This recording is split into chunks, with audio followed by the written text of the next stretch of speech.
by ensuring that each person holding a license as a nurse in the state of Texas is competent to practice safely. The board fulfills this mission through the regulation of the practice of nursing and the approval of nursing education programs. This mission, derived from the Nursing Practice Act, supersedes the interest of any individual, the nursing profession, or any special interest group. The philosophy. Acting in accordance with the high standards of ethics, accountability, efficiency, effectiveness, and openness, the Texas Board of Nursing approaches its mission with a deep sense of purpose and responsibility and affirms that the regulation of nursing is a public and private trust. The board assumes a proactive leadership role in regulating nursing practice and nursing education. The board serves as a catalyst for developing partnerships and promoting collaboration in addressing regulatory issues. The public and nursing community alike can be assured of a balanced and responsible approach to regulation. So I'd like to welcome all our board members, board staff, and audience this morning to this board meeting. This meeting is being held pursuant to Texas Government Code Section 551.127. Please remember to mute or turn off any cell phones. Today's meeting is being held in person at the George Herbert Walker Bush Building located at 1801 Congress Avenue, room 4.300, Austin, Texas, and is open for anyone of the public to attend and observe. We'll begin with board member roll call. Dr. Benton. Elizabeth Adamson, representing RN Practice. Kathy Boswell, representing AD in Education. Present. Manny Cavazos, representing Consumers. Present. Daryl Chambers, representing Consumers. Present. Carol Hawkins Garcia, representing RN Practice. Carol Hawkins Garcia, present. Maisie Jameson, representing Consumers. Ms. Jameson is absent. Ken Johnson, representing LV in Education. Ken Johnson, present. Mary Grace Landrum, representing Consumers. Mary Grace Landrum, present. Nancy Lewis, representing LV in Practice. Nancy Lewis, present. Kathy Lederhorn, representing LV in Practice. Kathy Lederhorn, present. Allison Porter Edwards, representing Baccalaureate Education. Allison Porter Edwards, present. Drew Riddle, representing APRN Practice. Present. Melissa Scott, representing LV in Practice. Melissa Scott, present. Kathy Shipp, representing APRN Practice. Present. And Rick Williams, representing Consumers. Rick Williams, present. Madam President, we have a quorum. Thank you. And we'll now proceed with introduction of board members and staff. Allison, you want to start? Good morning. My name is Allison Edwards. I represent Baccalaureate Education. I reside in Bel Air, Texas, and I am School of Nursing faculty at UT Health Houston. Good morning. I am Melissa Scott, and I represent LVN Practice. I reside in Granbury, and I work at Cook Children's Medical Center in Fort Worth. Good morning, everybody. My name is Ken Johnson. I represent LVN Education. I reside in San Angelo, Texas, and I am faculty at Howard College in San Angelo. Good morning, everyone. I'm Mary Grace Landrum. I represent the public. I live in Houston, Texas, and I'm a retired consultant and leadership development professional. My name is Nancy Lewis. I represent LVN Practice. I reside in Burnett, Buchanan Dam, and work in Burnett with our RHC clinics. I'm Catherine Boswell. I represent Associate Degree Nursing Education. I work at Weatherford College, and I live in Mineral Wells. Manny Cavazos. I live in Manor. I'm a public member. I'm a CPA and an attorney. Thanks. Let's go with Kathy. Good morning. I'm Kathy Lederhorn. Also live in Granbury. It's a great town. And I practice in Fort Worth with United Health Group. Good morning. I'm Carol Hawkins Garcia. I'm from San Antonio, Texas. I am a clinical educator administrator at South Texas Mine and Surgical Hospital. Good morning. I am Rick Williams. I reside in Killeen, Texas. I am a retired soldier and current contractor. Good morning. My name is Drew Riddle. I'm in Fort Worth, Texas. I'm a certified registered nurse anesthetist and represent APRN practice. I practice in Fort Worth and I'm faculty at TCU. Go Frogs. Good morning, everyone. I'm Elizabeth Adamson. I represent RN Practice. I'm from McAllen, Texas. I work for HCA Rio Grande Regional Hospital, and I'm also a part-time faculty at the University of Texas Rio Grande Valley. Thank you.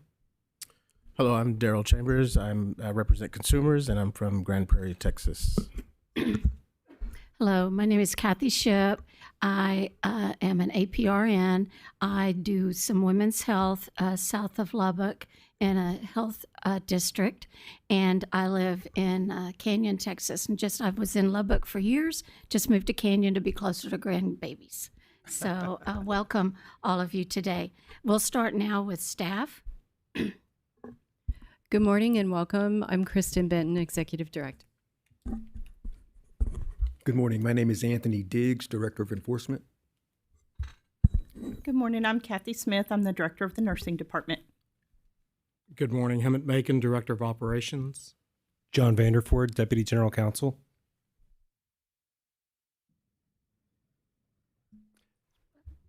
Jan Hooper, Nursing Education. Tim Sherman, Nursing Consultant for Advanced Practice. Paul Bradley, Lead Consultant for Nursing Practice.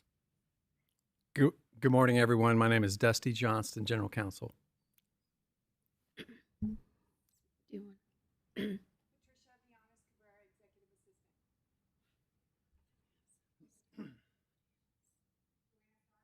Well, okay, I guess not.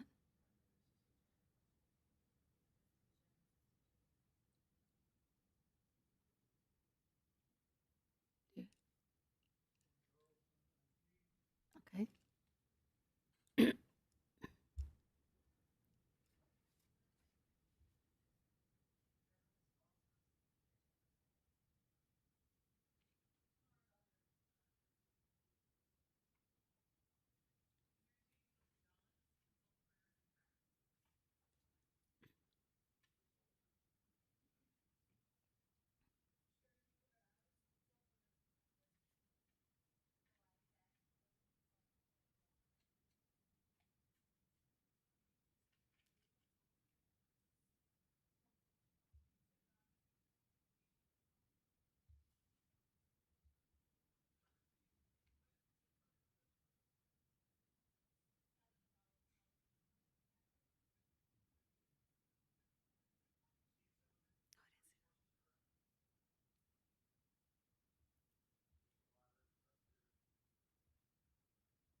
Okay, what?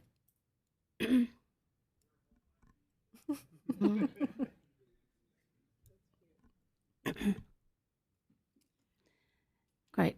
Thank you. We have a good showing this morning. So members and staff, let's get started with reviewing the agenda. Are there any changes, corrections, amendments to the full agenda?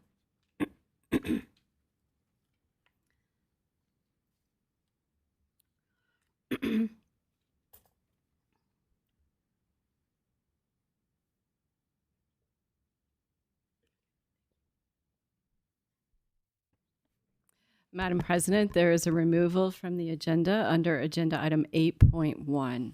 Please remove the agreed order of Martin, Lindsay, Rose, LVN number 197905.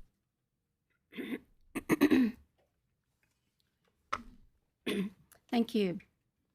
Can I get a motion to approve the agenda with the removal of the agreed order of Lindsay Rose Martin, LVN number 197905? Madam President, I'll make a motion to accept the agenda as presented with the removal of Lindsay Rose Martin, LVN 197905. Thank you. And is there a second? This is Ken Johnson. I second. Thank you. Having a motion and a second to approve the agenda, if no objection from board members, the agenda is approved. This vote is being taken according to Board Policy 2.7, Simplified Parliamentary Policy, Rule 4. Board members, let's review the minutes from the January 30, 2025 board meeting. Can I get a motion to approve the minutes if no one has any corrections? Motion to approve. This is Drew Riddle. Okay. Mary Any- Grace Landrum, second. Okay. Thank you. Having a motion and a second to approve the minutes, if no objection from board members, the minutes are approved. This vote is being taken according to Board Policy 2.7, Simplified Parliamentary Policy, Rule 4. Let's move on the consent agenda. Board members, are there any items on the consent agenda only that anyone would like to have pulled off the consent agenda?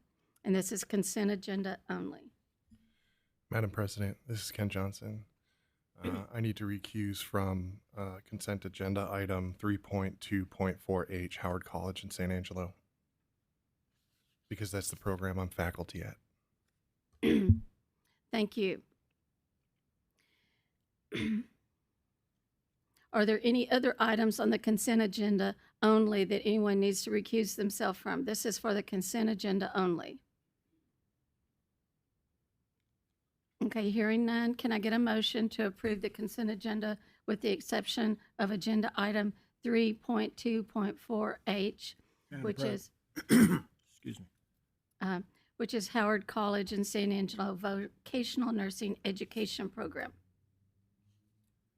Madam President, move to approve the consent agenda with the exception of agenda item 3.2.4H, Howard College in San Angelo Vocational Nursing Education Program. Thank you, Rick. Is there a second? This is Melissa Scott. I second. Thank you. Having a motion and a second, we'll now take a vote.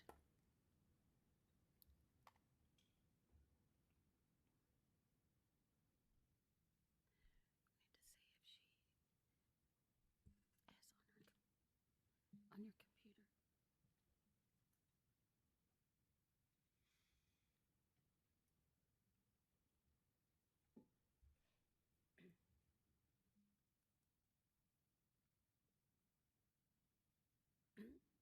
Kathy's is coming up recused. Kathy, yours is coming up recused. Can you clarify that it's for? I'm sorry. Yours is coming up recused. I clicked 4. She put 4. Okay. And motion carries. Thank you.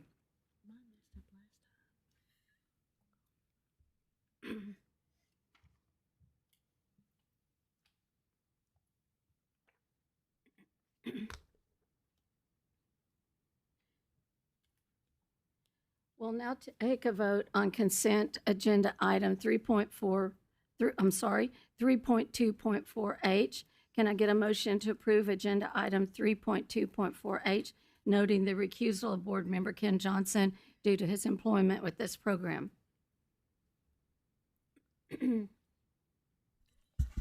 Madam President, this is Kathy Lederhorn, and I move to approve agenda item 3.2.4H, Howard College in San Angelo, the Vocational Nursing Education Program.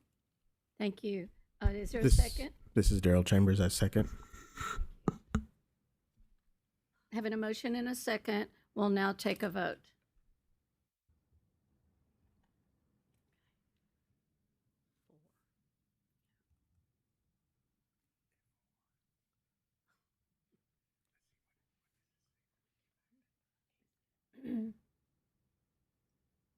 And the motion carries, and let the record reflect that Ken Johnson recused himself. Thank you, members. I wanted to say just a couple of things about how we progress. We're given all reams of paper, if we were still printing them, of information that the staff has provided for us, and reports and about schools. And this is our very heavy educational meeting, heavier than usual. And in looking at this, we've had our staff looking at site visits, and I was trying to figure out how many site visits, but how many schools were looked at intensively. And I think it's about 19 that our staff have been looking at to come and be ready for this meeting. And I don't know, I'm looking at education consultants, and they'll say, well, no, it could have been 100 because they were, it felt like 100. But we really appreciate the work. They've had Zoom meetings, they've had face-to-face meetings, they've developed these reports for us, and we really take our purview over schools. You know, the students are our consumers, and we're to protect the public. And so, and we know that our schools work very hard to provide that quality education and safe education. And so our consultants have a big job with that. And I really appreciate, and I would just like as board members for us to give them a round of applause for the work that they have done. And we have several schools that are having some changes. And I wanted to recognize Denver College of Nursing in Houston baccalaureate degree nursing education program that went from initial approval to full approval. And that's like hitting the lottery. So are there some Denver people here? Well, you should stand. That is, good job.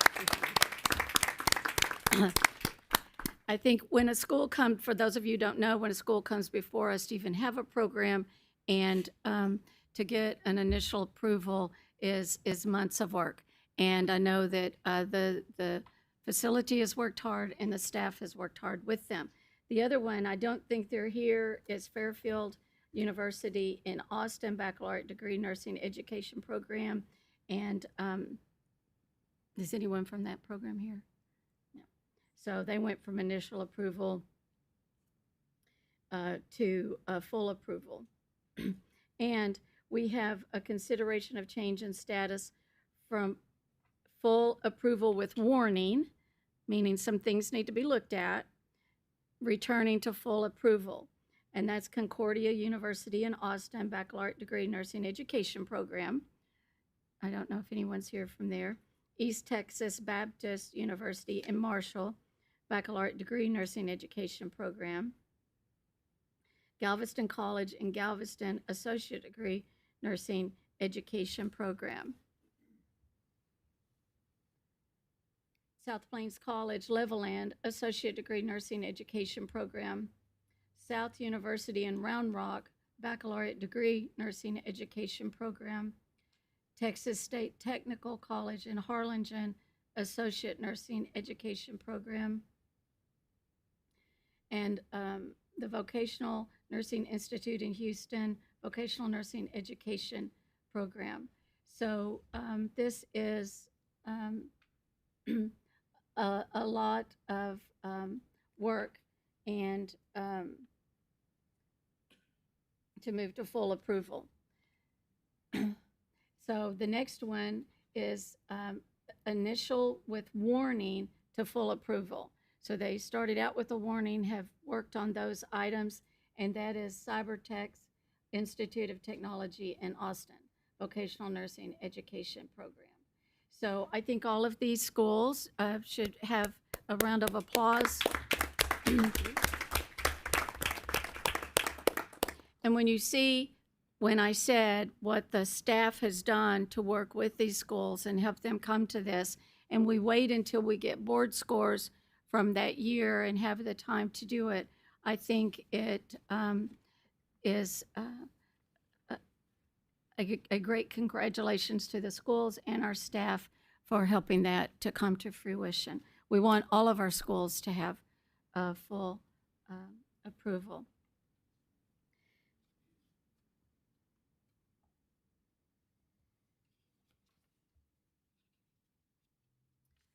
Okay.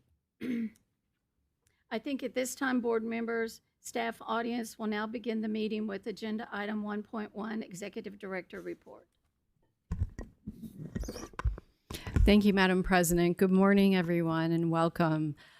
We have a jam-packed agenda with lots of items. We have a tight schedule, but we will get through all of it today, I promise. My report is posted on our website under the board meeting site, so I won't read it to you. I'll just hit some of the highlights. I mentioned last meeting that the Nurse Licensure Compact would be celebrating its 25th anniversary. And so that happened in conjunction with the Compact Commission meeting in mid-March this year. And it was a very reflective, positive event. And we are proud that Texas has been a participating state in the Compact since the inception. And during the celebratory event, our beloved former executive director, Catherine Thomas, was a speaker at the event. So it was a great celebration, and we are proud to be a part of the Compact. Right now, as the Compact stands, there are 41 states and 2 jurisdictions who are have legislation in their statute that allows them to enter the Compact.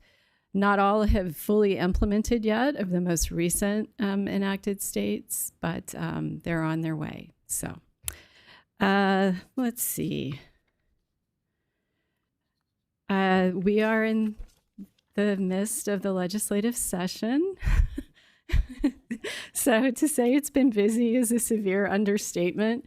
As an agency, we are not allowed to lobby for or against any particular bill. We do get asked to be resource witnesses to provide information about how our agency interacts with whatever the issue being proposed for change is. One of the bills that we pay particularly close attention to and spend a lot of time meeting with members and their staff on is the budget bill, because as many of us in the room know already, we have to request our budget for each biennium in the form of an appropriations request.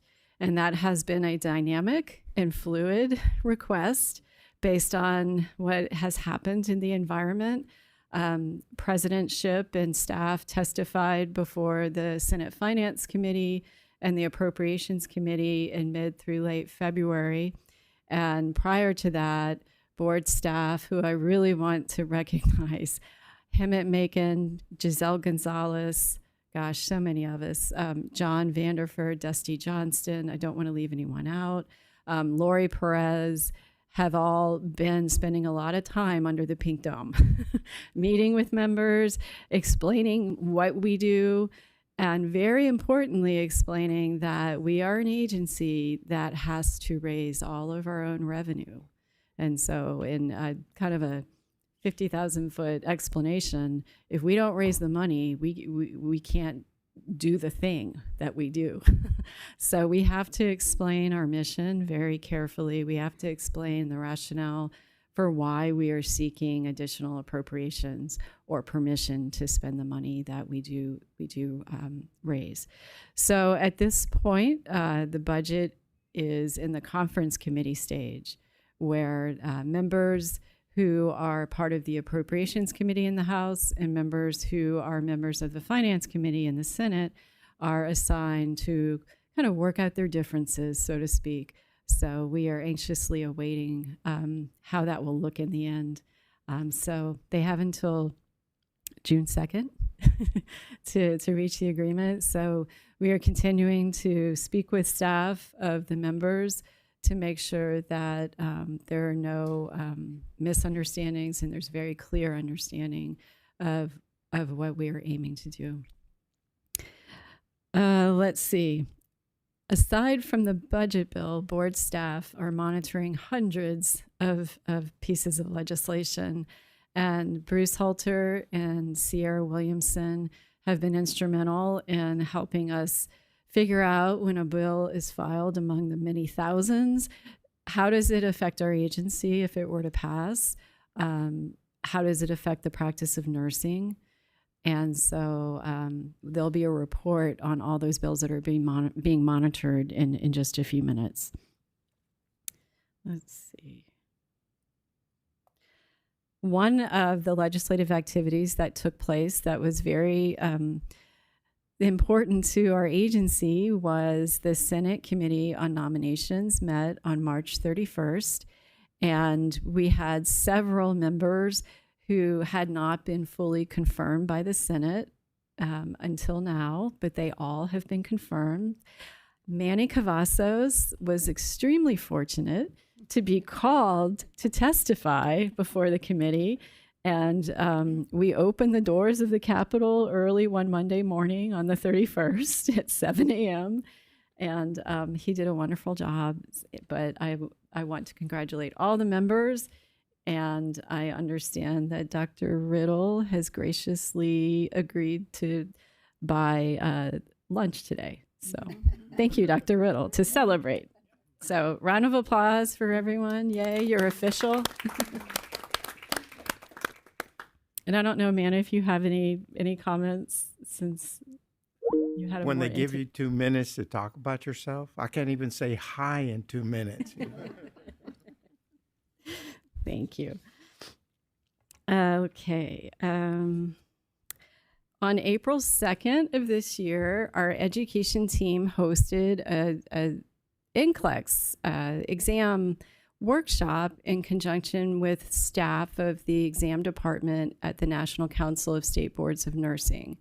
This was offered to nurse educators free of charge. We hosted it at the UT Commons Conference Center in North Austin. It was attended by over 100 educators. It was a great day. It took a lot of planning, a lot of organizing, and there were continuing education credits offered to the nurses who attended. So thank you to Kathy Smith, Dr. Kathy Smith and her education team for working hard to make that happen. I know it's a big help to educators when they are able to have in-person dialogue with people who run that exam, because pass rates are extremely important to the success of a program. Kathy, is there anything you'd want to share about the workshop? Sure, just quickly, it went great. The feedback was really positive. Most of them were faculty members that attended, just getting updates on NCLEX and prep for that for their students. The one thing I thought was just amazing is that we were able to offer that free for those individuals that registered and were able to come. And I know, a lot of these conferences and these workshops cost a lot of money. So it's really amazing to be able to offer this and partner with National Council to be able to do it for free for these individuals. Thank you. Thank you. There's a summary of what's in our April bulletin. It's posted on the website and it's pushed to all licensees through email notifications. And there are a lot of great pieces of information. There's an Operation Nightingale update. There's an introduction of our new education consultant. And there's also an interview with Tony Diggs. Where's Tony? There he is. Who this year marked his 35th year with the Board of Nursing.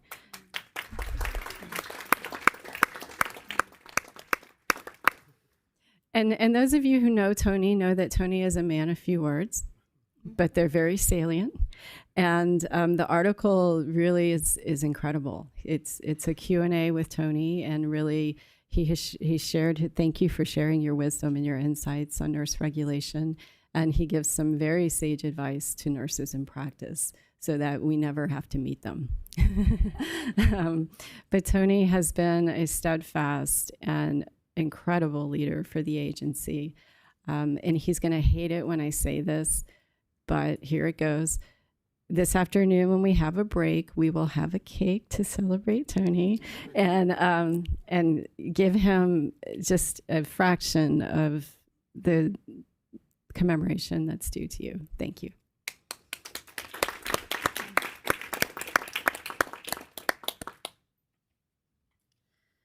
Okay.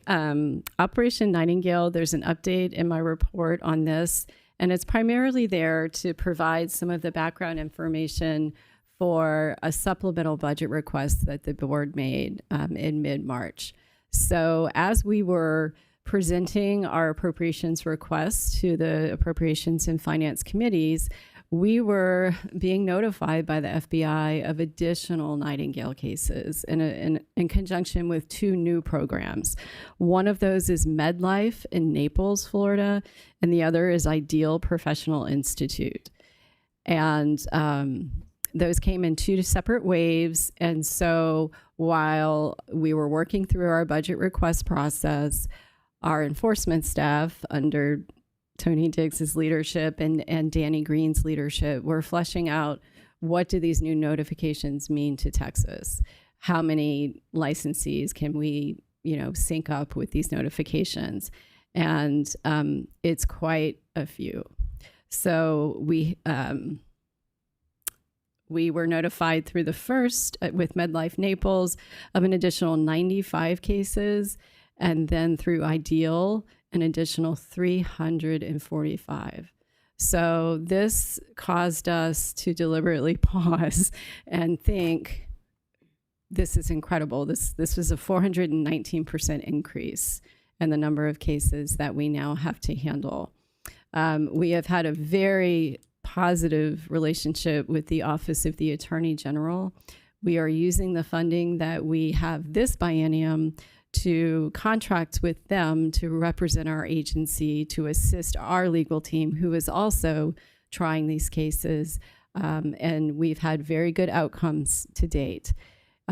So we communicated with them. We communicated with SOA to make sure they were aware of these additional cases. And we sat down and really had some tough conversations around what, in practical terms, can we accomplish over the next biennium if we are to ask for additional appropriations? So we did. We submitted a supplemental request to double the amount that we had originally asked for. So we're watching, the budget process closely to see if we do get the permission to use additional funding to ramp up Operation Nightingale. I won't read it to you, but there's a summary of the cases that we're currently working on, along with the amount of money that we have expended on prosecuting these cases. And for the public, one of the reasons this costs money is because a lot of these individuals will seek a contested case hearing. In other words, they are in some way, not agreeing that they did not attend a legitimate program. Okay. I want to give a kudos to our fingerprint team, who handles all of our criminal background checks for licensees. There was an audit conducted on April 10th in the agency, and in my view, it went really well. As with all audits, you learn things that can make you do things better, and so it was really a good experience. I hate to say it was a great audit, but it was a positive experience, and it included a lot of education. Part of the purpose of the audit was for DPS staff to educate our staff on any updates and process improvements that we can make. And then last, but definitely not least, we have a number of new staff who are here with us today that I've asked to come to the beginning of the meeting. Don't worry, you don't have to sweat through the entire meeting, but I want everyone to put a face with your name. So if you'll please stand as I introduce you. And first is Traylon Stevenson. There's Traylon. He started on February 1st as a license and permit specialist in licensing, and he attended Austin Community College and previously worked as a pharmacy care representative for HEB for 8 years. Welcome, Traylon.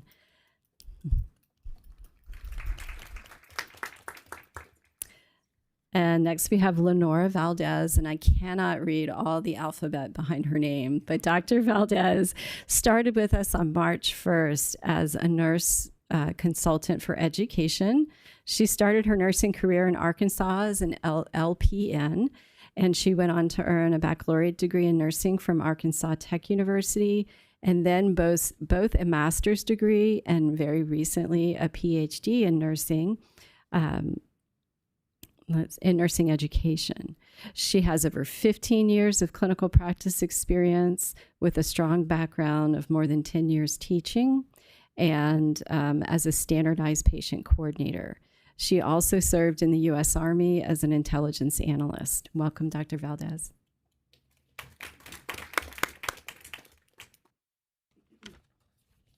And next we have Daniel Lathers. Daniel started on March 10th as an investigator in enforcement. He has a Bachelor of Science in Criminal Justice from Texas State University and is currently working on a master's degree in criminal justice. His professional experience includes working with the Texas Veterans Commission and the United States Marine Corps. Welcome.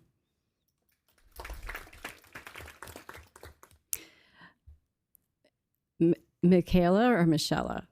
Michelle Marshall started on March 10th as an investigator in enforcement. She has a Bachelor of Arts in Social and Criminal Justice from Ashford University and a Master of Science in Criminal Justice from the same school. She has experience in investigations and regulation with agencies in Michigan and Georgia, and most recently at the Administrative Hearing Office with the Georgia Department of Labor. Welcome, Michelle. And Laura Carroll started on April 1st as an investigator in enforcement. She has a bachelor's in criminal justice and psychology from Texas State University and is working on her master's at Sam Houston State.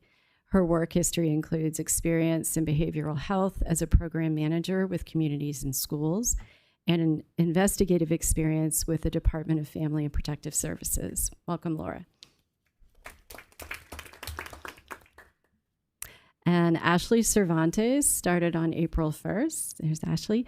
As an investigator, also in enforcement. She has a bachelor's degree from UT Austin in youth and community studies.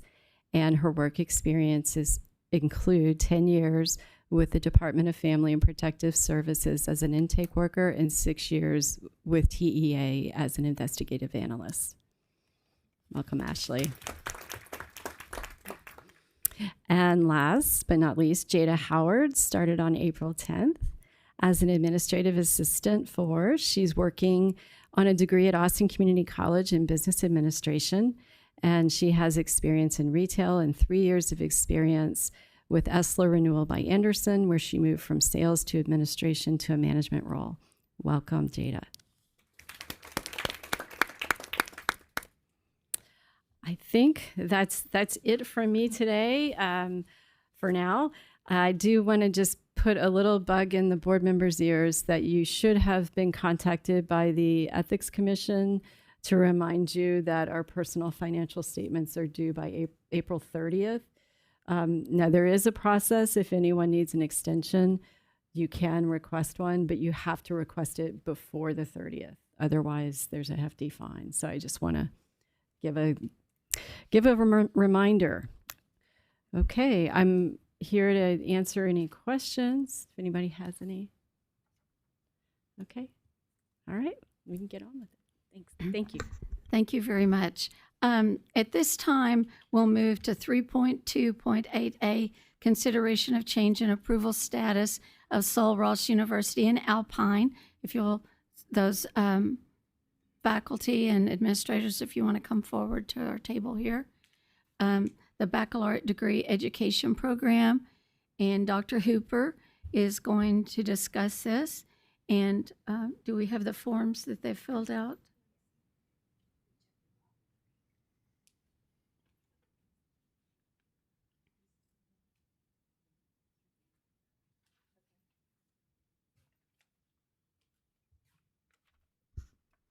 Thank you, Madam President.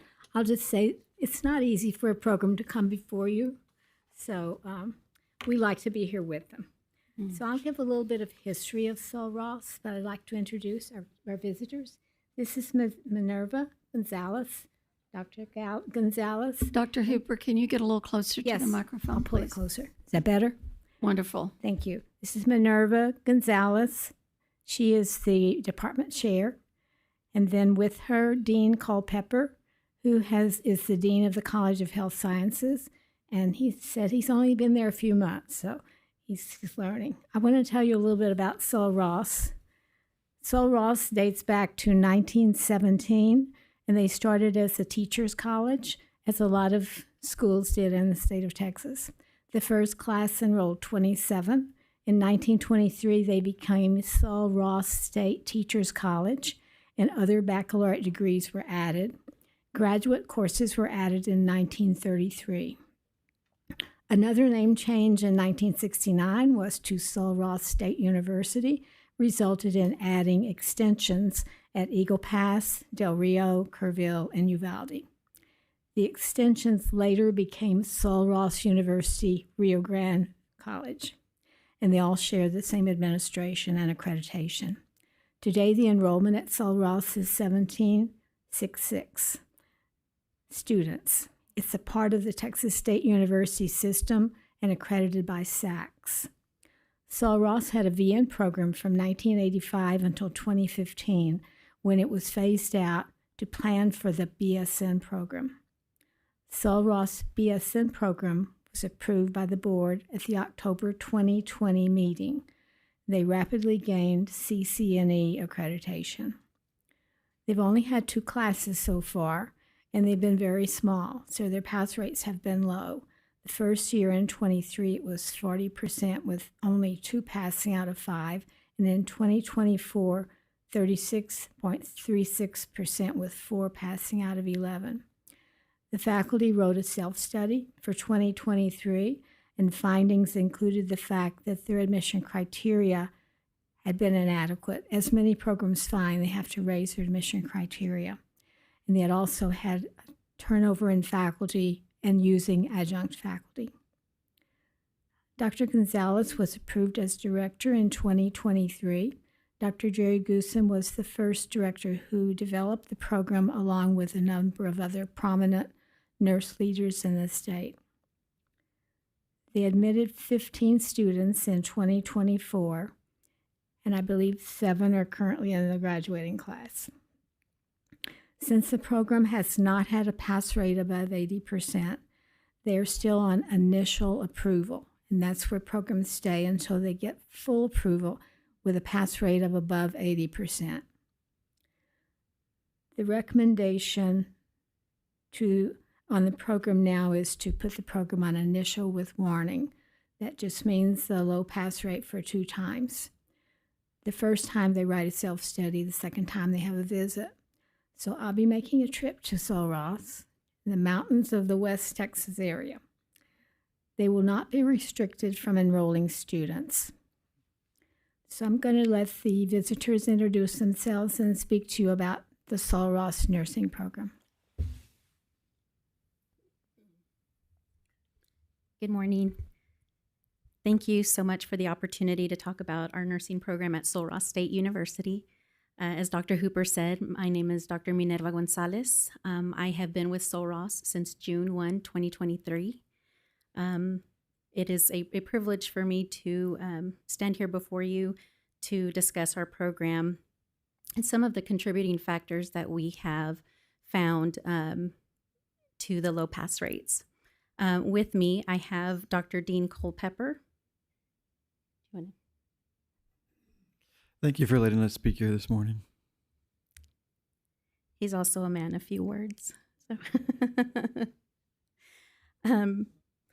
when I first started with Sul Ross State University, the first graduating class had just graduated. And sadly, the pass rates were less than desirable. So what does a nurse do? The first thing we do is root cause analysis. What the heck happened, right? So that was one of my first tasks. And in a very short time, I learned a great deal about the student population at Sul Ross State University. If you're not familiar with Alpine, we are located in a very, very rural part of West Texas. I know there's a lot of rural in Texas, But if you take a look on a map, we're literally surrounded by mountains. Alpine has a population of about 6,000 people, and we are the closest critical access hospital in about a 65-mile radius. We also are pretty much the caregivers for Marfa Marathon. It's Marathon, not Marathon, just FYI, and Fort Davis. A lot of our students come from these rural areas, rural high schools, where they do not have certain health science tracks like many of our urban schools do. And many of them don't even have many sciences, quite honestly, when they start school with us. And so that was one of the first things that I noticed in our curriculum. It's a solid curriculum, concept-based, but we weren't requiring biology 1306 with the lab. And for those of us who are nurses, we know that that's kind of your foundation before you head into anatomy and physiology and micro. So that was actually one of the first things that I did was request to have biology added in as a prerequisite. In addition, we did have chemistry as a prerequisite, but no lab. That was causing a gap in their knowledge because that's when they kind of put things together, right? I learned what to do in class, but I don't know what that really means until I get into a lab and get to do it. So we added those two things. And those we're still gathering data, but it seems to already be making a difference for our students. The other was we have all of our students take an academic preparedness test to give us an idea of where they are in terms of being ready to start nursing school. Anyone who's been through nursing school knows it's very rigorous. Many of our students had less than minimal scores.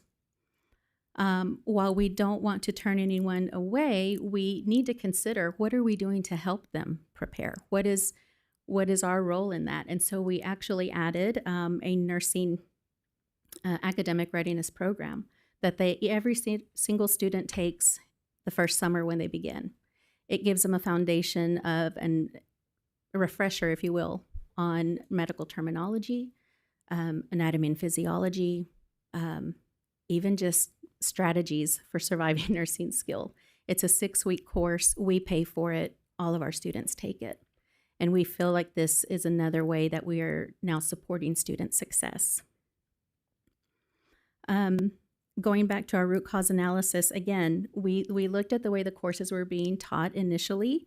As you can imagine, we don't have a high number of qualified faculty living in Brewster County or in Alpine. So many of our instructors were having to teach hybrid or online classes. And for our student population, that just doesn't work. We need face-to-face classes. And so starting fall 2023, they are all face-to-face classes. The only class that we do have online is our research class that Dr. Boswell teaches for us. But that she's an expert in it, and I really didn't want to lose that. And we felt like research was one of those courses, okay, we can handle that online. But everything else is now face-to-face. The school has always had a policy for students who have an 80% or less score on exams that they attend study sessions. However, study sessions or study halls were never carved out. So they weren't really formalized. And that was something else that we put into place. We now have 0 credit hour study halls. So essentially, they all enroll in these 0 credit hour study halls. They only have to attend if they have an 80% or less. But the time is on their schedule. They know that if they do not reach that 80%, that they are going to come to study hall during that time. In terms of faculty, we really looked at our teaching strategies because there is accountability on our part. And we actually took a item writing course and item analysis course to make sure that we were using NGN style questions. As you know, these questions are a lot tougher. I can tell you when I took my test way back in '98, it was a lot easier, it seems, than what it is now. But we as teachers needed to make sure that we were integrating those NGN style questions. And so we have worked very hard to ensure that, that we are doing that now. And again, ensuring that we're using active teaching strategies and providing time for our students to come to us and ask questions and be there for them. Again, we have a very high population of first generation rural students. That's what they need. And in the very short time that I've been there, in 2 years, I can tell you student feedback has been positive. We have seen an increase in scores overall. I want to be cautiously optimistic that we can reach the 80% NCLEX pass rate with this next graduating class. Thank you. I'd like to add that Sul Ross State University has almost 60% of its incoming students do not meet TSI ready. What we've done since I've been here in November is branched out into the local high schools to offer intro to health sciences from a dual credit perspective and as an elective perspective to help get them ready not only for their TSI scores, but for entrance into our university and then entrance into the nursing program. That TSI scores, as you all know, really set back rural first-generation college students because they have to take Dev Ed courses along with it. And as a student who's trying to prepare for entrance into nursing schools, having an extra math class that they have to take their very first semester along with an extra English class can be very difficult for students who aren't prepared, who don't understand the qualifications for nursing school and how hard college can be. And so we have made it our priority as a college to reach back into the community because we feel like we have an obligation to serve everybody. And so that is one of the things that we are doing is taking an active role to help our local high schools to prepare them for entrance into the university.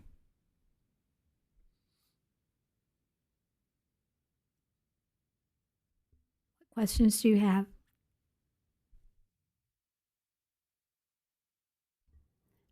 Any questions or statements, board members? I have a question. Good morning. Thank you for being here today. My name is Ellie Adamson, and I represent nursing practice. I did have a question. You mentioned that you had below the 80% pass rate. I just wanted to clarify, was that in the program or was that the NCLEX pass rates? I'm sorry, are you talking about for our study halls? No, just overall, the program itself. Yes, the program itself has been less than 80% for 2 years. And so my subsequent question was, do any of those students re-enroll the following year, and do they do better, or they're not allowed to re-enroll? Our policy allows for them to re-enroll one time. None have. So we continue to offer resources for any student that has not passed. But no, none of them have re-enrolled. Thank you.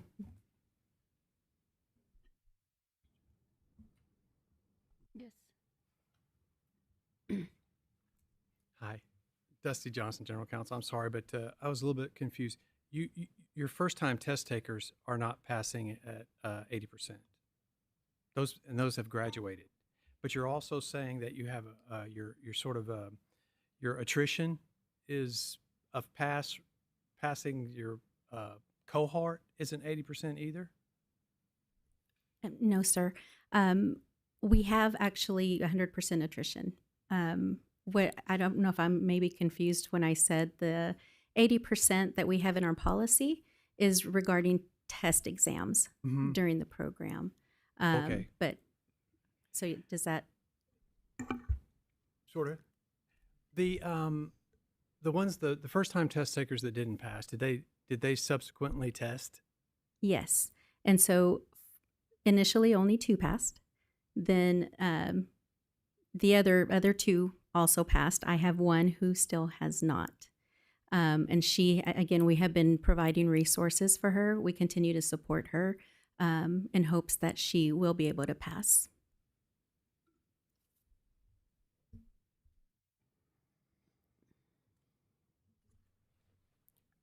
Madam President. Yes. Good morning. I'm Rick Williams. I represent consumers. I've read your paperwork, and I've listened to what you all have said. And, I want to first commend you for taking on such challenging work. While rural areas are in need of good health care as well. And, clearly you're a good university devoted to your town and to the people that live around there. So hopefully, you will continue to progress and do well in that. One of the other things that I've seen over time is, are you supporting the students any way financially? Is their financial backgrounds contributing as well to their lack of academic prowess in some way? So, excuse me. We do have financial support for our students. We provide scholarships, internships. We've been working with the local hospital in addition, so that they can provide scholarships. We do, like I said, a lot of first gen students, a lot of them have to work. And so that does cause additional stress on our students. So anything we can do, whether it's providing textbooks, anything that we can do, we've been providing those resources for them. Yeah, well, thank you for clarifying. I should have asked it that way. Are your students working? Yes. I'm also a first generation college graduate, so I identify, I think, with a lot of the students there and some of the struggles that they've had. So we certainly work very hard to provide any resources we can for them.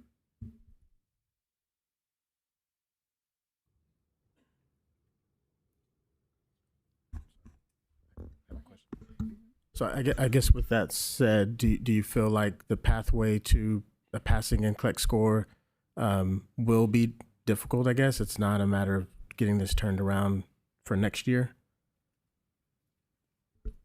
Given the challenges of the students working, and I think you mentioned about the students not being prepared with some of the classes. Yes. So one of the things that that our students have in terms of challenges, besides working, just lack of confidence, quite honestly. We query them when they first begin, and so many of them express they don't feel like they necessarily belong there. And so a lot of what we do is provide some mentorship. My office is in the same small building as all of the classrooms. I get there at 7. We stay late so that if our students need to come and talk to us and just let us know what's going on, they have that opportunity. And you're exactly right. They do have some of those challenges. And I hope I'm not oversharing here, but I did have a student at the beginning of this academic year who was involved in family domestic violence. And she actually came to my office and she asked me if she was in trouble and if she was going to get kicked out of the program because of something her spouse had done, which is devastating because in no way would we ever consider that she would be punished for what had happened. But those are the challenges that we see with these rural students. They just need support and to be told, yes, you belong, and yes, you can make it. Hard work, but yes, you can make it. And so a lot of what we do is the mentoring. Sorry, that was a long explanation for saying that. If I may add something to that, I would think that as a new person with only a few months of knowing the nursing program, that I think that this round of students are going to pass and we will meet the 80%. And the reason I know that is because I see Dr. Gonzalez in the office at 6 a.m. and is there well past 7 p.m. and they're just students. She's helping those students to prepare and study. So I have full confidence that this pass rate will hit 80% this time. Madam President, I want to applaud you for the collaboration you're doing with the local schools, your school district. Having served on a local school board, I know the power of those dual credit courses, particularly to your point of making students feel a little more confident and coming in better prepared to be able to be successful with those early courses. So please continue that. And having been to Alpine several times, you have a challenge out there. Thank you.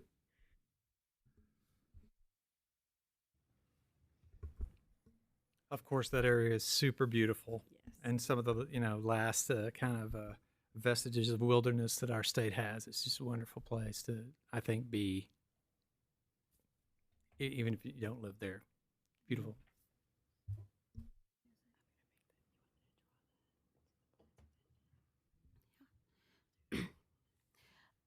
Okay, I wanted to say a couple of things to the board members. So in our thinking about moving them to warning, or if we considered moving them to conditional, which means they couldn't take any more students, in our documents, we say serious compliance issues and or NCLEX exam pass rates are what caused us to go to those extremes. And so in looking at, it doesn't look like compliance is an issue as much as it is circumstantial. And so when we're going to have when we have a situation like this, I mean, it hurts our heart for you and our students who are the public, and we're to protect them.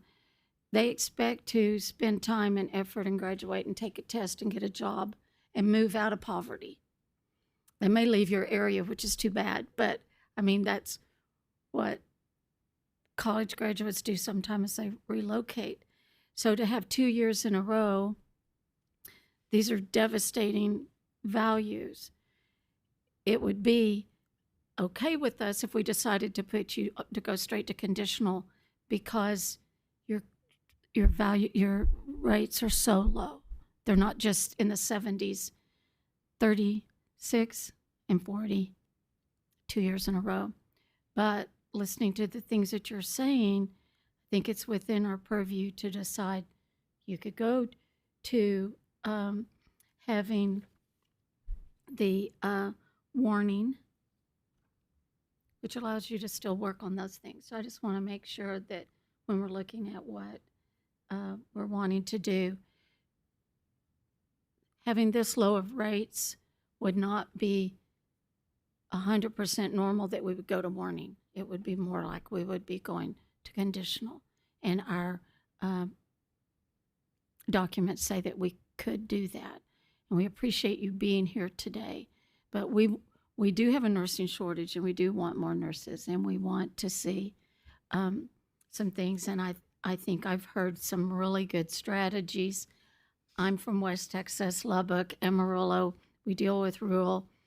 I was faculty at West Texas A&M for 10 years, and our president travels to all the schools in the whole Panhandle and the South Plains to help the high schools prepare the kids to go to college, and even talks about strategies of community college to be successful for those first-time college students.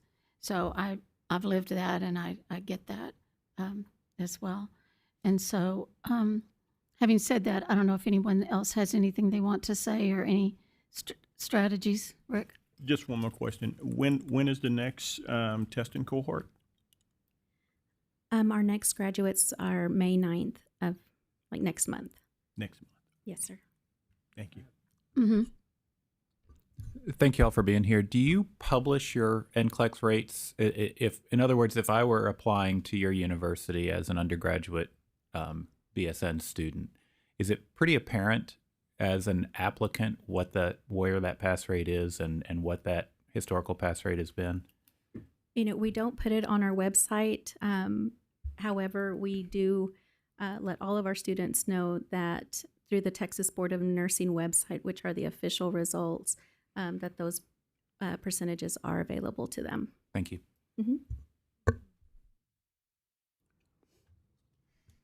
Madam, I had just a question. First, I think it's great that you're mentoring your students to try to build their self-confidence. I think when you haven't been exposed to healthcare in high school, sometimes it's overwhelming when you enter the nursing program. You did say that one of the challenges is that all your students work. I wonder, do you partner with the local hospital so they get healthcare experience while they're working there, and perhaps that might kind of help build them up?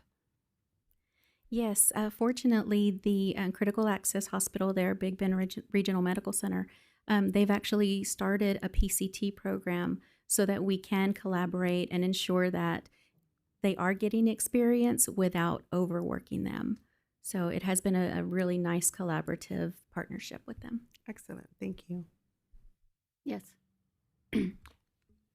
So you shared with us some of the strategies you're using with students to help with the pass rate, but you also mentioned, it occurred to me, the challenges that you have with faculty and having your faculty. Are there any strategies you're using to prepare them and ensure that they're being as supportive as they can with the students? Absolutely, yes. Fortunately, we have faculty who just really go above and beyond. But one of the things that we do is we have weekly meetings. We talk about what we're doing in our different classes, and that's really such a big piece, because sometimes if we're not all in sync, it tends to disrupt the learning process for our students. So having those weekly meetings, while I've only been in academics for 12 years, I'm sure I could use additional mentorship. I kind of serve as the mentor for our junior faculty, and they are so receptive. Again, they take feedback well, and we're able to apply really nice teaching strategies, evidence-based teaching strategies for our students. So thank you for that.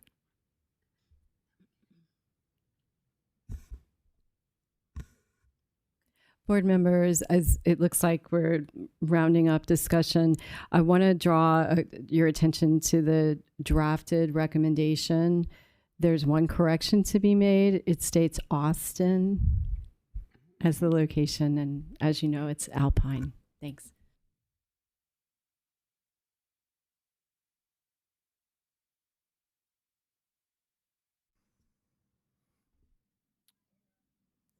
Board members, I want to sort of emphasize and clarify something that President Shipp was talking about earlier. The board has precedent in regard to programs who have shown, significantly low test results in their first few years of test scores. A lot of time, or it has been precedent set that the board will put that school on conditional, not providing what's kind of a more progressive opportunity, like initial to warning and then conditional. Oftentimes, those, or it's not often, generally associated with such a low pass rate or other violations of our rules regarding maybe the directorship of the school, the support that schools need from their administration, the changes in curriculum that have sort of disrupted those, and all those violations cumulatively have led the board in the past to go to conditional, and properly so, supported by such evidence. I think that as President Shipp was pointing out, this is more solely associated with the test scores. Every other rule seems to be, subject to perseverance and compliance with this program. And I just wanted to emphasize there is a distinction here with board precedent. So thank you for being here. And I think that it's time for us to take a vote. So if we have someone who would like to make a recommendation. This is Drew Riddle. I motion to accept the staff's recommendation to move the approval status from initial approval to initial with warning.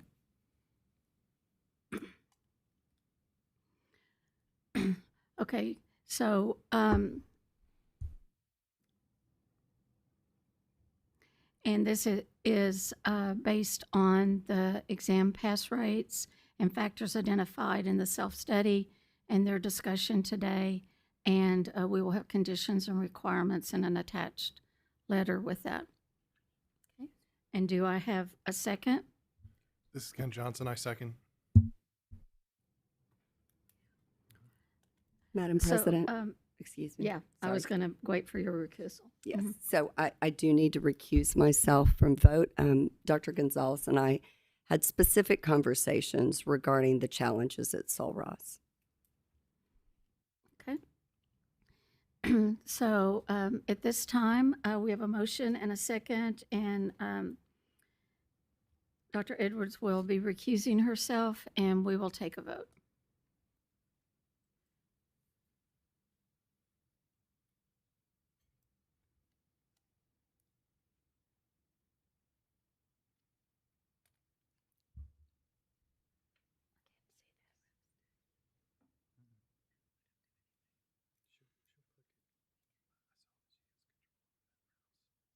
So Ellie, Rick, and Mary Grace.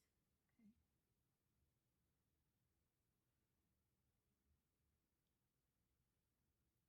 And we have Rick and Ellie. Okay. So motion carries. And we wish you well and with those May graduates. And then as you move forward, putting all of those good thoughts and all forward. It takes a little while to turn this around.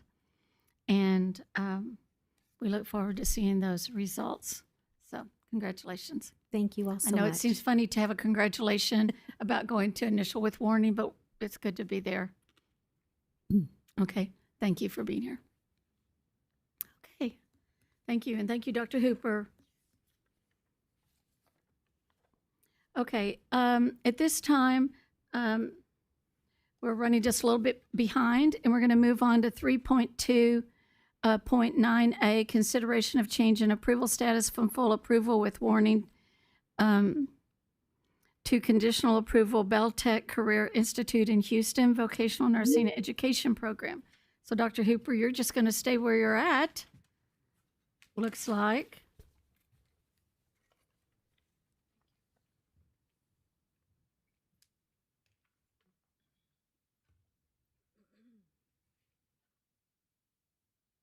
Good morning.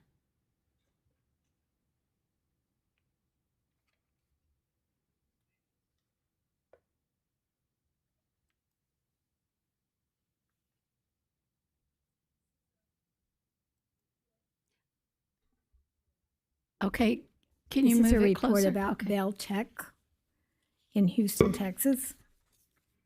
And this is Miss Bello. And she's alone. We expected other people, but she's here alone today. And Bell Tech has been a program since.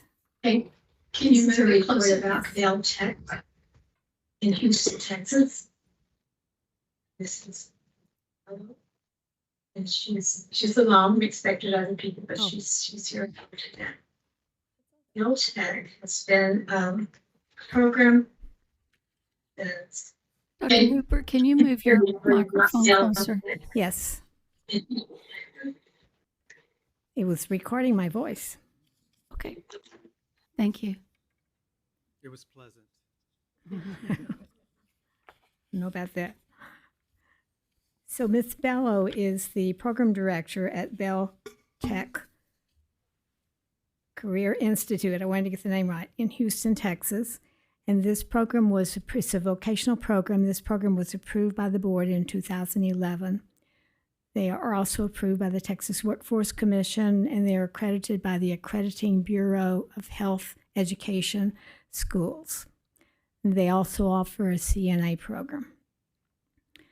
Since the program began, they've had difficulty maintaining a program director, so Ms. Bello stepped forward and has been serving in that role since 2020, following 7 previous directors.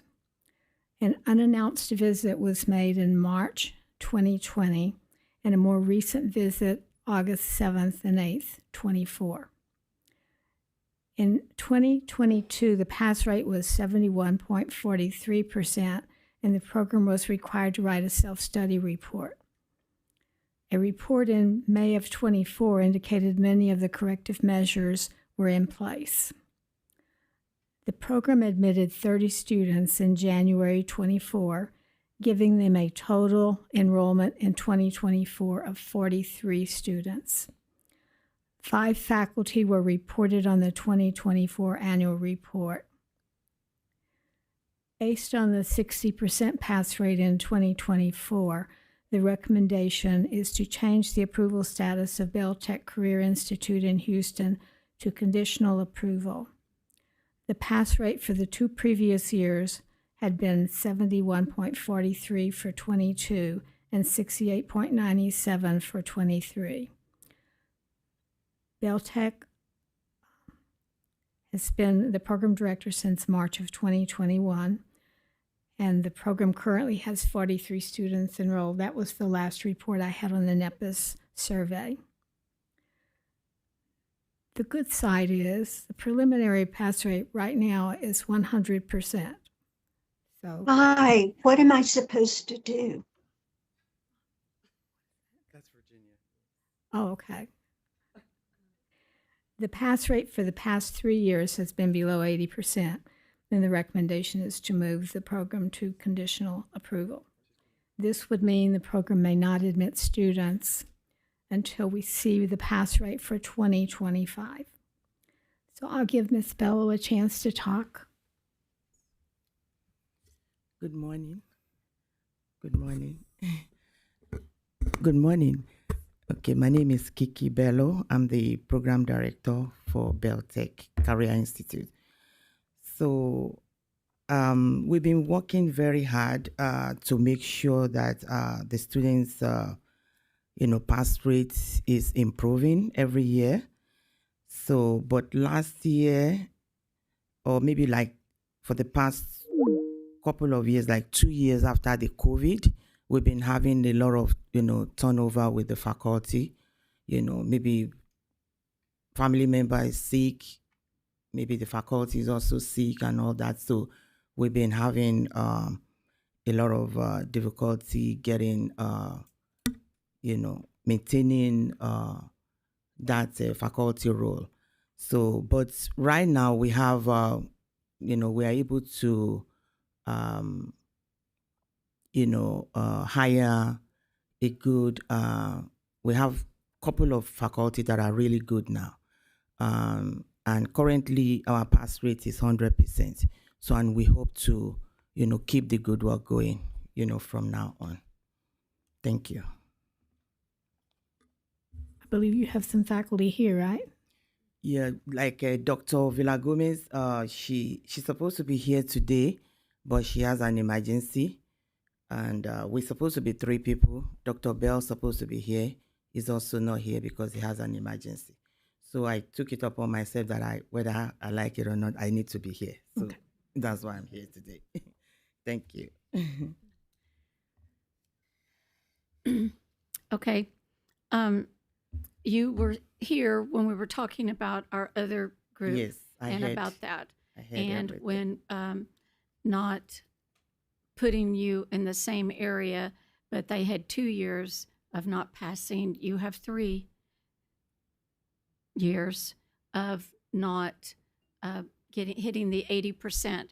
And just a sidebar, I want to say to the audience, Texas has RN and we call them LVN, where some states call them LPNs. We are above the national average of NCLEX in the nation. So the majority of our schools are able to do this. And the majority of the schools have faculty, they do the decks for competencies, and they have the schools doing well. So when it comes to situations like this, our heart goes out to these faculty, our heart goes out to these schools, but we still have to protect the public.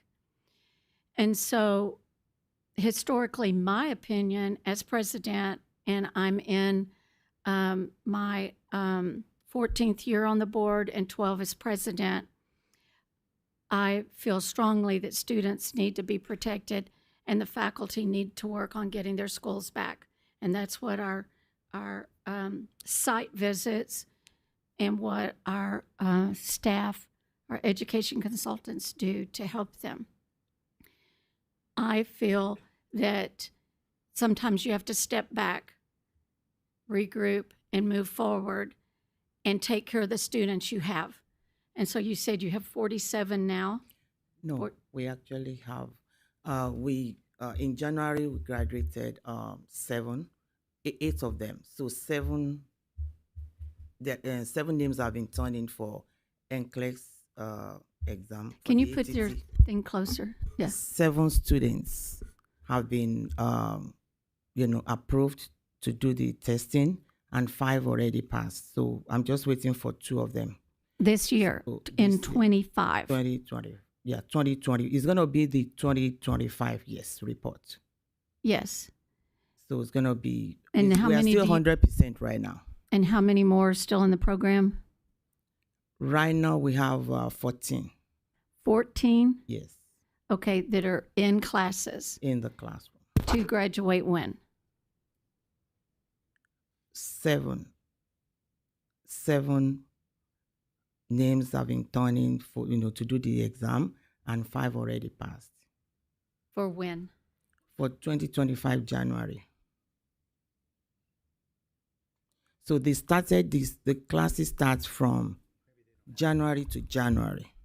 So for the 2025 report is gonna be 100% NCLEX pass rate. Of 14 students. No, after that, the 2026 report is the student that we have to be 14 students in the classroom right now. So you have 14 students who will not test this year, but test next year. They are going to test next year. Okay. So it's only one cohort a year. We don't have, and that's one of the things that are also affecting the school, because we have only one cohort a year. We don't have a lot of students, So if, assuming we have like every quarter, maybe we enroll maybe like 15, even if they are not, a lot. So when they don't do well, we can allow them to, join the next cohort like in 3 months. But when they don't do well, we have no choice. They have to wait till the following year for them to, or we dismiss them and they cannot continue the program. So it's really affecting us too. Ms. Bello, of the 7 that will test this year, Yes. We have 5. what was that their already initial cohort number? That's it. They started 2024 January and they finished 2025 January. How many students were in the cohort? 8. 8. 8. Okay. So you only admitted 8. No, we admitted 24. So 8 of them graduate. Can you please repeat that? Excuse me. How many originally were accepted into the program? 24. And so then 8. So we have 8 that finished the program. And so 8 of them are eligible to sit for the exam? Yes. So 7 already processed their ATT and all that. So we have 5 of them that already passed. So I'm waiting for the 2 to pass. Then the other one, we've been trying to make sure she tests on time. So Ms. Bello, the NEPIS report for 2024 reported 43 total enrollment. Is that incorrect? that was 2023. That was in 2023. So the total enrollment now is We have 14 students. 14. So what happened? So you said you admitted 24 Yes. and 8 have graduated. So what happened to those 16? They left because if they don't do well, they have to, let go. They couldn't wait till the following year to join the next cohort. So they went somewhere else, or? Yeah, some of them went somewhere. So 2 of them are going to be re-enrolled because, they are interested in coming back to re-enroll. Ms. Bellows, I have a Yes. question. You weren't compliant with Rule 214.14, which is the high stakes examinations or the standardized examinations. Those 16 students failed out because they could not pass standardized exams? No. Well, it's 65% of your course grade. So how could that not be? So the way it was stated in the document is with the 10% is going to be 10% of their cost. It's only 10%. So what Dr. Ms. Claus was trying to explain to me is that all we need to do, if they score like 1,000, for example, if it is HESI program, if it's HESI exam, if they score 1,200, that is going to give them maybe like 10% of their, it will earn 10%. So let's say the person score 800, it will maybe be like 8%. So it's going to be according to whatever they score. It's not going to be 60% of the But cost. prior to the board visiting you in August of 2024, those previous cohorts, you would have lost students based off of high stakes testing then, because it would have been worth 65% of the grade. No, we never used it as the 60%. It's always been 10% since September. After that September, we really pay attention to that. So we're not using it as 60%. So how much are you using in your courses now with 10%. these programs? It's only 10%. Course that you have, because you have multiple courses. Yes. And I'm assuming you're using ATI. We use along those lines. Yeah, we use HESI materials to teach and everything. And then when they get to the end of the program, that's when we use the ATI, to do the green light. Why are you using? But we don't do green light anymore. Why are you using those materials to teach? I mean, the textbook and everything is from Elsevier. So after each course, they would do the HESI exam. But nurses teach nursing, not evolve. Yes. Right. So I'm not understanding. So this is a cost to the student. And then are you making your own examinations, or are you Yeah, still we only make using in-house exam. When And did then that we use start? the HESI for some courses. But when did that start with the From the beginning of the program. We let them get used to standardized exam, but it's only 10% of the program, of the course. But that started in what year? Because my understanding from what I'm reading here is that you were not in compliance until the board visited you in August of 2024. Okay, the aspects that you were talking about is the ATI that we normally use at the end of the program. So we normally do the green lights. So, and that's going to cost, even though you've passed, we always tell them, okay, you have to pass the ATI. So after the September 1st, the regulation started, so we've not been using green light anymore.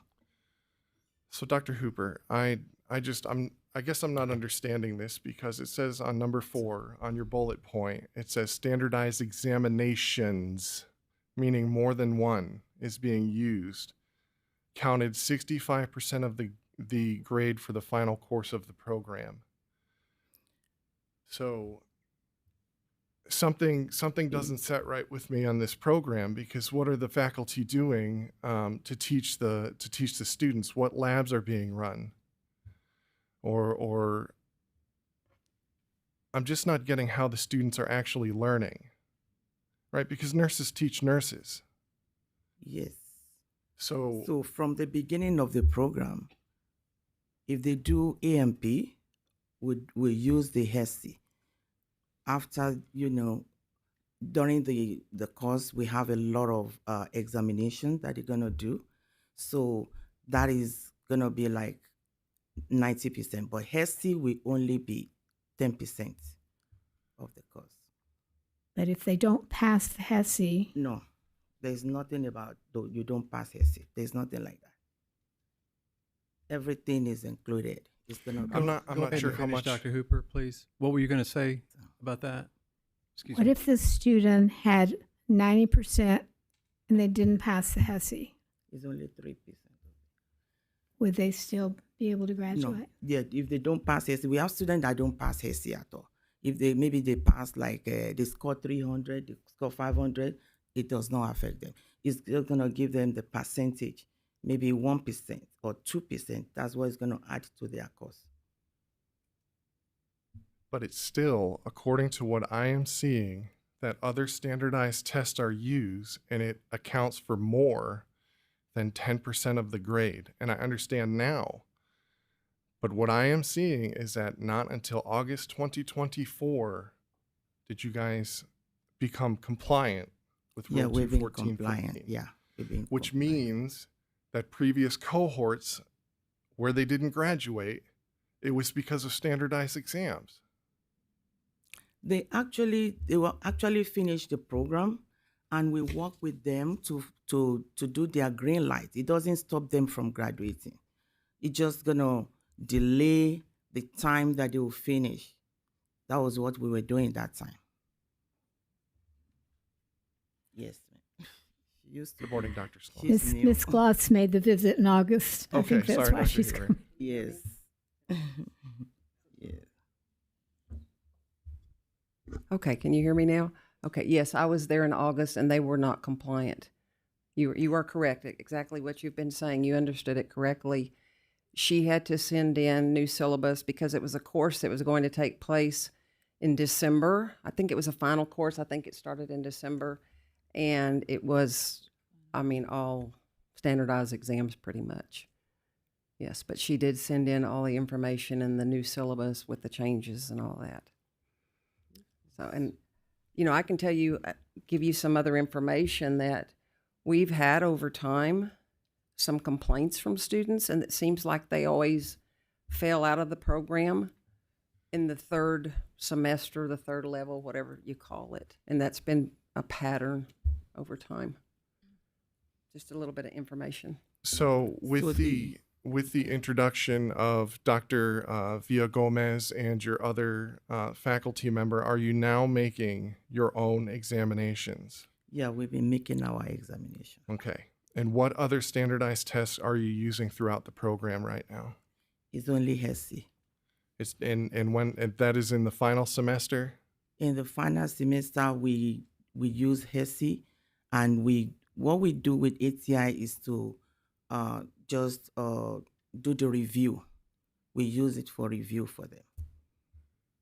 But we are not scoring anything. There's no green light. Nothing. So is it the ATI comprehensive predictor, or is ATI coming in and the predictor?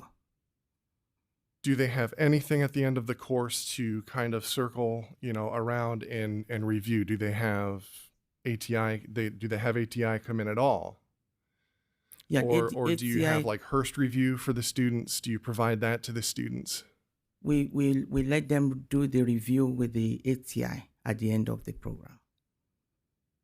But that's not a review. That's a test. That's another but standardized we're it's not adding to the weight of their score. Sure, but then it doesn't do anything for them, but it's another test. So to me, it's like you're teaching them to take a test. You're not teaching them to be nurses.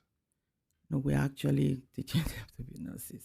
We're actually doing that. From the beginning, from fundamentals to the end, we make sure we... That's not what I'm seeing. As an LVN instructor, that's not what I'm seeing. So what changes are you going to make to the program should you be put on conditional? What are you going to do for the students that they paid to go to your program? What are you going to do to ensure that they become strong, clinically strong, vocational or graduate vocational nurses that can pass the NCLEX? Exactly. That's what from the fundamentals, what we do, we take them to actually right now we have the hospital that is very close to us that just gave us this affiliation. So they have been able to go there for all the clinicals. We've been going there, now, and it really helped also, especially last year. We were able to do all the maternal neonatal. We were able to do the med-surg and all that, and it really helped. And speaking of clinicals as well, on here, what I'm seeing is that attendance counted for 30% of the clinical grades. What else makes up the clinical grade? Are you doing care plans? Yes, we do care plans. So tell me about that. Walk me through SBAR. that. How many do they do? When do they start them? They start from the first quarter. That's when they start. So second quarter, med-surg 2, med-surg 3, until they graduate. And how much of the grade do they make up, and who is grading them? The faculty, faculty goes with them. So, and they'll grade them and they'll bring it back to the. So is this the regular faculty that you said, the 2 faculties, or do you have adjunct?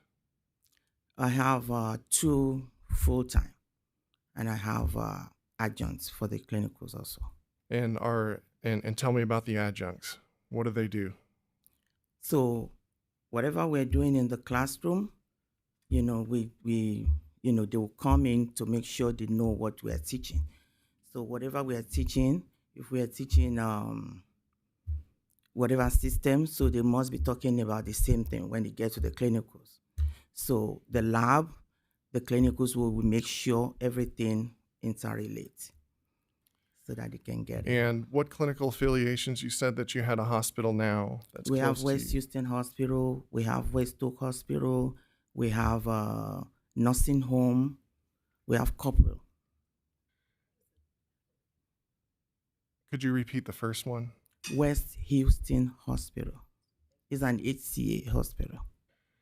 And is the instructor or the adjunct faculty, well, really the instructor, are they They are going to the faculty, clinical? they have master's degree. I'm not worried about that. And all that. So Not that. What I'm saying is, are they with the students when they they're are at always clinical? with the students. Okay, so the students are never precepted out during these clinicals. No, we don't do precept. What was the thought process? And what is the thought process behind 30% of the grade as attendance for those? Yeah, that was what she was able to point that out to us, because the students, we use that so that they can participate very well and they can, attend, the clinicals. We want their full participation. That's why we did that. But she pointed out to us, so we adjusted that. So, board members, I 100% agree with going on conditional, because right now, as I'm looking at this program, I believe they are a program that teaches to take the test and does not teach to make nurses, clinically competent nurses. I do, but I'm not sure what is available to us. It's not the first time that this program has been placed on conditional, and I feel like it's going to be cyclical in this sense. And there's been a lot of staff attrition, staff coming in, faculty coming in, and right now I'm not sure if they're making clinically competent, safe nurses. Madam President, I just want to ask Ms. Bello a couple of other questions, and then we can move on to make a motion. Yes. Where are your colleagues today, Ms. Bello? Yes, so Dr. Bell, when he had an emergency, and Villa Gomez, she was of the opinion that she couldn't make it because it's gonna be like she's feeling sad to be here, and I understand that she doesn't want to face a situation where she'll be in a conditional status. So I'm just sorry you don't have more support with you today. yeah, so that's why. But I also want to highlight for the reference of the other board members in the audience, and for you, Ms. Bello, I'm not sure you're aware, the validity of the reviews of the school, the internet reviews, the Google reviews, they're pretty haunting. They speak a lot to the financial gain of the institution. They speak about the lack of support of, they specifically name you and other individuals at the Institute. They also speak about really sort of railroading students into submitting favorable reviews and withholding transcripts. No, So, I think of course, that like I was- said, this is the internet, whether it's authentic or not, the good, the bad, but there are quite a few bad reviews that you may want to review yourself and sort of self-reflect. My problem, much of what Mr. Johnson has addressed, was just the lack of authenticity from 24 when the school or the institute submitted their self-review saying they're in total compliance, and then the board staff comes in August and says you're not in compliance with many of those same things that you said you were in compliance. So that authenticity or lack of is also illuminated in these reviews about the lack of honesty, if you will, of the school and the staff. Okay. May I speak to Ms. Claus regarding that? Regarding the you said you were doing 40% of the standardized exam.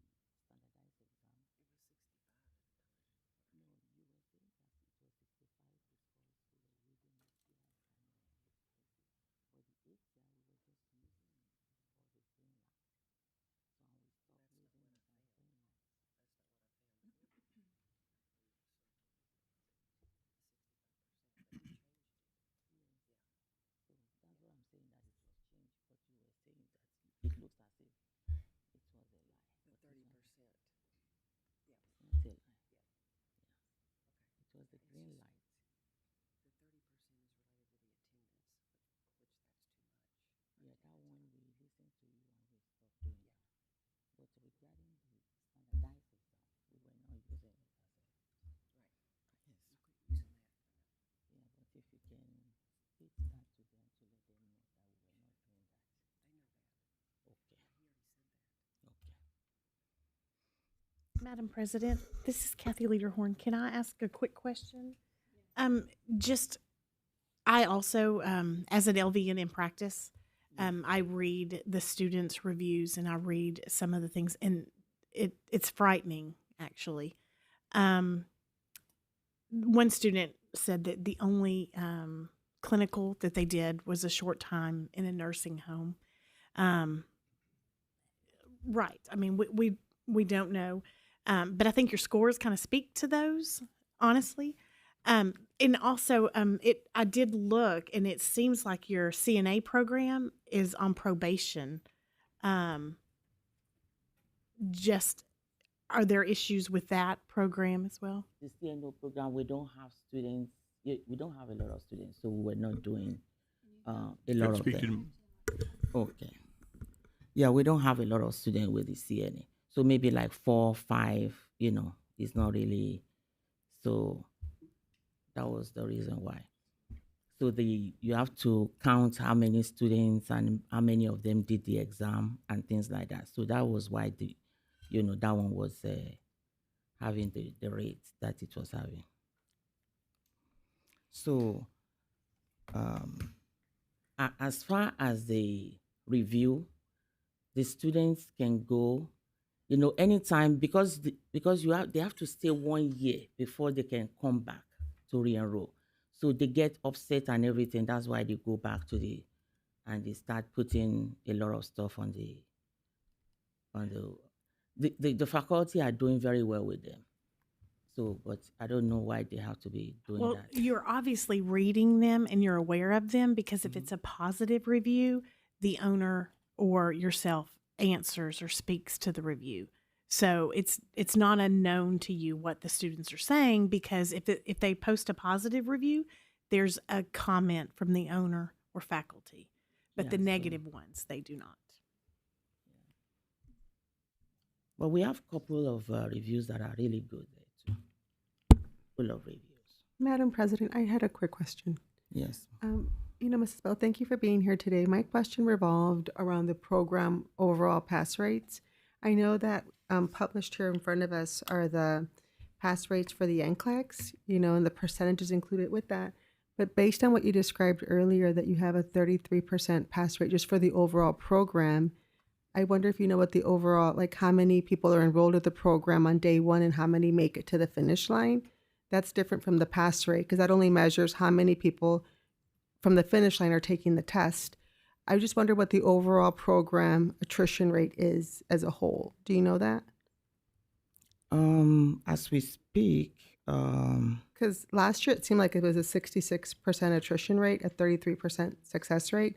So I just wonder if that's just a common theme every year or if it's just an outlier. I don't have that information with me, and I Okay, don't want to thank give you. I don't want to give you a wrong. Because I think that's equally important and concerning. Yeah, but we're not doing very badly with that. But I don't have that specific percentage with me. Thank you. I was just trying to rush. To withdrawal of approval based on the 2024 NCLEX PN examination pass rate, lack of compliance with Rule 214, and information provided, and to provide appropriate teach out for all current students enrolled. Madam This is President. Rick Williams. I second.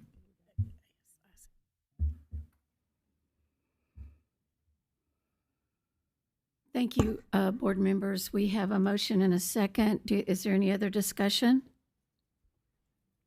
Do you have that?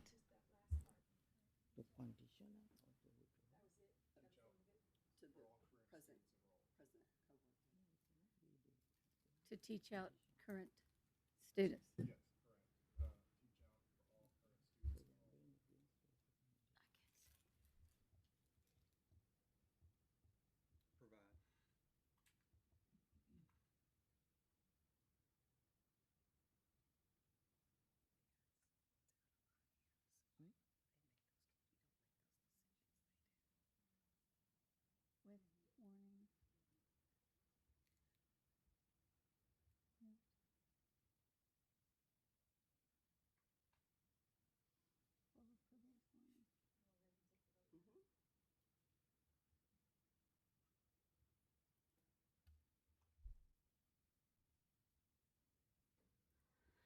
Okay. We have a motion and a second. If you'll please vote.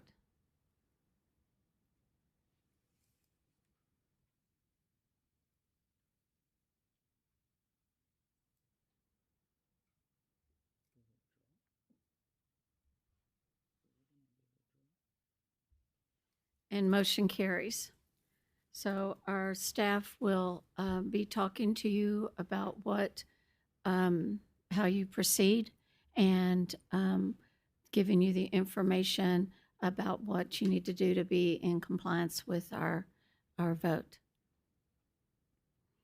So thank you for being here today. And I also say I've been a faculty for a long time, and I never didn't appear for a meeting because it was going to make me feel bad. I think that, the support, and we appreciate you coming today. We know it was difficult. So Yeah, I was just rushing to make sure I come here. I'm sorry, I cannot hear you. I said I was rushing to make sure at least I'm here because she wasn't feeling comfortable, but the other person had to be out of the country. But So we appreciate you being here, and we appreciate the work that you have done. But we have to protect the students. That's the public that we have to protect, and the students deserve, when they've paid time and money to graduate from a school that prepares them to become nurses. So thank you, and thank you, staff, for your support of this program and your guidance with them. Thank you.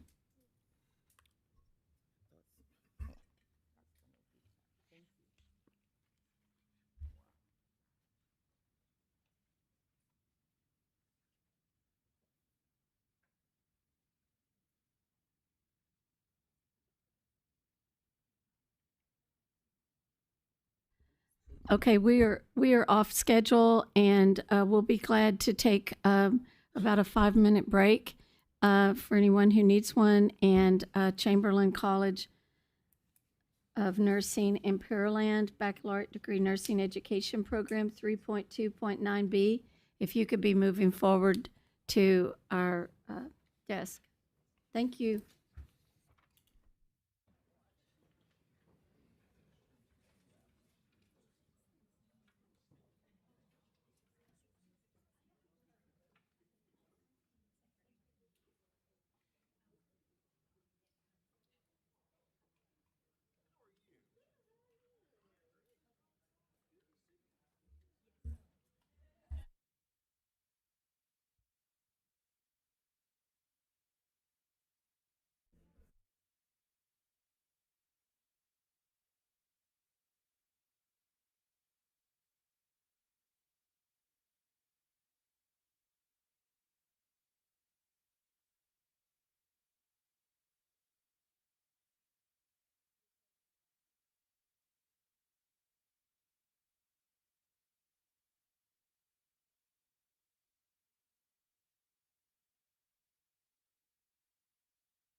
Thank you all. At this time, we'll do 3.2.9B, Chamberlain College of Nursing in Pearland, and I appreciate you being here, and I'm sorry for our delay, and I know that that can make you nervous waiting for your time, and we also acknowledge that we know it's difficult to be here, and we understand that, and we appreciate you being here today, and Beverly's work with you guys. And I think I've got Virginia Ayers. I don't know if she can see. I'm waving, and now she's gone. There she is.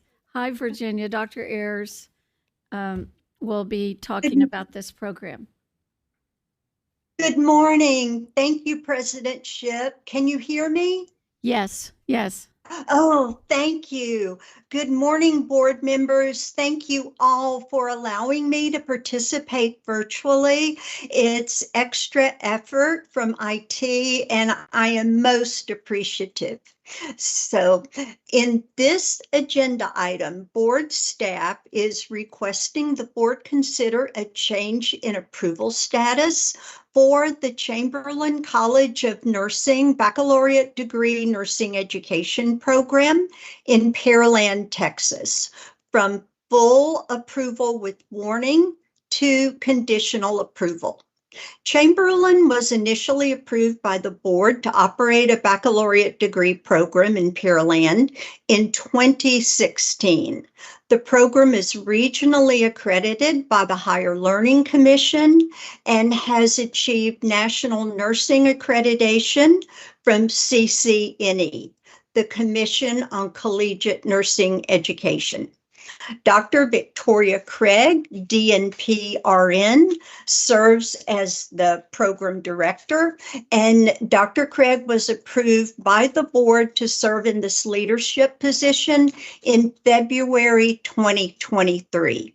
The program achieved above 80% pass rate for many years. However, in 2022, the pass rate was 74.62%, with 97 of 130 first-time candidates passing the examination. Resultantly, in 2023, the program director and faculty members were required to submit a self-study report to board staff to evaluate factors that may have contributed to graduates' performance on the 2022 NCLEX RN. Chamberlain completed and submitted a comprehensive self-study report and initiated many of the identified corrective measures.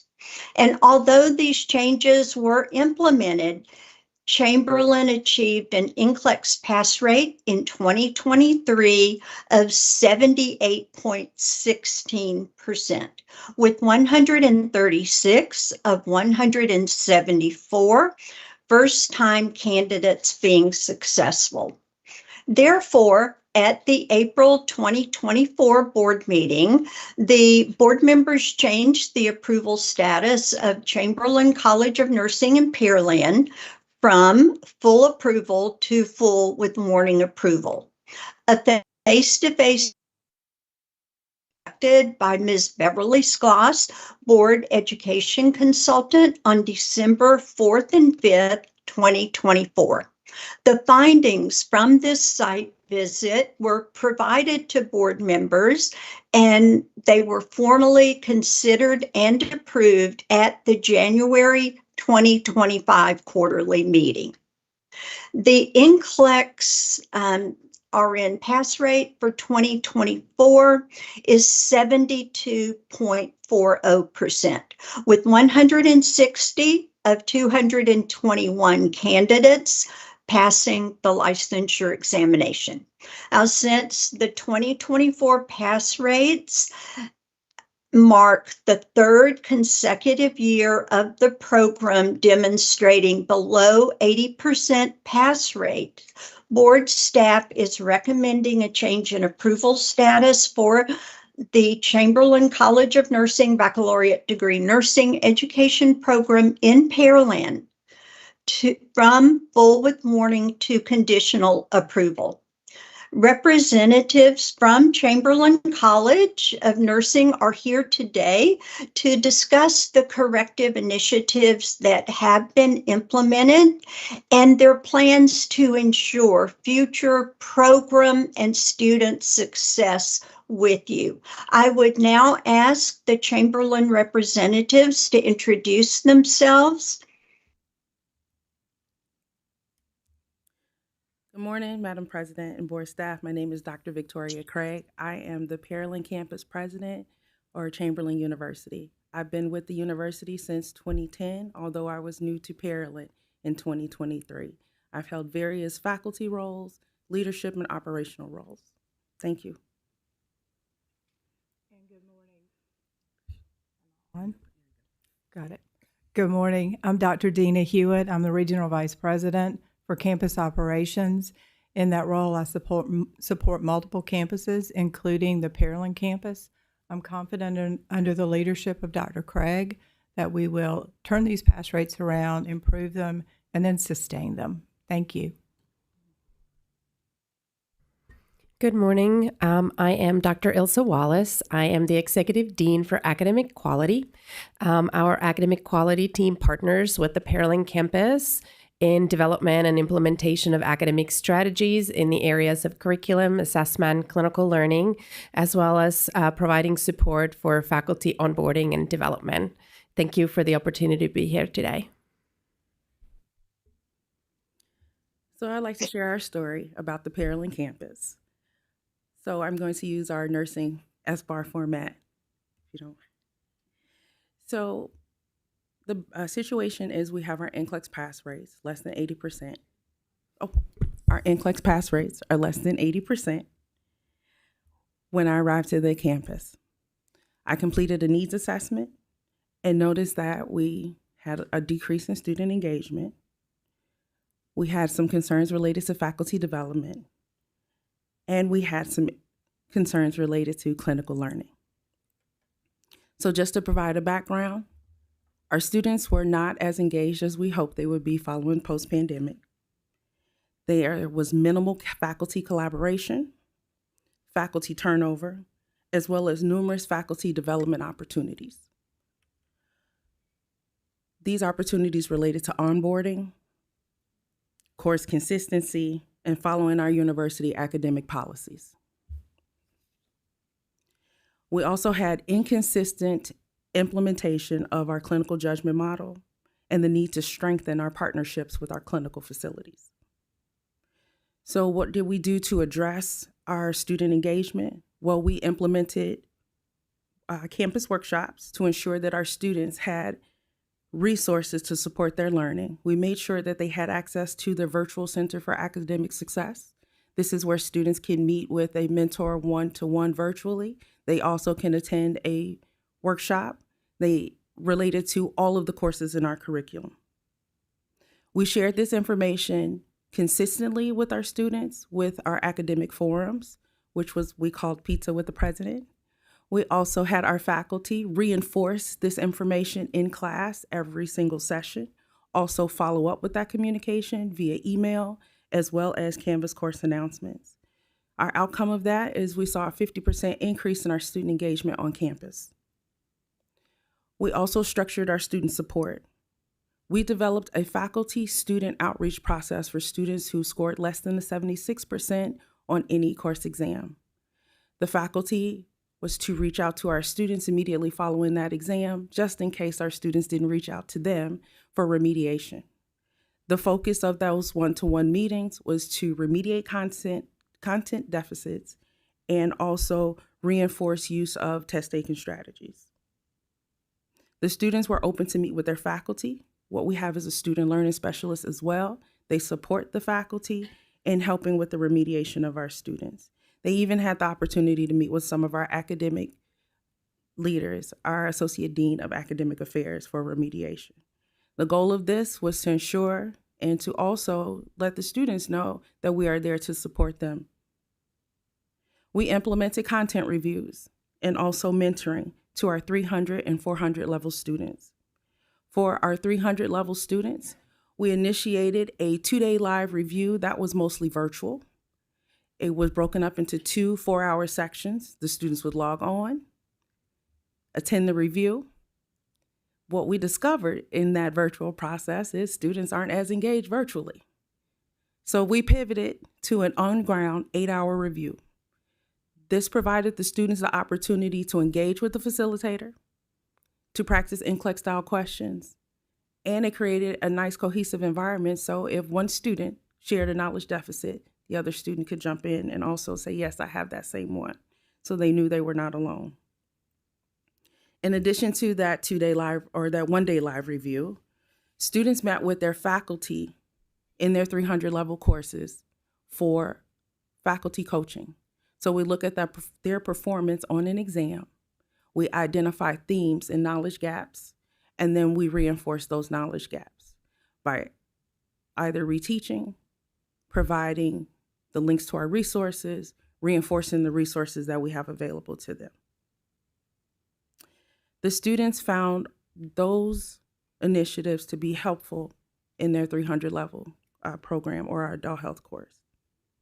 For our students in the 400 level program, we provided a 2-day live review on ground to focus on key nursing concepts that were identified by student performance on exams.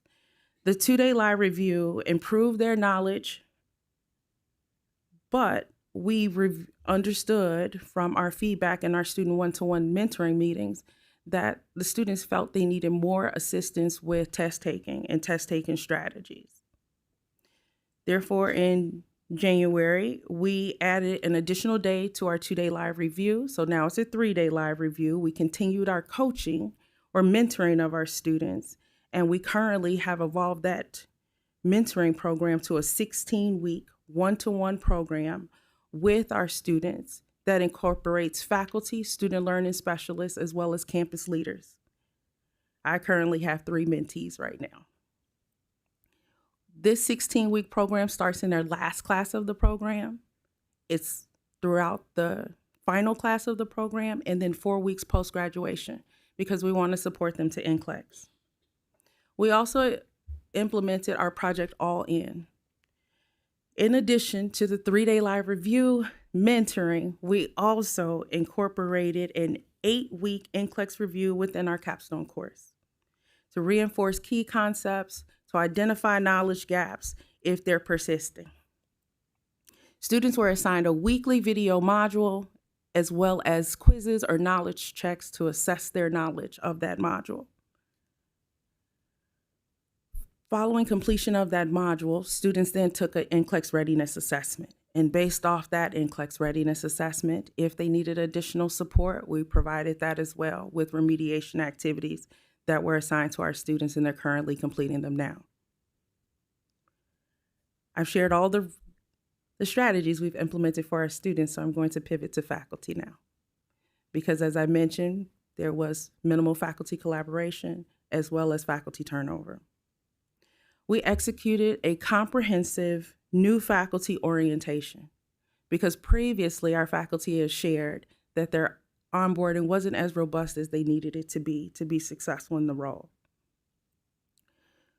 Our associate deans of academic affairs or our faculty managers met with our new faculty to identify additional needs as well as provide them with our comprehensive onboarding. Seasoned faculty mentored our new faculty colleagues. Our associate deans of faculty performed classroom observations. And overall, our new faculty voiced that the onboarding was comprehensive, they felt supported in their role, and it resulted in positive student outcomes from our student end of course surveys.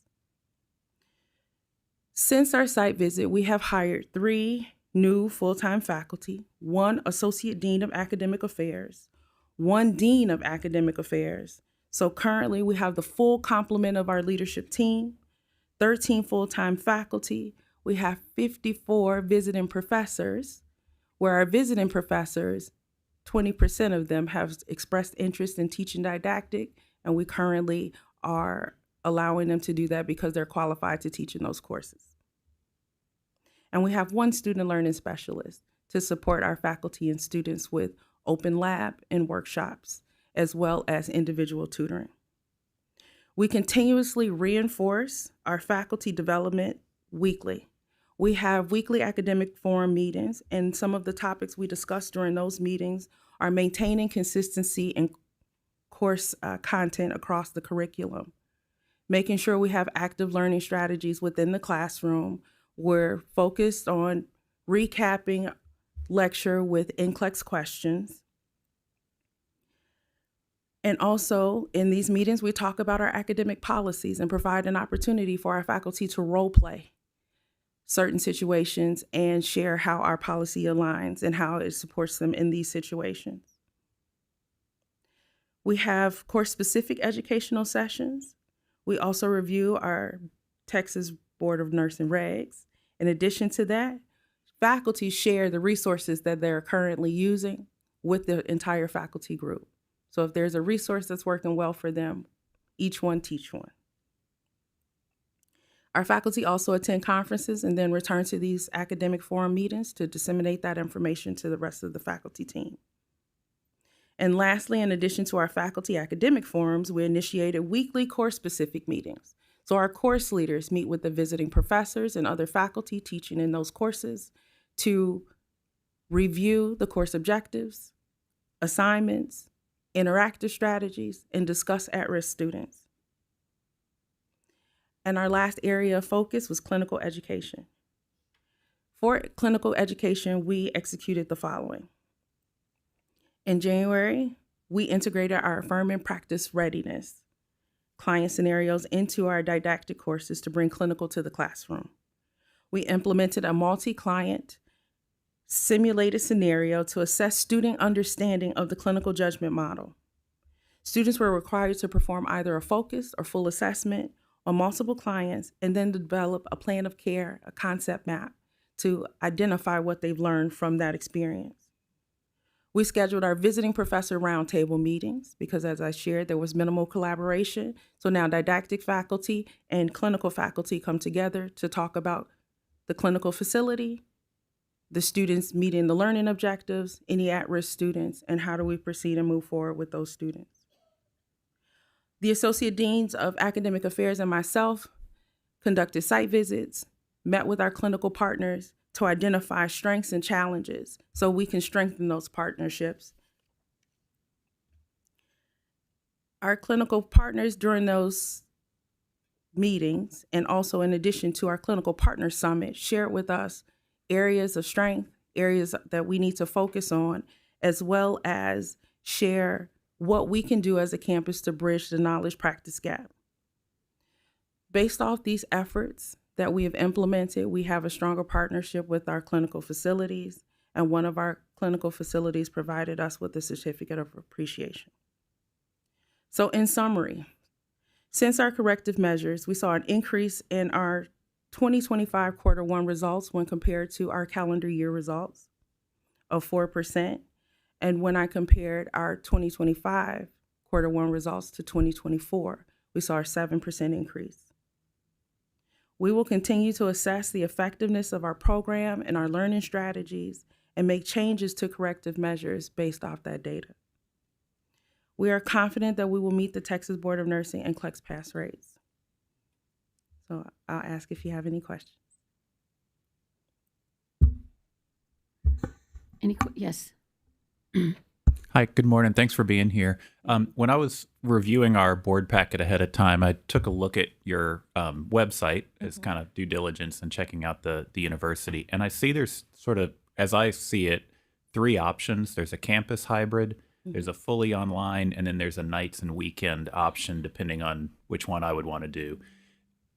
We're looking at your scores in the aggregate, and I wonder if you might be able to speak to, is there differences in pass rates if you look at each of those separate programs or each of those separate tracks, I guess, for lack of a better word of what to call it.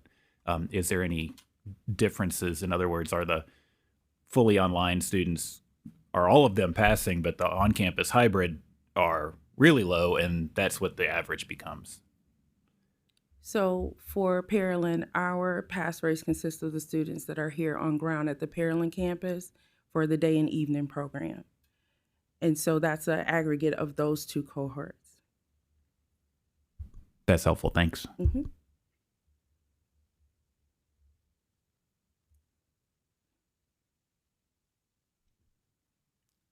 Good morning. Good morning. My name is Ellie Adamson. Thank you for being here today. I had a question regarding your 16-week. Is it a mentorship program?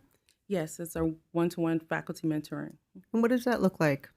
So I meet with my mentees as well as the faculty and other leaders once a week. Our meetings can go anywhere from 30 minutes to an hour. We look at the student, I meet with the student to go over their, what we call our Strength and Opportunities report. This is a report they receive after they've completed their exams and identify themes of where the student still has a knowledge gap. So during that meeting, we talk about those knowledge gaps. We may do some reteaching at that time, but then we practice questions. Tell me how you thought through this question. What are you thinking about this question? How do you reframe this or reword this question? And so we, in addition to just the academic piece, we also talk about any other issues that the student is experiencing. So personal issues not related to academics that might be impairing their ability to process that question. Mm-hmm. Thank you. Mm-hmm.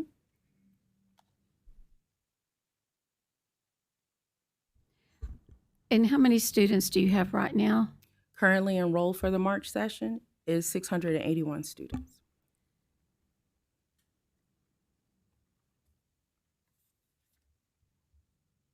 Madam President. Yes. Hi, thank you for coming. So with that denominator, when I was looking at, and some of this you may not be able to speak to because it's in 2020, I noticed when the denominator is smaller, the NCLEX pass rate is better for the most part. And like that 2024, the denominator is 222 and you're at 72%. So I don't know if any of you were there in 2020, what was it that they were doing so well then that you are still doing now, where they were at 93% back in 2020, which is in the middle of COVID. So they wasn't even on campus. So that would be my question.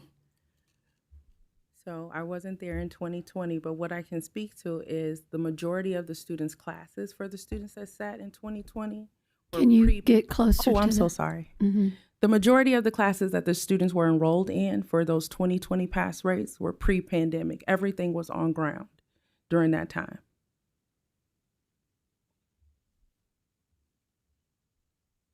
Okay. I had a question. So you have 22 campuses, pre-licensure BSN programs in 15 states. Do they pass NCLEX? Yes. All of them? Well, I can only speak to Pearland, but I'm sure. Well, then I can ask somebody that's higher up. Yep, I can answer this question.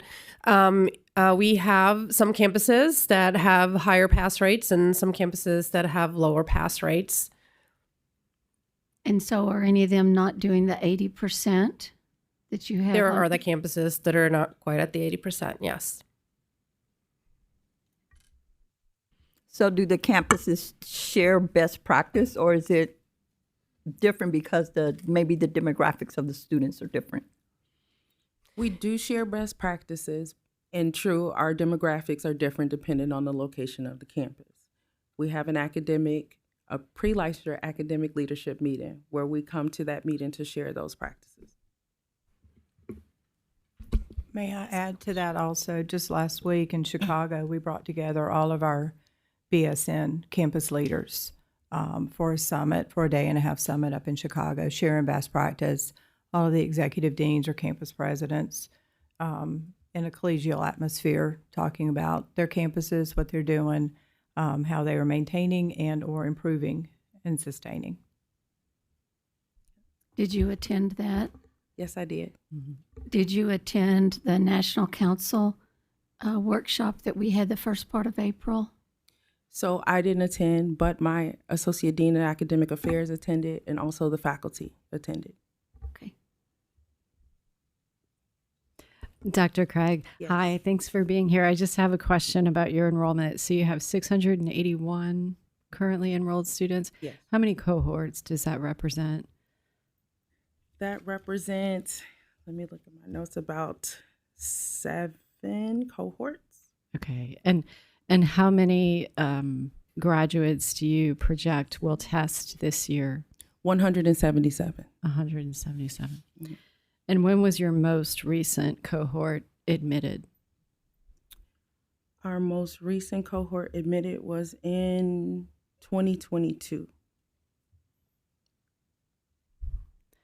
So you haven't admitted Oh, most any- recent. I'm so sorry. Yeah. My most recent cohort was in March of 2025.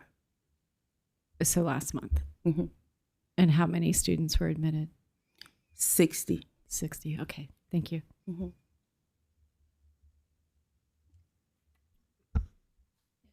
Was that before or after having notice of a staff's recommendation today for conditional? That was before, because our March session starts in March 3rd. So those students were already enrolled or applying for enrollment. How many admissions do you have in a calendar year? We have 6 admissions in a calendar year. Mm-hmm. Is that 6 times 60? No, the numbers are different depending on how many students actually enroll. But it could be 60. It could be, but on average, it's about 40, 45. What is the program's reflection on the number of students that have been admitted over the years? Because clearly that's increased significantly, and the pass rate, as another a member observed, seems to have dropped with that. Going forward, if you do go unconditional and you have to take a pause on enrollments and then you recover and achieve the 80%, what would your plans be after that? Have y'all discussed that? Well, what we've discussed is making sure that we have all the resources to support students when they are enrolled into the program. So we haven't talked specifically about the number of students or enrollment at this point, but I'll defer to Dina. Thank you. So she mentioned that we have already hired 3 new faculty, and I believe that was since your visit to the campus. We've hired 3 more faculty. We also have more in the pipeline. We're also working on strategies to retain faculty, knowing that the Houston market can be pretty tough for nursing faculty. So the university is committed to providing those resources and continuing to hire, even knowing what the outcome of today will be, to support the campus and support the students.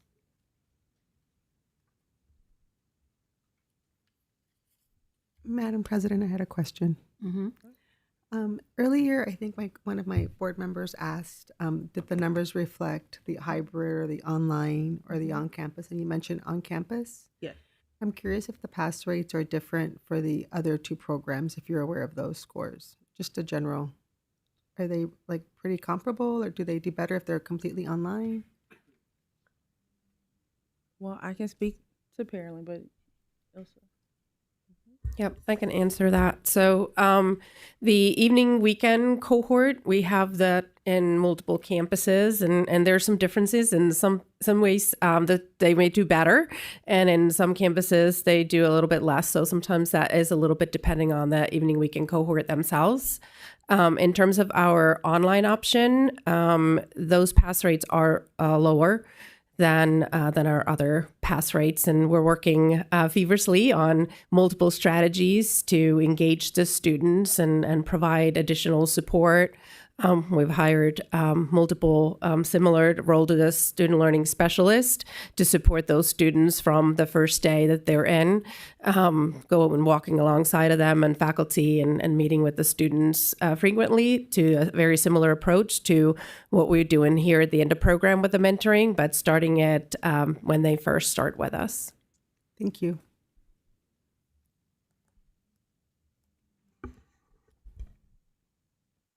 Any other questions, board members? Yes. I'm just trying to get some clarification. Kathy Boswell. Do you are you faculty as well as president? Do you actually engage in teaching, any of you ladies on this campus? I guess. No, I don't teach a course. I'm sorry? No, I don't teach a course. Oh, okay. Okay. Mm-hmm.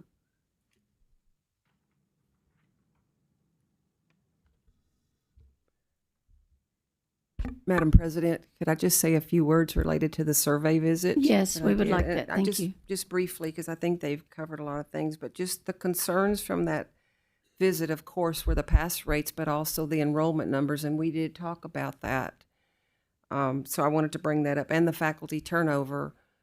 A lot of what they call visiting professors, which is part-time, and, fewer full-time, which I know they've been working on that, and they have a plan, and they have been hiring, but those were the issues and concerns at the survey visit time in December.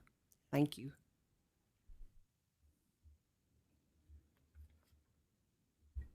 I think those of us that have been at this for a while can all agree that when you grow fast, things happen and everyone suffers from the top down, from the bottom up, retention of students and all, and then you're pedaling very fast to provide resources. And I love the terminology that you get with them as soon as they get in. I've been in academia for almost all of my career. I've taught every level.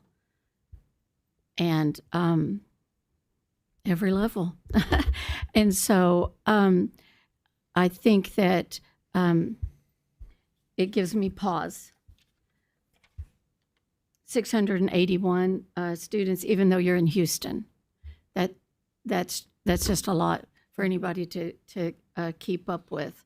And then we see, and I know you haven't been there the whole time that it was the lower level, so I appreciate what you're saying, and I love that. And I'd just like to see if anybody else has anything they want to say about that or something that you've seen. I was even with a university, and when it was my alma mater, that ended up going unconditional. And I can tell you 100%, no, probably 99%. When you go unconditional, you come back better. I don't know that everybody does, but I can tell you all of them. And the majority of the schools then are in the 90s because you have to make the changes. And also our, like Beverly's visit and, what she's seeing and what is going on. And that's just a lot of bodies. And so, again, what I've said earlier, we're here to protect the student. They are a consumer, and we're to protect those patients that those students are going to be taken care of in the future.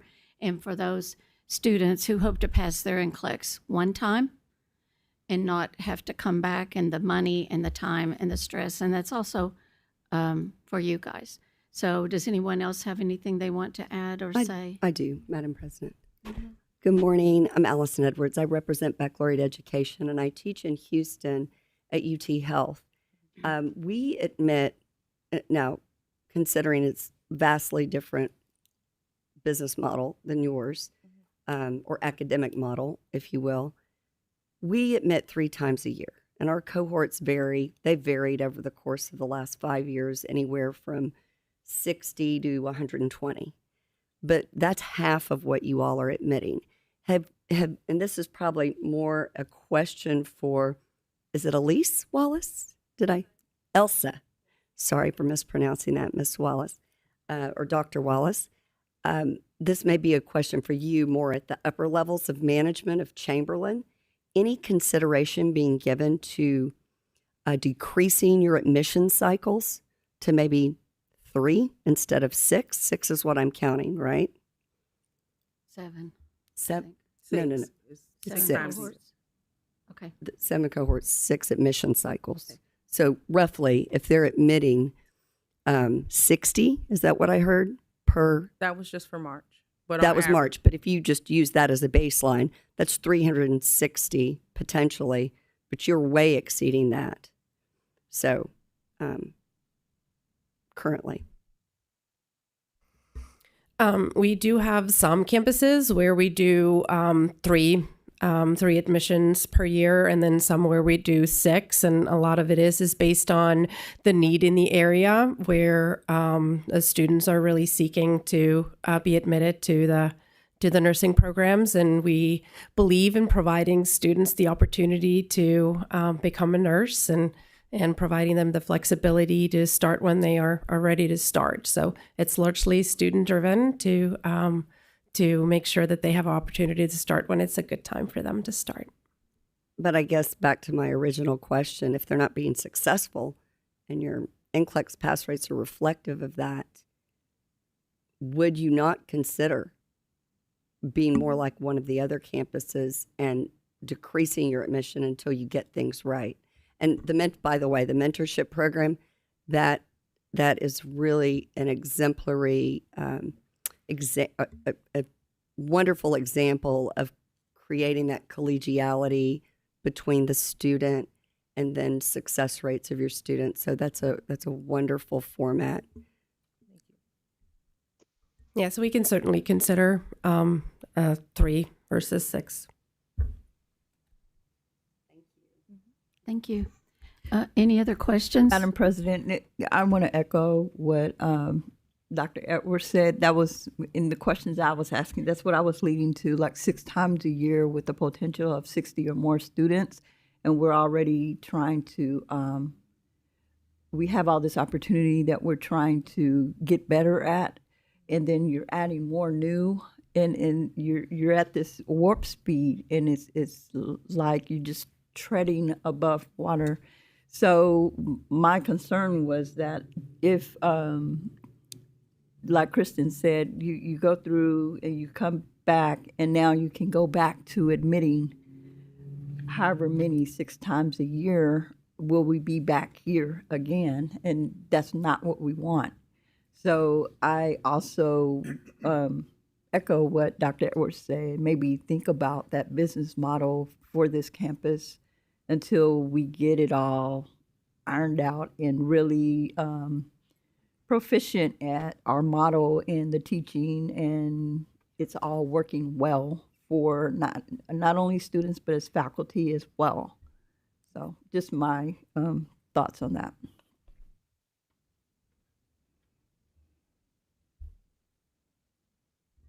Okay. Are there any other comments or any questions, board members? Okay. Could I have a motion, please? This is Allison Edwards. I move to change the approval status for the Chamberlain College of Nursing Baccalaureate Degree Nursing Education Program in Pearland, Texas, from full approval with warning to conditional approval based on upon the 2024 NCLEX RN examination pass rate, the 2023 self-study report, outcomes of the 2024 face-to-face survey visit, and compliance with Rule 215, 215, and impose the conditions requirements in the attached letter and board order. See attachment number 1. Thank you. And do I have a second? This is Daryl. I second. Thank you. I have a motion and a second. If you will please vote.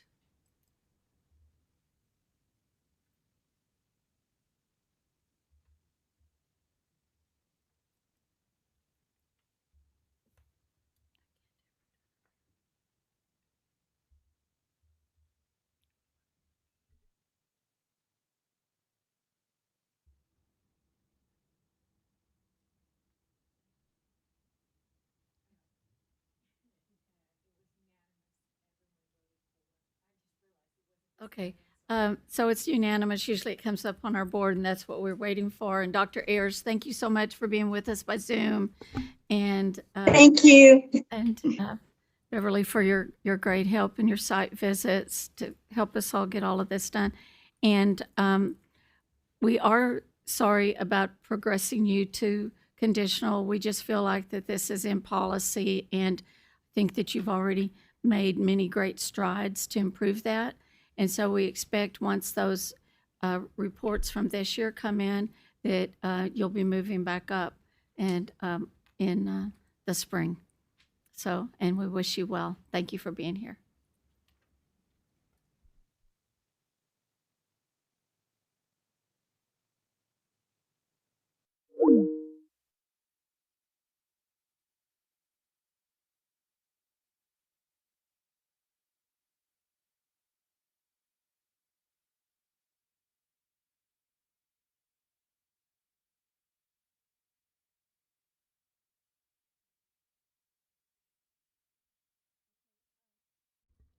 we are running a little bit behind, but we're going to push through. And we know that people have appointments with us and we're a little off schedule. But at this time, we're going to do 7.11 Texas Peer Assistance Program for Nurses Quarterly Report for the first quarter. And this is Brittany Metjeski. I struggle with that. I'm sorry. Who will give us that report. She is the Texas Peer Assistant Program Director. Thank you. Hi, good morning.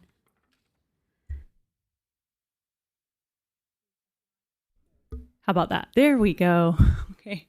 Good morning, members of the board and staff. Thank y'all so much for having me today. I am going to be actually reporting on our second quarter, and the dates for the second quarter run December 1st through February 28th, and just filling you all in on some things happening around the program, and also here, of course, if there are any questions. So first, I just would like to start off with looking at the referral rates. That is something that we track, and we have a goal this year for our fiscal year. Our goal was to increase our referral numbers by 10%. I'm happy that we are still on track to meet and or hopefully exceed that goal. Right now, this past quarter, we did have 156 referrals. That is down a little bit from the previous quarter. The previous quarter, as we discussed, had kind of unprecedented numbers and growth. So we want to ensure that we're still meeting our goals and tracking that, but it's still a healthy number. We had, like I said, the 153. We did have several more participants actively sign participation agreement as compared to the previous quarter. So those are our nurses that come into the program. They're referred to get that support, and they actually come on board and sign to be monitored, and so that they can maintain their licensure. This particular quarter, we had 49 nurses that signed those PAs with us. So a few other numbers, just looking at the total, our total caseload was 612 for this quarter of active nurses in the program and referrals. And there's a couple of other things that we implemented this fiscal year that I wanted to report out on, how that's going. One of the things we did was incorporate the importance of outreach, really getting out there in the community, making sure that there is understanding of what this program is, what we can do. We know that this population of nurses that are struggling with substance use and or mental health conditions is still very much underserved, and this resource is very much underutilized. So with that in mind, we took one of our full-time case manager positions and flipped that into a full-time outreach position that would help support the outreach initiatives as well as our peer support program, because that is really what sets us apart from other state programs that are similar for alternative to discipline. With that, I am very, very proud to report there's a lot of hard work by the entire team, and that position is a nursing position. We felt like that was imperative to the team, felt that was imperative. So it's a nurse speaking to other nurses about peer support, what that looks like, and the effects and the outcomes that we see. Since the inception of that, and since November, we have had 91 of our nurse participants paired with peer support partners. That is remarkable. In my short time, I've been with the program for a little less than 2.5 years, and I have never seen numbers like that with our peer support program. So it is working. It is showing that that is working, and we hope that that number helps also outcomes and just get the word out there about the effectiveness and the program itself. In addition to that, we've had 21 new peer support applicants. So we have 138 peer support partners right now, and those are nurses all across our state. We're looking to continuously increase that. And so there's a lot of effort being done to, of course, talk about that, how you can get engaged with us and volunteer to give back to nursing. Are there, so that is really the report out. I'm open to any questions, the things that we are doing, what we're looking at in the future.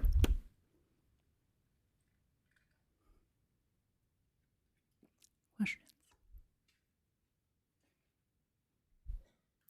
Any questions, board members? I think it's just still shows, what a good job you're doing as program director, and your leadership and your excitement about it, and helping our nurses that are having some struggles. So thank you for that. Any other questions or anything? Or Tony, you have anything to say? You're shaking your head over there. Not really. The numbers speak for themselves. Brittany is doing an amazing job. Her team is doing an amazing job. As she indicated, they've made a lot of progress in outreach. It looks good. Thank you, Tony. I thought one of the numbers that I thought was good, when we have referral from the board is 26, but board non-order 79. So those are some good things. You're getting the word out. So It's a struggle, I know. It definitely will. And I'm excited. We'll be at the NCSPN conference and speaking there next week on a panel with a few other alternative to discipline programs. So I'm excited to just continue to engage, nationwide, I think, programs like ours and looking at creative efforts to help nurses that, are meeting the criteria that would need help. So I'm excited about that. Well, that's great. That's really good. That's a large group to reach. So thank you. Any other questions? And this is just a report. It's not a voting item. Great. Thank you all so much. Yeah. Thank you for being here. Sorry about our delay. At this time, we'll do the University of Texas Permian Basin and Odessa Baccalaureate Degree Nursing Education Program. I think Dr. Donnelly. And it's 3.2.9C.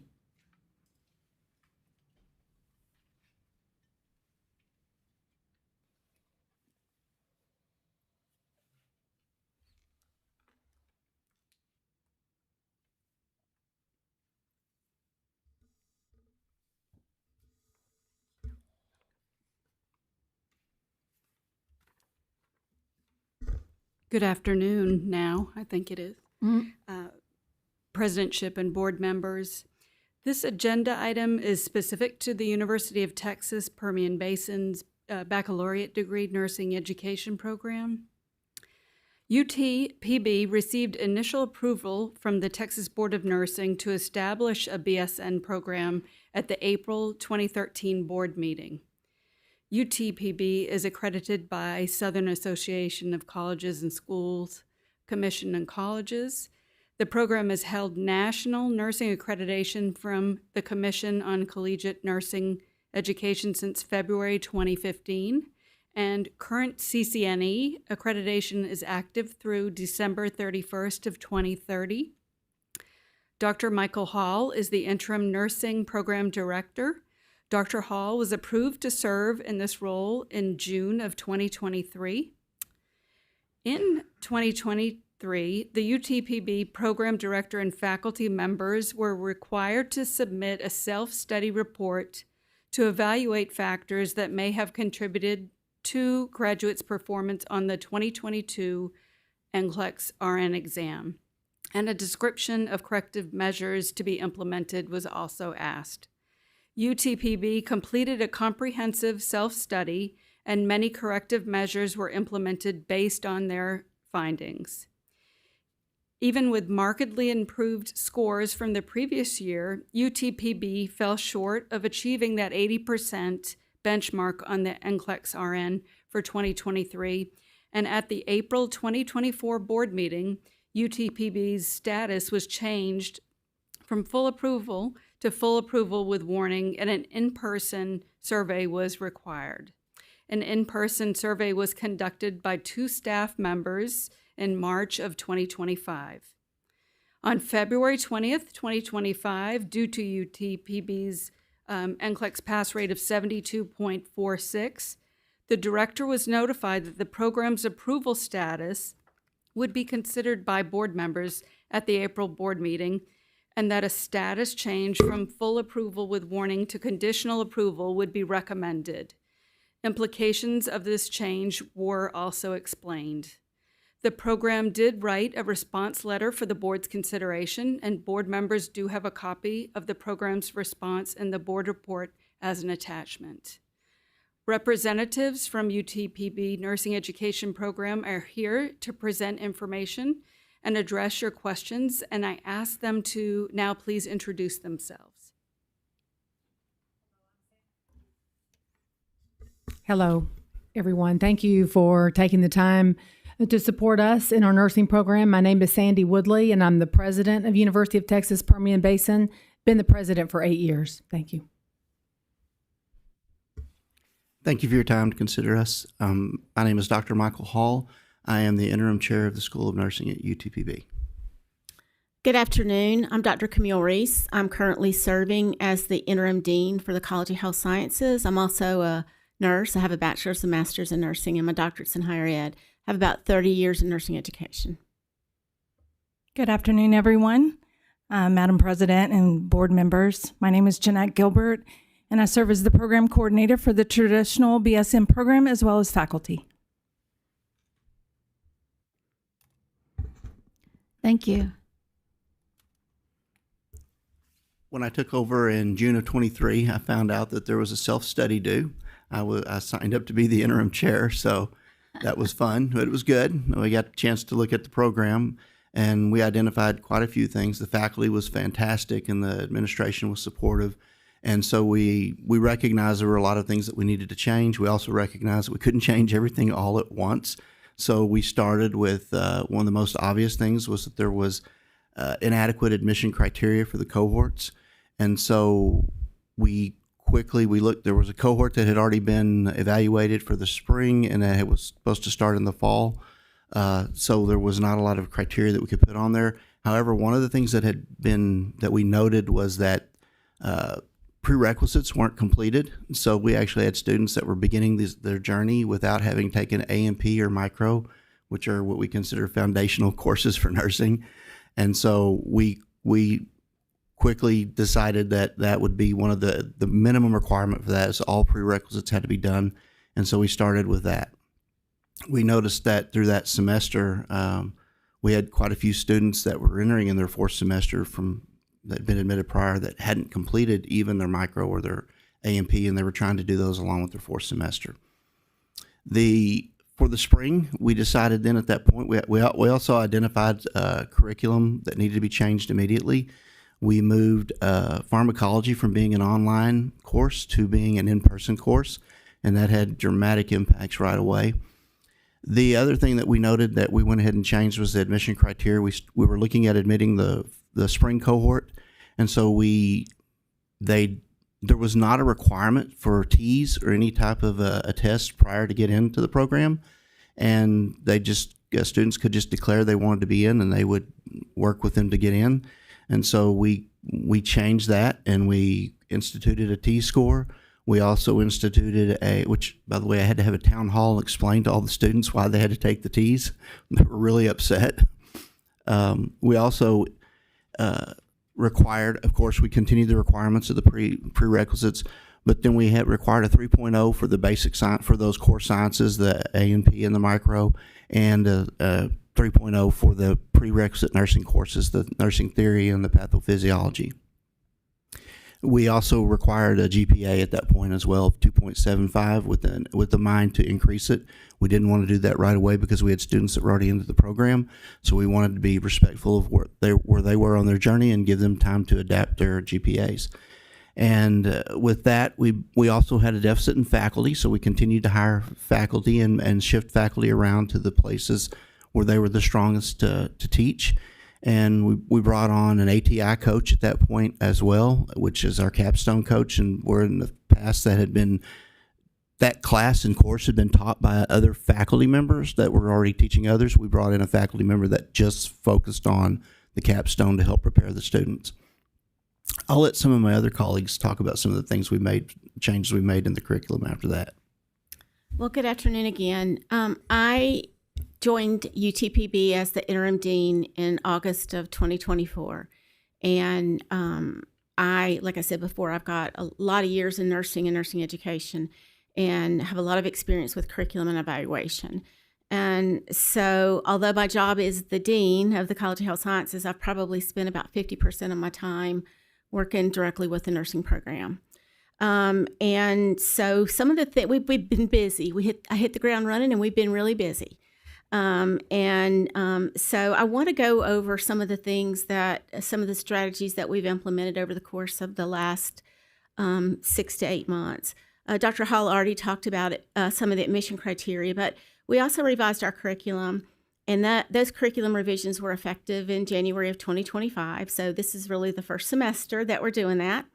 And so some of the things that we've done is an additional Med-Surg 2 course has been added. There were only 2 Med-Surg courses before, and so the students had almost anywhere between a 1 and 2 semester absence of Med-Surg courses, and anybody that's been in nursing knows that those are critical courses to make sure that they remain competent. We also changed the maternity and pediatric courses. They were originally 16-week courses that were offered the same semester, and it didn't really make any sense to me why we did that, so I changed those courses.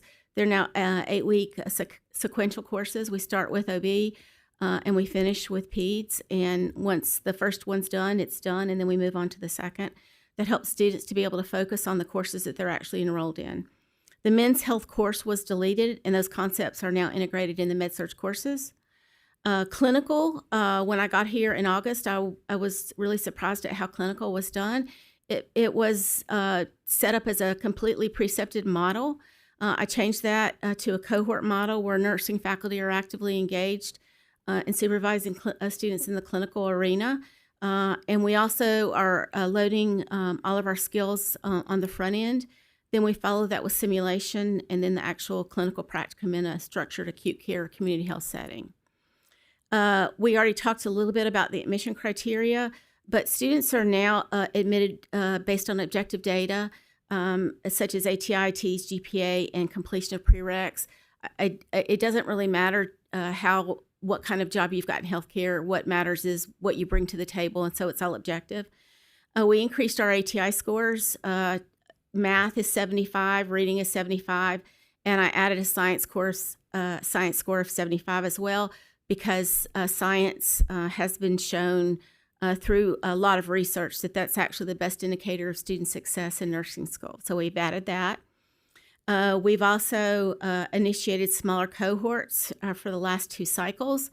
The program is approved for 40 slots each admission cycle, but approximately 30 students have actually been admitted instead of the 40. I also implemented a testing policy, so now all tests are reviewed by another nursing faculty for rigor, and this would be reviewed by a seasoned educator, not a novice educator, somebody that's got experience with testing. Test analysis is completed on each assessment, and all questions have established validity and reliability, and they're all based on the new next-gen format for the NCLEX. Student grades are now based on objective data from test quizzes and ATI assessments, not extra credit or projects. Students must pass a medication competency exam at 100% to be able to complete the clinical objectives for each clinical course. A grade of 75 or higher is required in each nursing course. However, this will change in fall semester of 2025, and so the minimum passing grade for nursing courses will be 80. Students may only have 2 admissions to the program. If a student leaves the program for any reason, academic, medical, or personal, they may only return to the program 1 time. Students have an ATI coach assigned to them who is also on the faculty at UTPB and knows the individual students. Faculty are collaborating on a weekly basis to discuss curriculum, student performance, outcomes, and areas for improvement. And I've really spent a lot of time over the last 6 months working to build a strong functional team of nursing faculty. Faculty are consistently upholding program policies and procedures and holding each other accountable to those policies. 2 additional nursing faculty have been hired. One was an MSN, one's a DNP, both of whom are Med-Surg content experts. Additionally, we've just started the hiring process for 2 additional nursing faculty positions. There'll be a minimum of an MSN, and we'll hire one for Med-Surg and one for OB-Peds. A summer 2025 semester will be offered to the students who were originally scheduled to graduate in December 2025.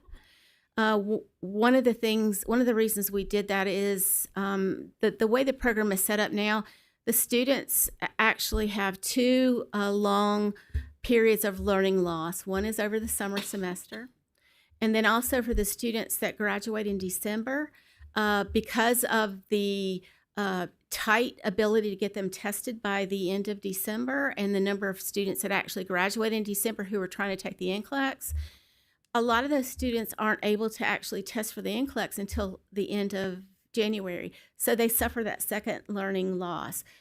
So we will be, the class that was due to graduate in December of 2025 will actually start their final semester the middle of May.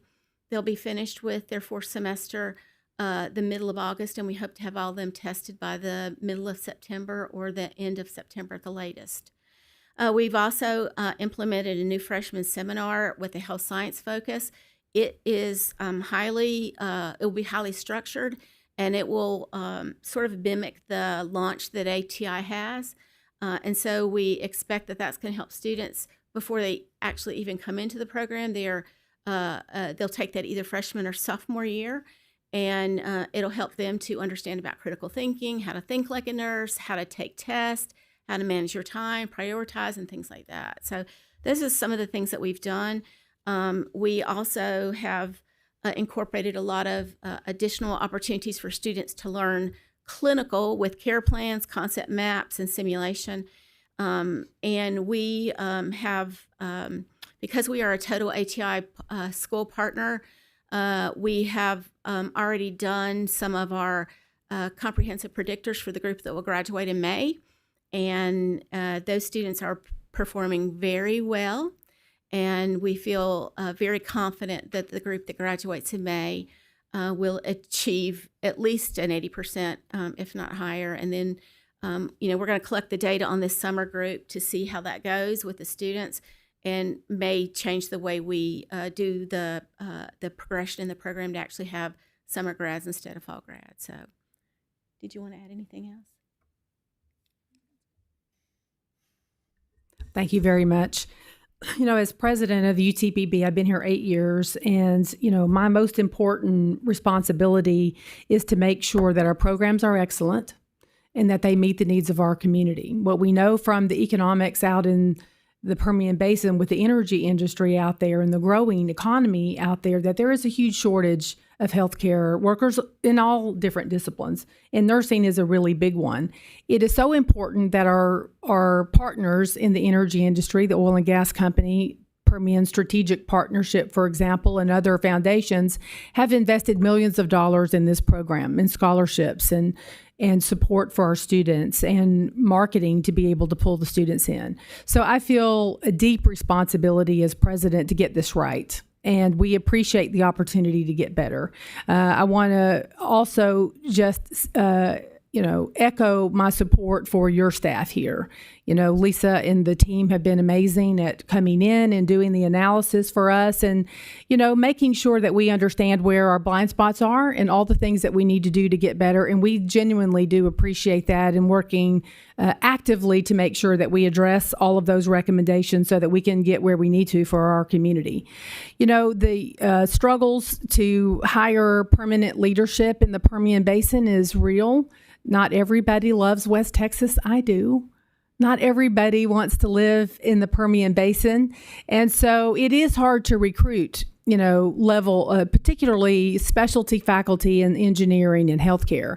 I will say that Drs. Reese and Dr. Hall, while interim, are very highly committed to this university and many, many years of experience. And they've really helped us, I believe, already turn the corner that we will be able to all see in our test scores by the end of the summer. We believe we'll achieve the 80%, and we're working very hard, to do that. I will just conclude by saying that the university is committed 100% to getting where we need to go for the community and for our students. We will pay attention to the cohort size to make sure that we have that we don't try to optimize that in the future, just to make sure that we have the faculty in place and all the supports that we do need to be successful. I've also worked with our team to get much better at analytics. You know, we need to be able to understand very specifically, not just accurately, but for each student, what are the concepts that they're struggling with and what do we need to do early in their journey to get them where they need to be and to put those really rigorous remediation plans in place. So thank you again for your consideration. We appreciate the work that you do on behalf of nurses everywhere, and thank you for your support. Thank you. Thank you for those kind words. Thank you for your presentation. Did you have something you want to say? I just wanted to say something. So I came on as faculty last spring, and I was adjunct, and I came full time in the fall. And the changes that we have implemented, I think, have been amazing. From the time I started until now, one of the first things I said is we didn't have enough med surg. I mean, that is so incredibly important. And then being faculty as well, being out there with the students, coming from the precept model to actually being out there on the ground with them, I think it's made a huge difference because we actually sit down with them and we go through the labs and we go through the diagnosis and we have those post conferences and we sit and we do concept mapping on the board. I think it makes a huge difference to help those students connect the dots. So I know from my perspective, I've seen a big improvement since I started last spring. Thank you. Questions, board members, statements? Madam President, I just have a question about the freshman seminar. Thank you all for being here from UTPB, one of our satellite schools at UT Health. The freshman seminar, how do you recruit individuals if you don't know that they've declared that they are considering nursing school? The way the university has identified prospective nursing students is the pre-nursing major. And so all freshman students, anybody really that's not a transfer student, so anybody that's coming in brand new to the university that would have like less than 30 hours would be required to take like a freshman seminar course. And so this one will be more specific to healthcare and nursing. Okay, so it is required. It will be, for those yes. that have not declared as well as those that have.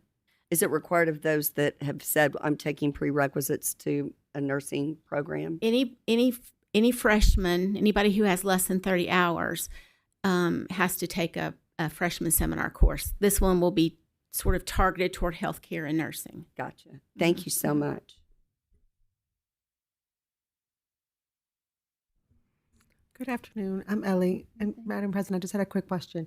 You mentioned earlier the capstone coach. I found that very interesting. So is that like a full-time job just by itself, or are they also part of faculty and they are a capstone coach part of the time? So I can speak to that. Our capstone coach, so it's NCLEX prep. So she is preparing them. However, this time she's both our in-house educator as well as our outside educator because she's an ATI educator. So she's working from both sides, and we have seen a great improvement in these students. And she is working very hard with them, giving them extra assignments to make sure that they understand the content. Thank you. Good afternoon. I'm Rick Williams, represent consumers. I've read your material and listened to your presentation, and I think that you all are 100% on the right track. It is clearly evident that you do care about your students and your university and your community. So I think that everything that you're doing will bear fruit. With that said, however, I will say that here we are. So, yeah, thank you. Okay, yes. So Dr. Hall is interim, and then we also have no, Dr. Reese is not. Yes, Dr. Reese is. You're both interim. What? And this may be. That's for me. A President Yes. Woolley question. Yes. So, what are the plans to either make these positions permanent? Yes. Particularly in light of the below standard Absolutely. rates? Well, we've been in major search mode for permanent health science dean and also the director of nursing for the past 3 years. We actually have had search firms and multiple search processes. We've had some success in getting a health science dean to say yes last year, and he took the job, and he was great, and we announced it to the press, and then he called 30 minutes after the announcement to say his wife would not move to the Permian Basin. And that's a common, theme for us. So, we do have the Dean of Health Science search going on right now and some really great candidates, the same with nursing. So we're on that third round to try to get the permanent positions in there. The University of Texas system is helping us in the search and, looking for quality applicants who are willing to work in the Permian Basin. In the meantime, as I said before, thankfully, we have the caliber of interim leadership here that have allowed us, I believe, to get where we need to go. It is my sincere effort and many sleepless nights on this particularly to try to get the leadership in place. We're really doing everything we can to be able to get permanent leadership. We know how important it is and pulling out all the stops to do it. And you mentioned that UT Health Science System is assisting with the search. Are you able to offer financial support for relocation to any? Oh, absolutely. Okay. Yes, so that's part of the package I have. Yes, the other thing we do, and this is not just unique to to nursing. I mean, I will say that University of Texas Permian Basin is a low resource university. We have a very thin margin for what we do out there, but a very big task. And so, thankfully, the University of Texas system is there to support us as well. And we make sure that we not only provide moving expenses, but a furnished apartment on the campus for up to 1 year so that people can ease in their transition, to be able to come here. And I think that will be a great asset once we find, the right leadership. It is disappointing that we're not here already. We really had high hopes that we would already be there, and we'll continue our efforts, to go out there and try to get both of those leadership positions in place permanently very soon. If I could, as you have in your information, a survey was conducted, and the results of the survey really spoke to the overwhelming need to have a full-time dean and director to direct and manage the program. That was the overwhelming need for the hope for the university, as well as a more comprehensive faculty orientation to the program and to the university as well as it was hard for us to discern whether a student is considered a pre-nursing student or enrolled in the program, and that needs to be defined in a better way for us to understand. So I just wanted to add that bit of information. Thank you.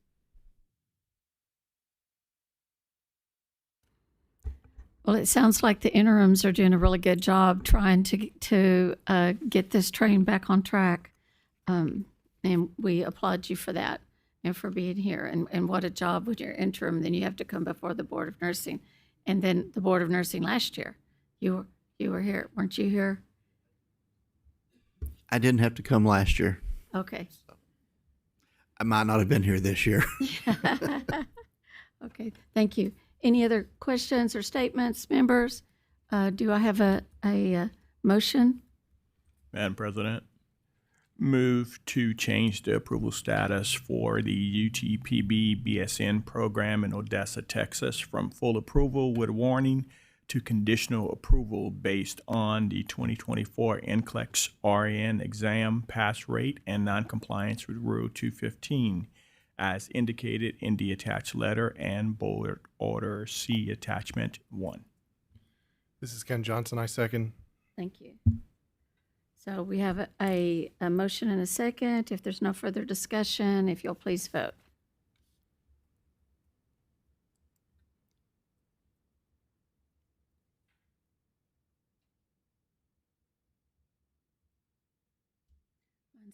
Mine's not coming up.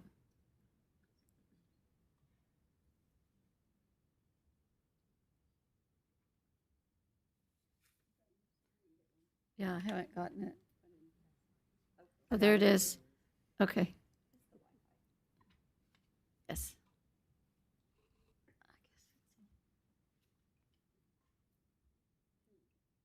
And it's all unanimous. So thank you for being here. We look forward to the changes for you next year as you take care of the students you have now. So thank you.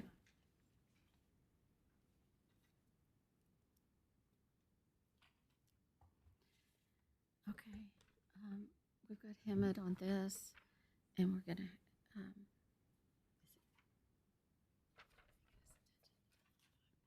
Mm-hmm.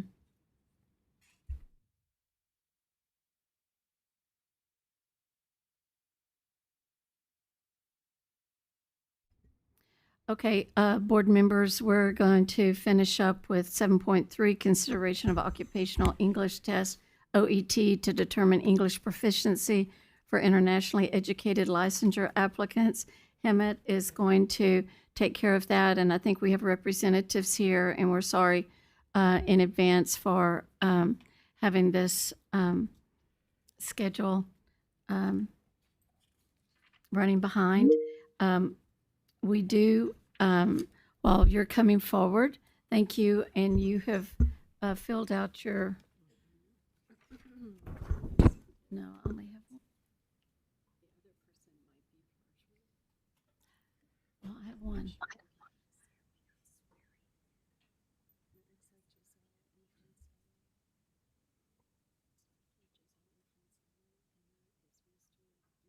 Neil, okay. And we have a form for Gary Neal. Is that correct? That's right. Okay, all right. And so just a little housekeeping. After we finish here, members, Drew has brought lunch in, and then we have to be back by 1 o'clock for open forum. So we're give Mr. Neal as much time as we need here, and okay, and we have two of our staff, and okay, great. Thank you. You want to start? All right. I'll kick it off. Madam Chair, members, thank you. At the table, we have Gary Neal with OET. He is the Vice President Americas. And also joining remotely is Joy Ingwerson, RN, MSN, and CNE with OET. Giselle is present and Franceli as well. And we're happy to be a resource to answer any questions you may have. To back it up a bit, this is the second time in 12 to 13 years that the board has been requested to approve an English test provider. So this does open up more choices to candidates. Staff are requesting your consideration of approval to begin accepting the OET nursing to meet the English proficiency licensure requirements for internationally educated candidates applying to take the NCLEX exam for licensure by examination in Texas. We propose setting the passing score at 300 per skill area in reading, writing, listening, and speaking. OET does not report an overall score. It's also recommended that only tests taken at official testing centers, either on paper or computer, be accepted, and that remotely proctored exams be excluded. Additionally, all passing scores must be earned during a single test administration, and that motion is in your materials. The OET score aligns with the IELTS 6.5 benchmark currently accepted by the board for other accepted English proficiency tests. And this equivalency has been confirmed by the National Council of State Boards of Nursing. Included in the attachments is a recommendation and the benchmarking to IELTS scores supported by Dr. Phil Dickinson of NCSBN. We also want to note that HRSA recognizes OET 300 as the equivalent to IELTS 6.5 for reading, writing, and listening, and 350 for speaking. Again, a motion is before you. I will hand it off to Gary to present on his request, and then again, we'll be happy to answer any questions. And Joy is attending remotely. Gary? and for giving me the opportunity to come to Austin for a couple of days, which I've thoroughly enjoyed. So OET was actually commissioned by the Australian government back in the 1980s. That's a country with a big migrant population in the healthcare workforce. And they felt there needed to be a test, an English proficiency test specific to healthcare because of the specific risks of communication errors in the healthcare sector. So it was developed by Dr. Tim McNamara, who was one of the founders of the IELTS exam, as his PhD thesis at the University of Melbourne, and was quickly accepted by the healthcare regulators and the immigration bodies in Australia and New Zealand. And then fast forward to 2013, where Cambridge Assessment, which is a department of Cambridge University in the UK, took majority ownership of the test through a joint venture company called CBLA, in conjunction with Box Hill Language Institute, which is a nurse training vocational college in Australia. And shortly after that, the test was recognised in the UK, and grew significantly as a result of that worldwide, and then was recognized in the US, first of all by ECFMG for OET medicine, and subsequently by HRSA and credentialing agencies such as CGFNS, now True Merit, and other nursing boards. So quick potted history there. It covers 12 healthcare professions, including nursing, and the expressive skills of writing and speaking are profession specific, and the receptive skills are on general healthcare topics. So still more relevant to a healthcare professional than a general academic English exam, which could be on pretty much any topic. Just a quick summary there. If you see with most English proficiency tests, you'll see that the recognizing bodies are academic institutions. With OET, typically, for obvious reasons, it's healthcare regulators. We are recognized for advanced degrees by a number of universities as well, but recognized by ECFMG, now INTELF, CGFNS, now True Merit, and HRSA, in the US, in Canada, by the provincial nursing bodies, the NMC, the Nursing Midwifery Council in the UK, the equivalent body in Ireland, and Australia and New Zealand as well. The test is more expensive than the other tests because it's profession specific. So the value of having the involvement of healthcare professionals, creating profession-specific items for the expressive skills, it does carry a cost. So as a result of that, we are more expensive. And our subject matter expert for nursing is Joy. So I think, Joy, now might be a good time for you to kind of introduce yourself and explain a little bit about what you do. Sure. Thank you, Gary. As a subject matter expert for OET, I review new items coming out and then review current items as well, similar in some ways to what you go through in the review for NCLEX questions. While the content is geared toward testing English language proficiency, all of the scenarios are medical and nursing. And the subject matter experts take a look and make sure that there's nothing within those scenarios that doesn't make sense in the current medical environment. And when I first started with OET in 2019 and reviewed materials, the things that stood out to me right away was an emphasis on patient safety, on interpersonal communication, on patient-centered care. So those are concepts within the test that the candidate taking the test is learning about as they study. So I was very impressed with those things that came through so clearly in the exam content.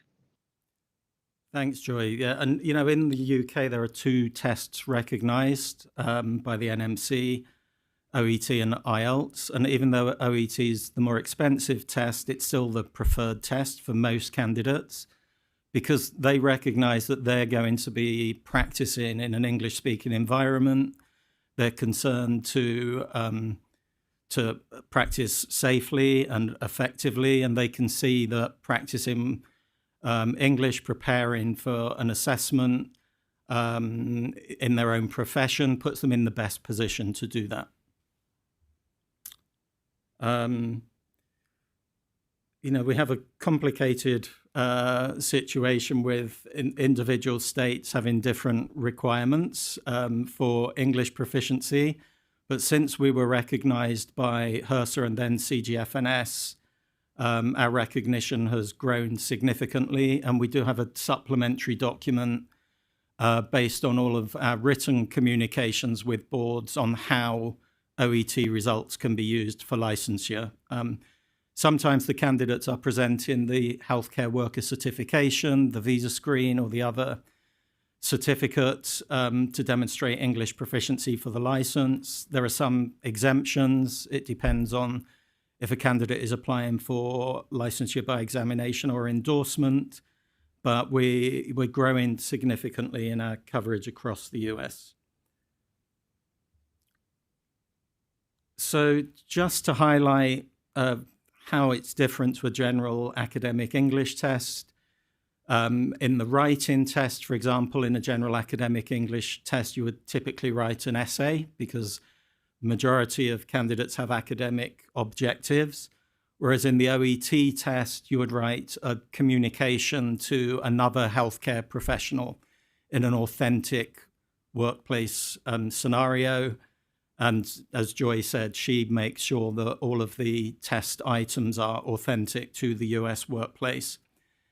In the speaking test, in a general academic English test, it would be a structured interview. It could be on pretty much any topic imaginable.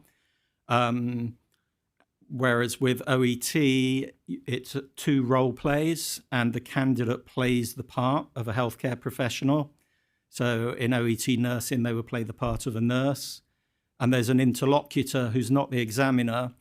They just lead the conversation, and they play the part of a patient or a relative or a caregiver. And the candidate has to successfully resolve the interaction. And they're marked 60% on their English proficiency during that interaction and 40% on healthcare communication skills. So, for example, they might need to demonstrate that they can show empathy, or the interlocutor might be prompted to be a little bit difficult during the conversation, and they have to show they can manage the power relationship between the professional and the patient. 3 test types. The traditional format, pencil and paper in a venue. On computer, we work with Prometric. And there is a remotely proctored version of the test, but as Hemant mentioned, True Merit don't accept that, neither do the other credentialing agencies, and most nursing boards don't accept that. So we recommend to candidates to take the test at a venue. All 4 skills are tested. I won't go into that because we're kind of rushing through. In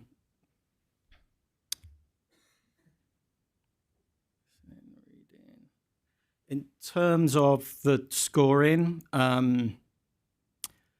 we, as Dr. Dickerson affirmed, that boards can benchmark their OET scores from the IELTS scores.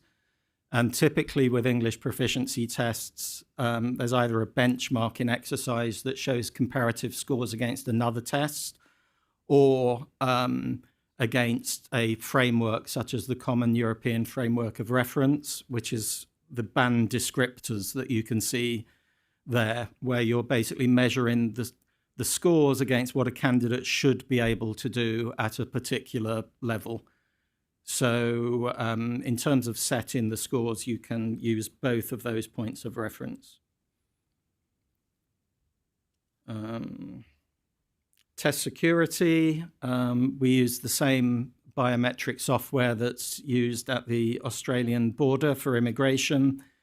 And basically, the government issued ID is compared against the candidate's test day photograph. That has to be checked before the candidate is able to take the test. We have statistical analysis of the tests against previous scores, which is conducted after each test administration, and any abnormalities are noted and the results aren't released until that has been checked. And we have ongoing unannounced audits of test venues as well. We have a wide range of preparation materials. We have free materials available on our website. And then there are also private companies who train to deliver OET training. They create their own curriculum. But that it's entirely up to the candidate. They can pay to take preparation training or they can use the free materials. And they're the main points I wanted to cover, so I'll be happy to take any questions anyone may have.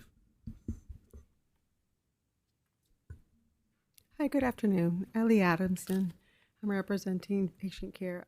I did have a question. I reviewed the document that was provided to us, and I did see that 28 out of the 37 states for the speaking proficiency is marked at 350 instead of the 300. Which really accounts for 76%.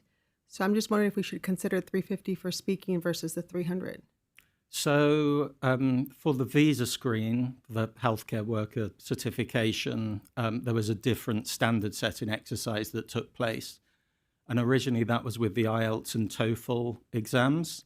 So when OET presented, we presented our scores equivalent to those visa screen scores. But separately, when Dr. Dickerson reviewed the test, he affirmed that states could benchmark to their IELTS scores, and a lot of states have used the NCSBN standard setting exercise, which was conducted previously, which had a lower passing score. So if you followed the NCSBN guidance, it would be an OET 300 per skill, and if you follow the visa screen standard, then it would be 300 per skill, except in speaking, where there's a requirement of 350. Correct. So I guess that's my question. So as a whole, for us to accept it here in Texas, are there other organizations, when they kind of consider this, benchmarking it at 300 instead of the 350? Besides? It's entirely up to you. And the candidate is going to have to achieve the 350 anyway for the healthcare worker certification. So we do have that. With the other boards that accept 300 across the board, we would, if we were counseling the candidate, we would say, you're better off really getting the 350 if you're going to use the same results for both purposes. Mm-hmm. So there is that lack of streamlining at the moment. And there is also a public review process going on through HRSA at the moment, focusing on score equivalence. And recommendations have been made to HRSA to address that. So that might be something you'll whatever decision you make, that you might need to review subsequent to that process completing. Thank you. I have a question. So is this a renewal, or this will be our first time with your company? This will be your first. Because I'm on your website and I noticed that the Texas Board of Nursing is already listed, and it says that we can do the OET test on paper or OET test on computer. So that's as a pathway to work in Texas. There is the possibility that candidates educated, for example, in the Philippines, who are exempt from the English requirement because they took their nursing education in English in the Philippines. They can use their OET results to get the visa screen certificate, but they would be exempt from the requirement for the license. So that would be a route by which candidates could currently work in Texas. But you're right, our preference would be to be able to advise all candidates, irrespective of the language of their nursing instruction, that they could use their OET results to apply directly to Texas. That's our hope. Okay, thank you. Any questions or anything else? Board members, Hamet, did you have anything else? No, ma'am. Okay. Do I have a motion, board members? Madam President, I'll move to accept the Occupational English Test OET Nursing as an English proficiency exam for internationally educated candidates taking the NCLEX exam for licensure by examination in Texas.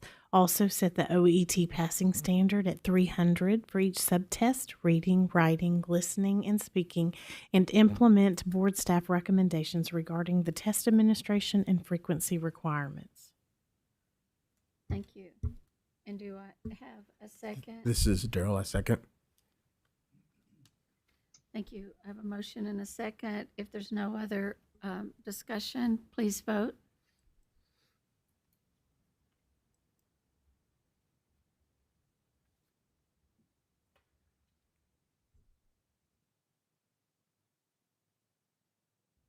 It is. Okay. So it's not up on the screen, but it is unanimous. So I thank you for being here today, and thank you for helping to make this an option for our Texas residents. And Joy, thank you for being here in Zoom. We I don't know where to tell you hello, but hello and goodbye. Thank you. Thank you for being here. Thank you. Thank you all very much. Thank you so much. Thank you. Mhm.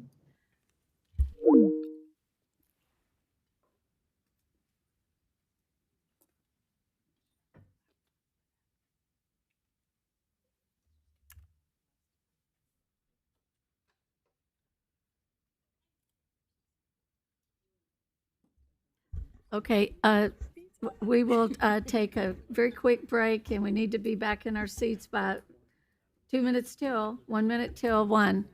And I think the pizzas are outside in the kitchen. Yes, and thank you again, Drew, for that. Yes, thank you.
Good afternoon, ladies and gentlemen. On behalf of the board, I'm recognizing this time as the beginning of open forum.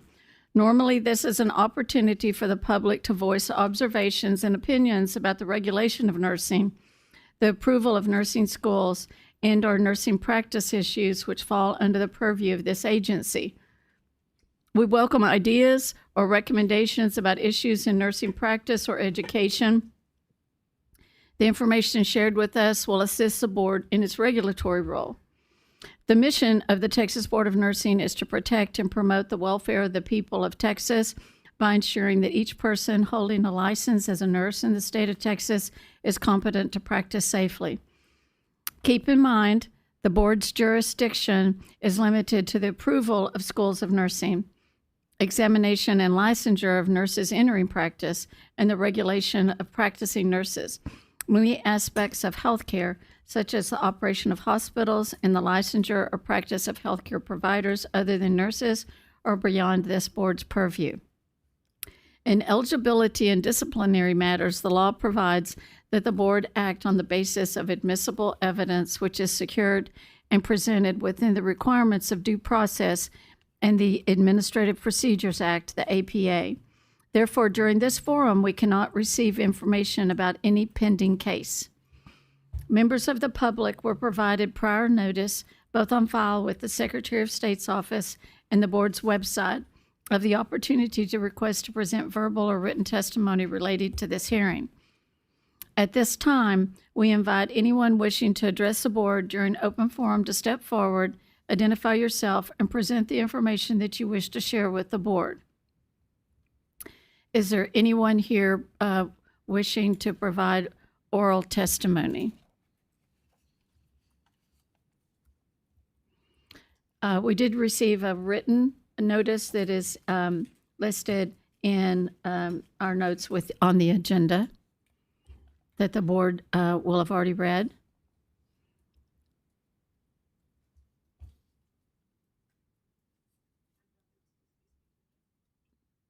And there's no one out there? Yes. We had heard there was going to be someone here, but I do not have any information on that, so the staff will check and see if someone is here for oral testimony.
No one is in the lobby, and it is 1:06, and so open forum is over.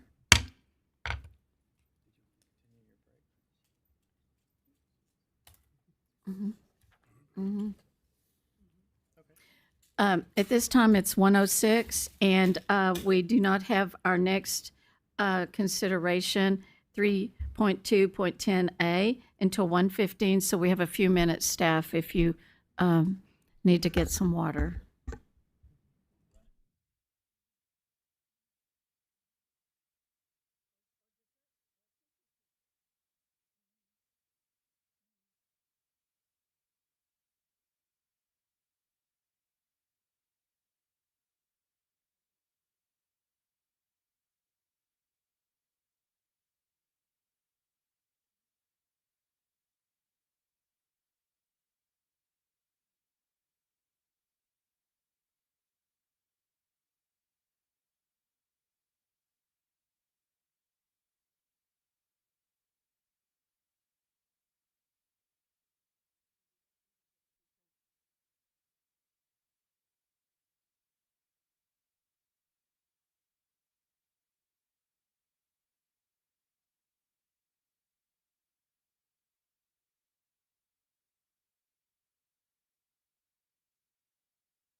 I think we'll get ready to start for 3.2.10A, consideration of change in approval status from initial approval to conditional Lamson Institute in San Antonio Vocational Nursing Education Program.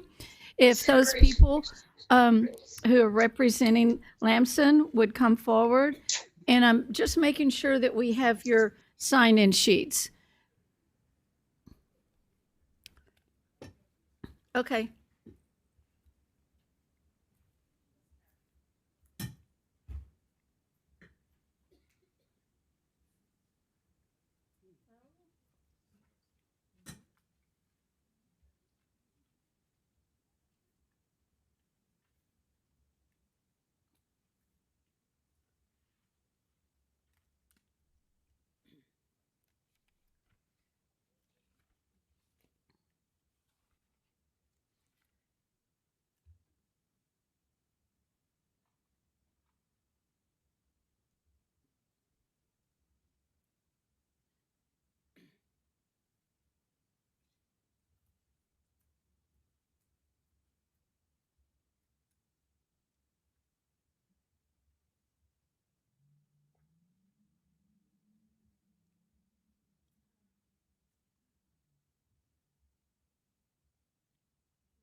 Somebody has your sheets that you signed in for us, and I'm just making sure we have those before we get started.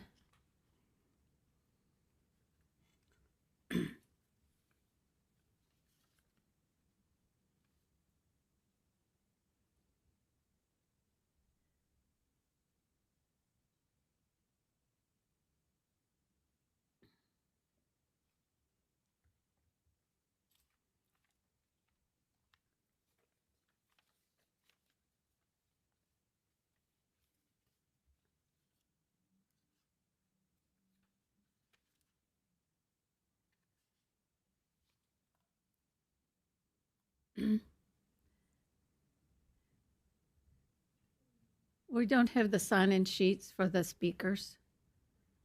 She said she had put them in that tray.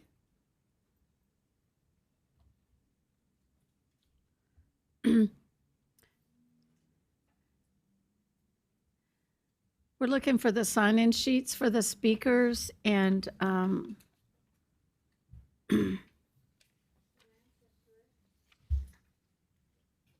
for Lamson. Okay, great.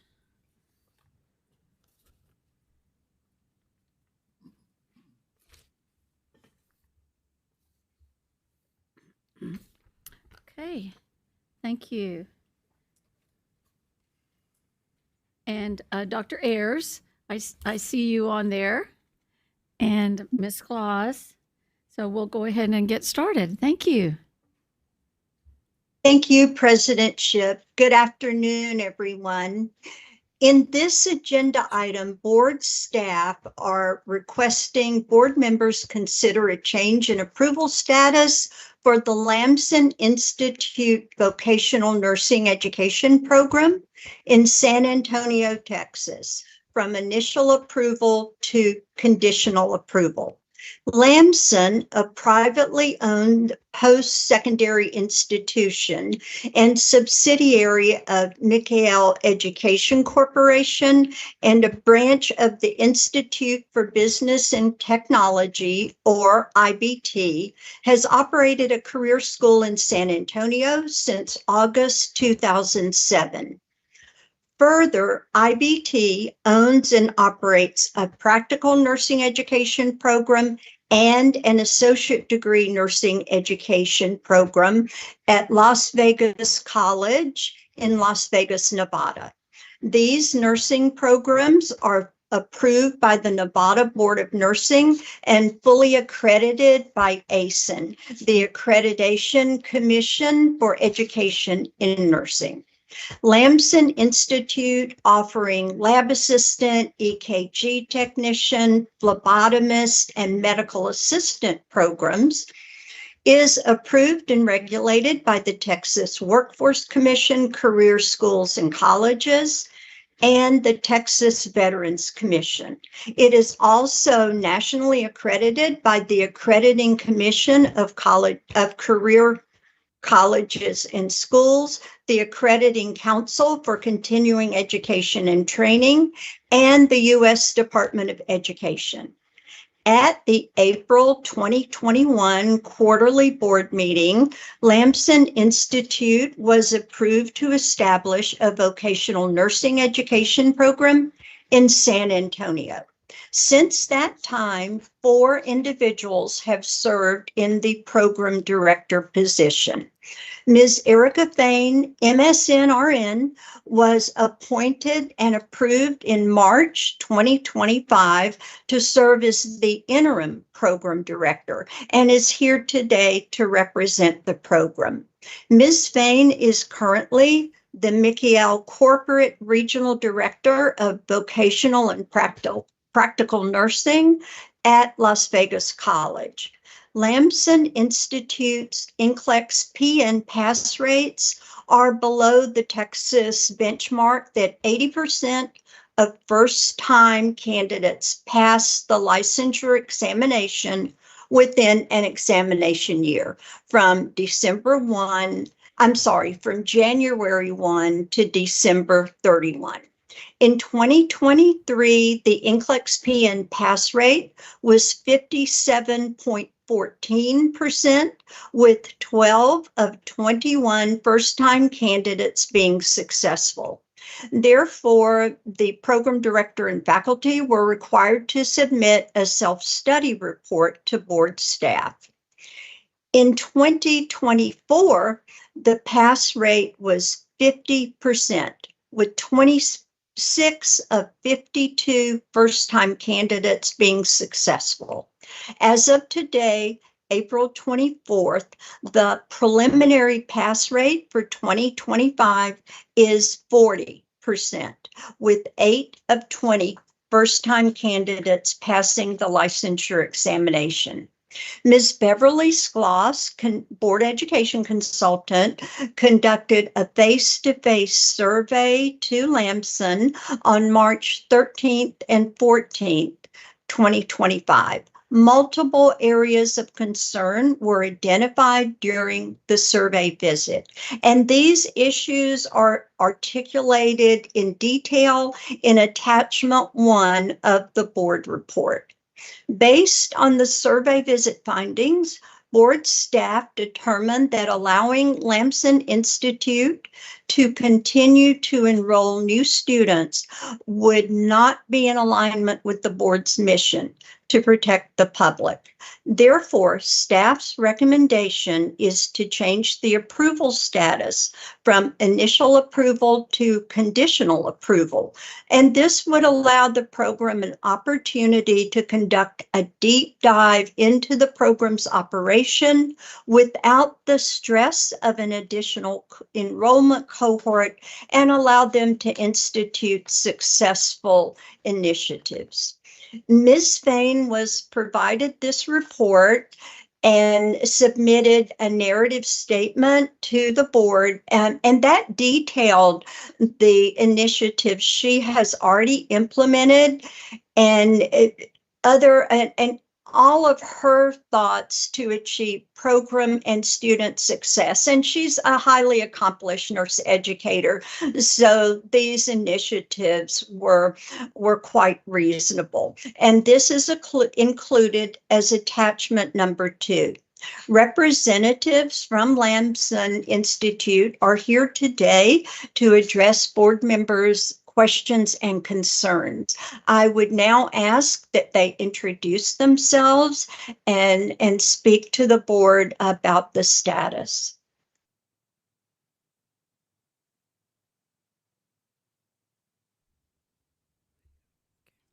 Good afternoon. Oh, that's loud. My name is Erica Fain. I'm the regional director for McHale. Hello, I'm Peter McHale, the president of McHale Education and Lamson Institute. Hi, I'm Joanne Navarro. I'm the school director at Lamson Institute.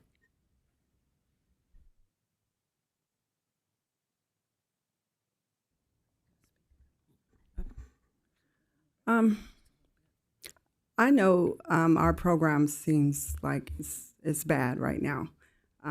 I've looked at a lot of things, starting with the initial proposal that was never implemented due to us having so many hands as director.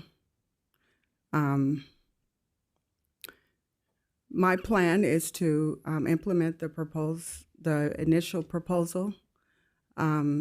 I've changed the curriculum a little bit as far as the outcome for the students that we have now. I just think we need more time to be able to show that we can, the way that we have it set up, are going to have it set up, we need a new set of students. So if we were to be able to have an August start, we'll be able to show what the new plan can do. The students that we have that do graduate in August, their passing rates will be higher than what has been going on. We have reached out to every student that has graduated from our school that hasn't passed the boards, and we've offered them an NCLEX review that's virtual. Our teachers are going through training. And the new the new director that I want to bring on board, I'm training her personally. I want her to have, I want her to care about the program. I want her to be transparent with the team and be able to follow Texas Board of Laws without a doubt. And I think that's the issue we were having. There was no transparency with the previous director.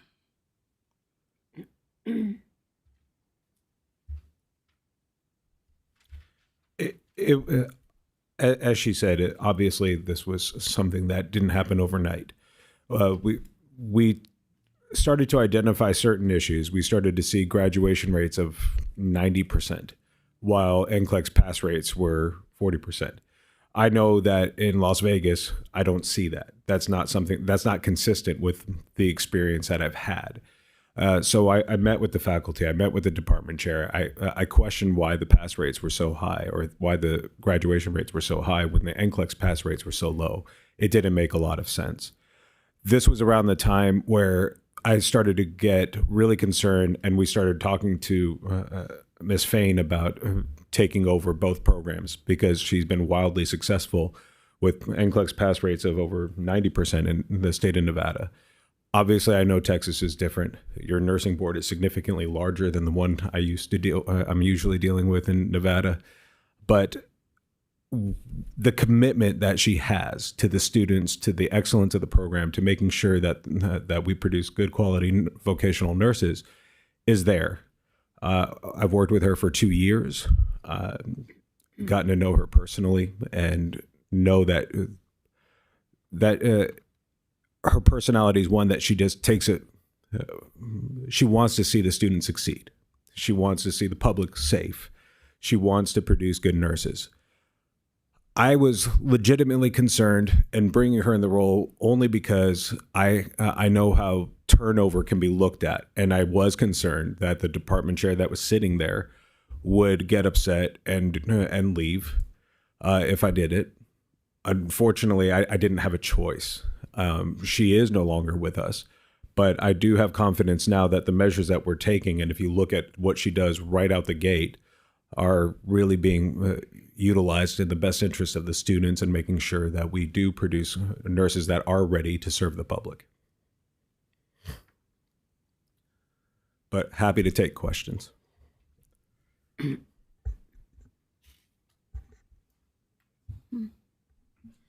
afternoon. My name's Ken Johnson. I represent LVN Education. I see in this self-study, or at least what was given, I believe this was Ms. Kloss wrote this one. Slow administrative approval process for changes needed as identified for faculty and program director. That's you. So what's going on with that, or what has been going on with that? Sir, I appreciate the question. I'm not sure. Things come my way and I address them. If something comes my way, I absolutely address it. And I have a history of that in Las Vegas. I cannot tell you of anything that was brought to my attention that was needed. I don't know what administrative changes or anything that was required for students that was not given. There's no examples that were provided. So I can't address anything specifically, but I could tell you that is not my practice.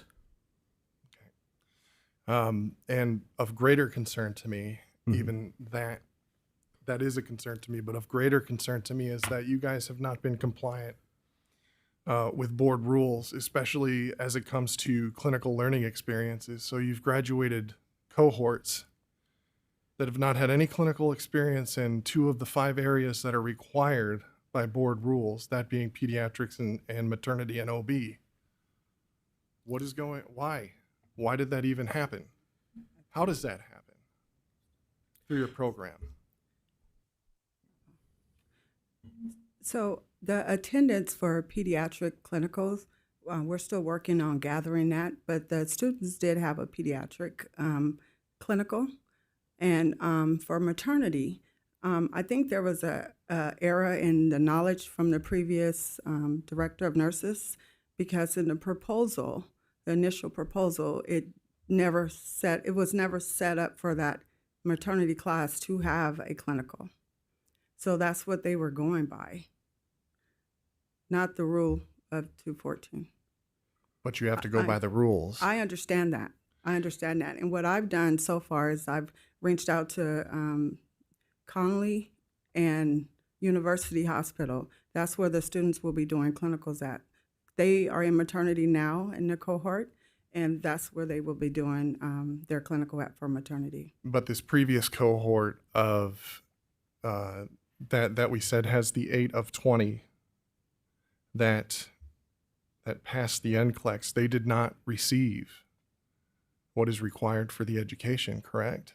They didn't have maternal OB. They had pediatrics, but on our initial proposal, it stated that it didn't need a clinical. And I understand that that's not what the rule of law is, but I was not in charge at that time. And I think everybody was under the impression that, I went to nursing school. I know every class you go to clinical. Correct. And that's why I don't understand why the last director of nurses didn't check into that. I don't know why that was led to be like that.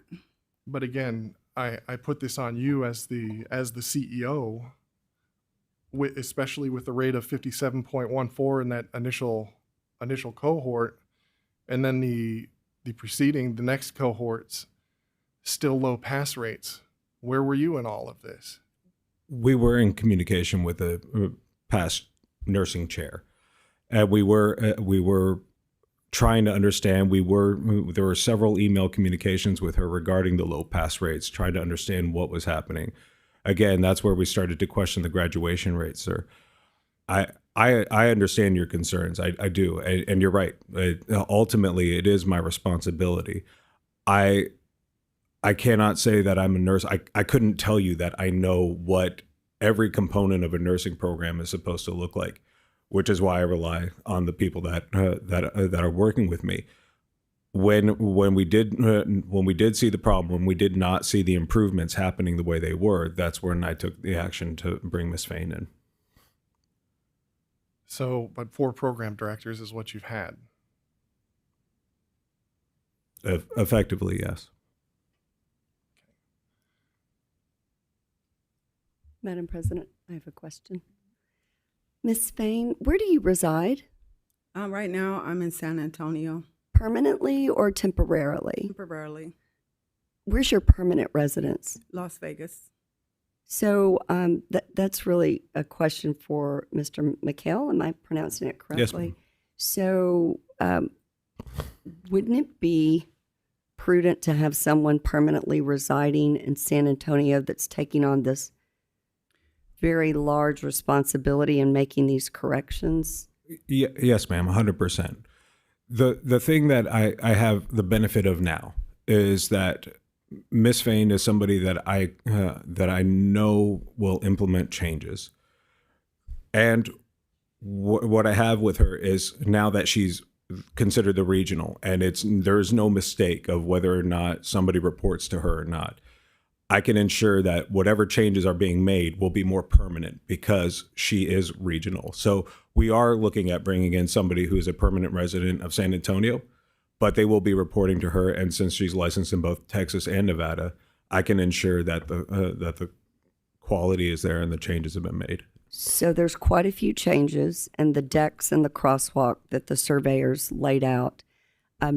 Does Ms. Fain have support now to help implement these changes? This is not a one-man job.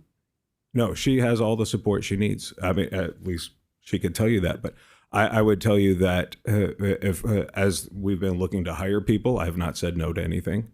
As we've needed equipment, I have not said no to anything. I have been committed to it. I'm committed to remediation for the students who have graduated, who need to come back for any type of classes. In fact, if you look at our school catalog, we do not charge students for retakes, even after they've graduated. If they want to come back and take something over again, I do that at my expense. I don't charge them for anything additional. Even the students that fail classes within school, I don't charge them to retake the class to add to their cost. So I've always assumed that cost as well. That's been practiced not just for vocational nursing, but for every program that we do that.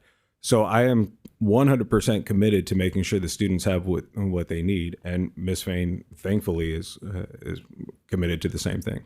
So my question is now directed to Ms. Fain. Ms. Fain, who is helping you with some of these deadlines that the surveyors have imposed, including the documentation of the decks integrated into your curriculum that's due by June 1 of this year, and then the crosswalk of the decks showing that formative summative evaluation, and then the clinical evaluation tool revisions that they've wrote. Who's helping you with that?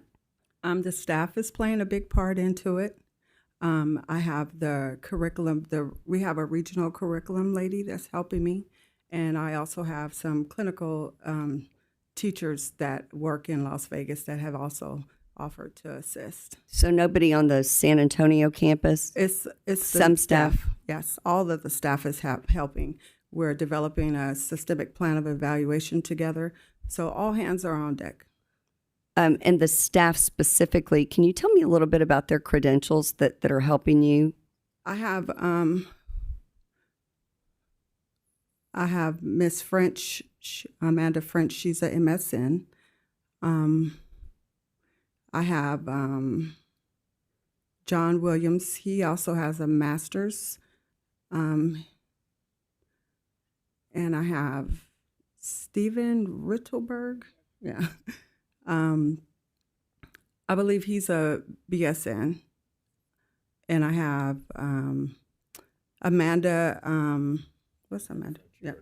No, it's the other lady, the Salazar. Oh, Adrian. Adrian Salazar. I'm sorry, all the new names are new to me. Sure. She's a clinical instructor. She's at LVN. LVN. She's helping me with the documentations right now. We just hired a lady named Laura, and she's a BSN. We have a maternity peds instructor by the name of Francis. And I have Ermelinda. She's BSN, I believe. What else is there? Oh, and I have Miss George. She will be my, hopefully, my director of nurses. Okay, so you've delegated and you're guiding this team of individuals to help you implement these changes? Yes, And do you feel that your team has the sufficient skills to complete these changes successfully? I do. Your physical presence just seems like you're overwhelmed. I'm not putting words. This is the second time I've seen you just barely crack a smile. Oh. I know it's stressful, but This is big. yeah, it's big. It's big. But, we want to make sure that the school is giving you the support so that then you can have successful students. They are. I live for this. I've been in the medical field all my life. I know nothing but nursing. My goal, and I always tell my students this, is that I have to protect the community. I don't want to wake up and there's a nurse over me that I should have failed, So I try to give them a part of me. And I do the staff like that as well. I've spoken with the students at the school. They're not aware of everything that's going on, but they are aware that something's going on. But I was able to give them that reassurance that they're going to be okay. They're going to pass their boards, but we got to work hard, and everybody's on board. Everybody wants to fix what hasn't been fixed. And I'm here. So, my children are grown. I don't have anybody, so I'm here. Ms. Fain, President. I'm Melissa Scott. I'm an LVN representing practice. And to Dr. Edwards' point about your support system, you named quite a few names of support. How many of those are full-time employees? How many are part-time? Do you know? Can someone speak to that? 5 of them are full-time. Okay, thank you. You're welcome. I have a okay, you want to go ahead? Thank you, Madam President. I'm Rick Williams, represent consumers. I'm sorry, when was your San Antonio campus established? Originally in 2007. I took over the campus in 2012. 2012. Okay. And what's the longevity of your employees? What's right now? Who's your longest time employee you have there? Administratively, number of years. I'm not asking for a name. Well, I have people who have transferred from other places. Our director of admissions has been with my organization since 2012, but he transferred to Lamson. I think it was about 2 years ago. Yolanda, we have a financial aid officer who's been with me mostly since 2012 as well. Okay, but your nursing program staff is all relatively new to you. The program is newer, so yeah, it's one of my newer ones. I would say in that program, the one I'm the most familiar with is Mr. John Williams. He's been with us for a while, very dedicated, and somebody I like quite a bit. Okay. Well, I kind of asked that question because part of the research that we do is we kind of look through the internet, and I'm accustomed to seeing students that may or may not like the school they are attending for various reasons, and we understand those reasons. We understand that people sometimes, just because it didn't work out the way you hoped, would be vindictive.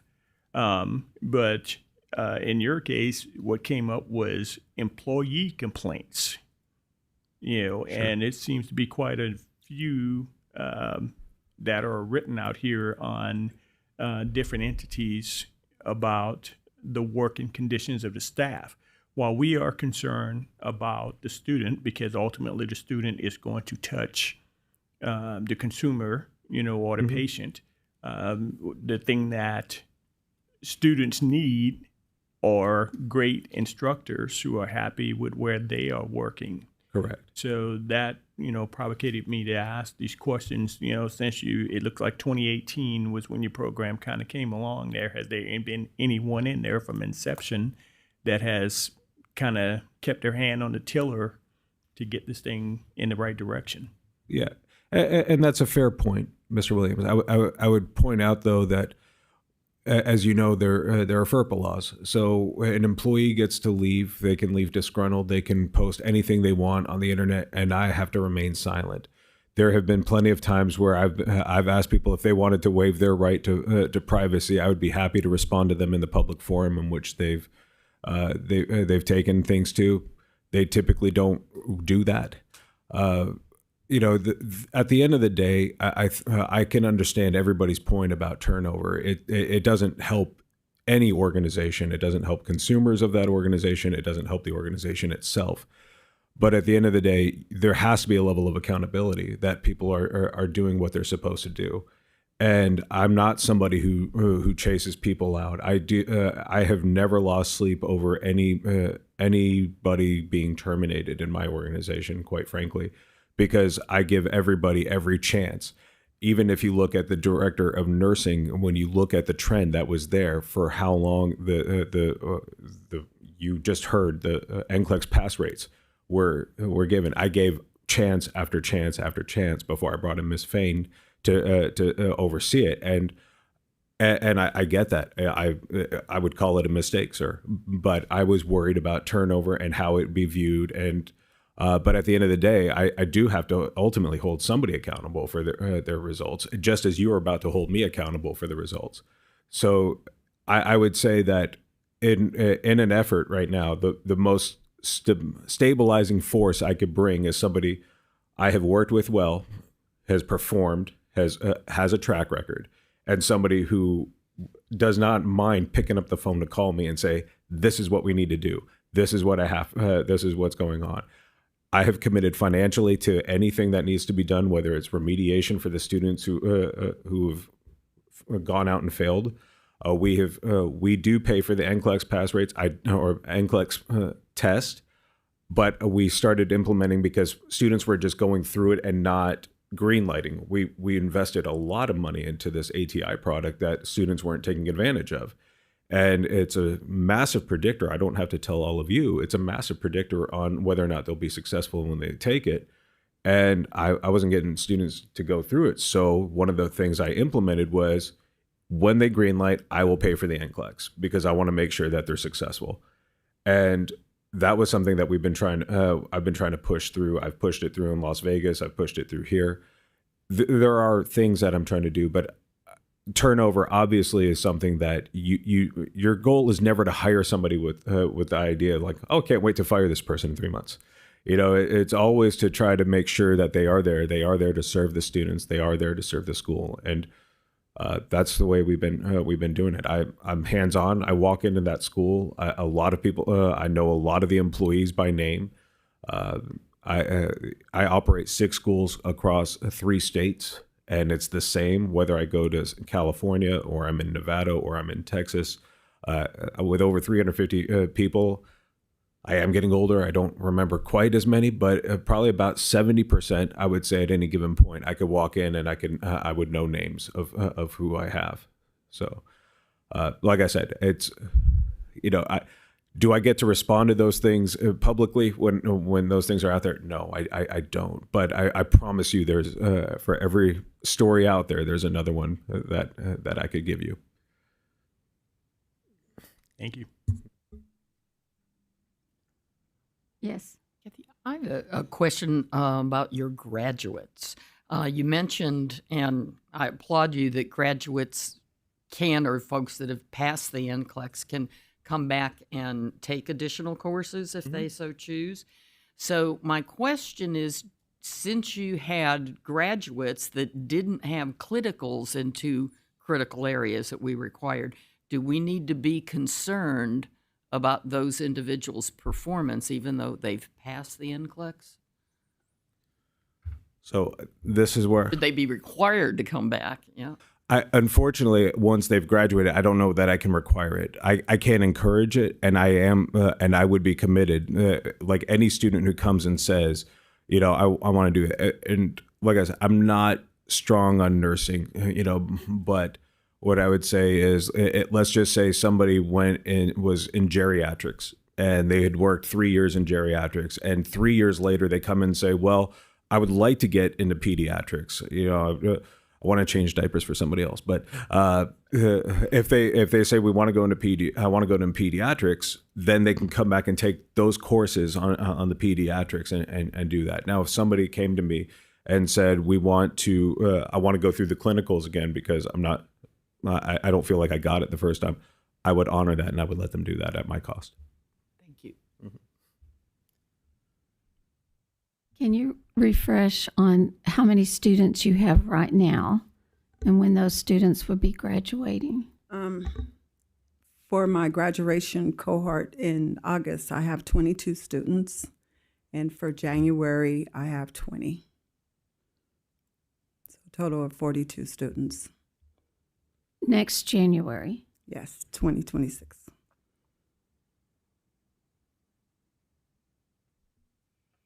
Hi, I'm Ellie Adamson. I represent RN Practice. I did have a question. I know that we discussed and we heard from your colleagues everything that's being done to promote the program and help the students be successful and pass their NCLEX. Is there anything that you've identified that would help you even further that maybe hasn't been part of the transition program? No. I believe I have everything I need. I just got to get it done. So it's going to be a lot of late nights, but it's going to be okay. We just got to get it implemented. I had one more question. So the faculty that you have, are they all Texas faculty and they've practiced in Texas, or some are from Las Vegas like you are? They're all in Texas. Okay. Oh, except one guy that he's reaching out to the students that didn't pass their boards, but he does online, just a review.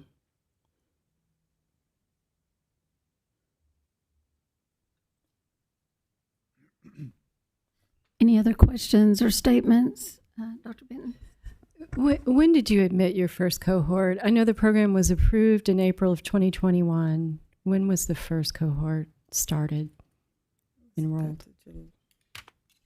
I believe it was January of 2022.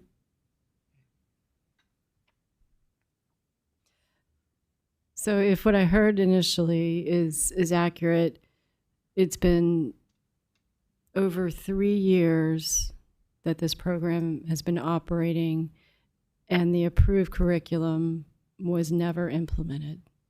I just want to... That was the evidence I found when I was there for the survey visit, yes. Maybe I should say did not find. I did have one more question. I'm just curious.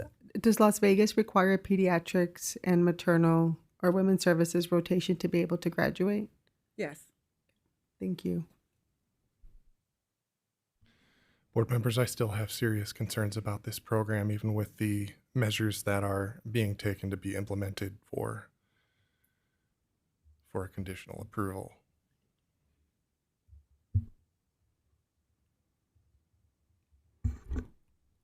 So of this 5 of 17, that's 29%.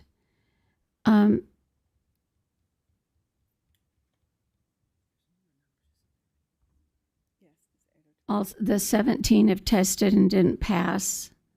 5 have tested, or there's some that are still planning on testing. Yes, there's some that's still planning on testing. I don't have that accurate number, but the last review, the last sheet I got said 8 of 20. That was on the past. 8 of 20. Mm-hmm. And these graduated when? I believe these were the graduates from January. And there were a few from 2024. Okay. It was the repeaters.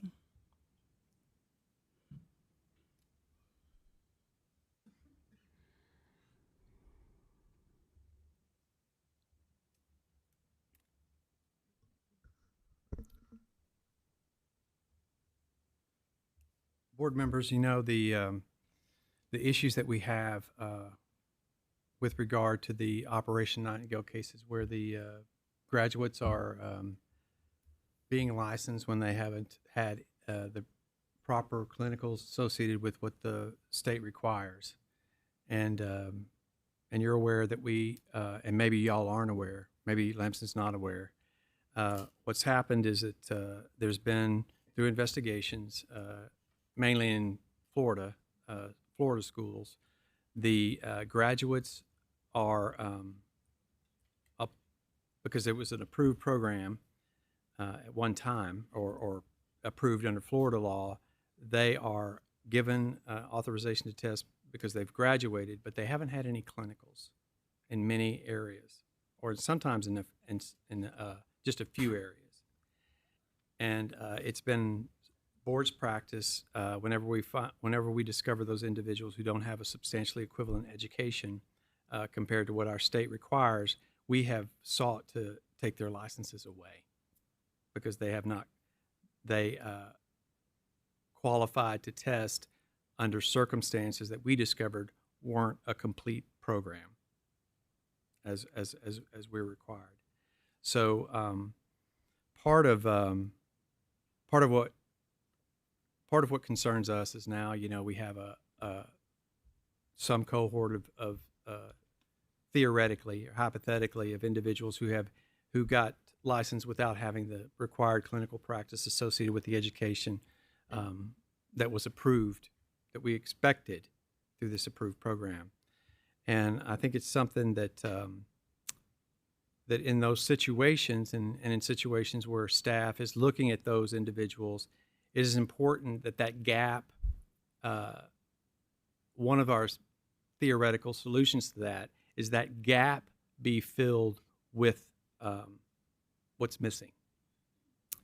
And I heard you say that those areas where students need to repeat or need to be remediated, that's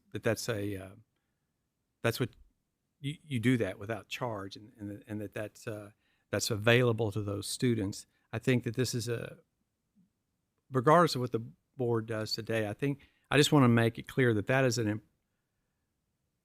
we look at students, we look at their education, we look at to see if they those that apply and those that are licensed, if we discover that they have gaps.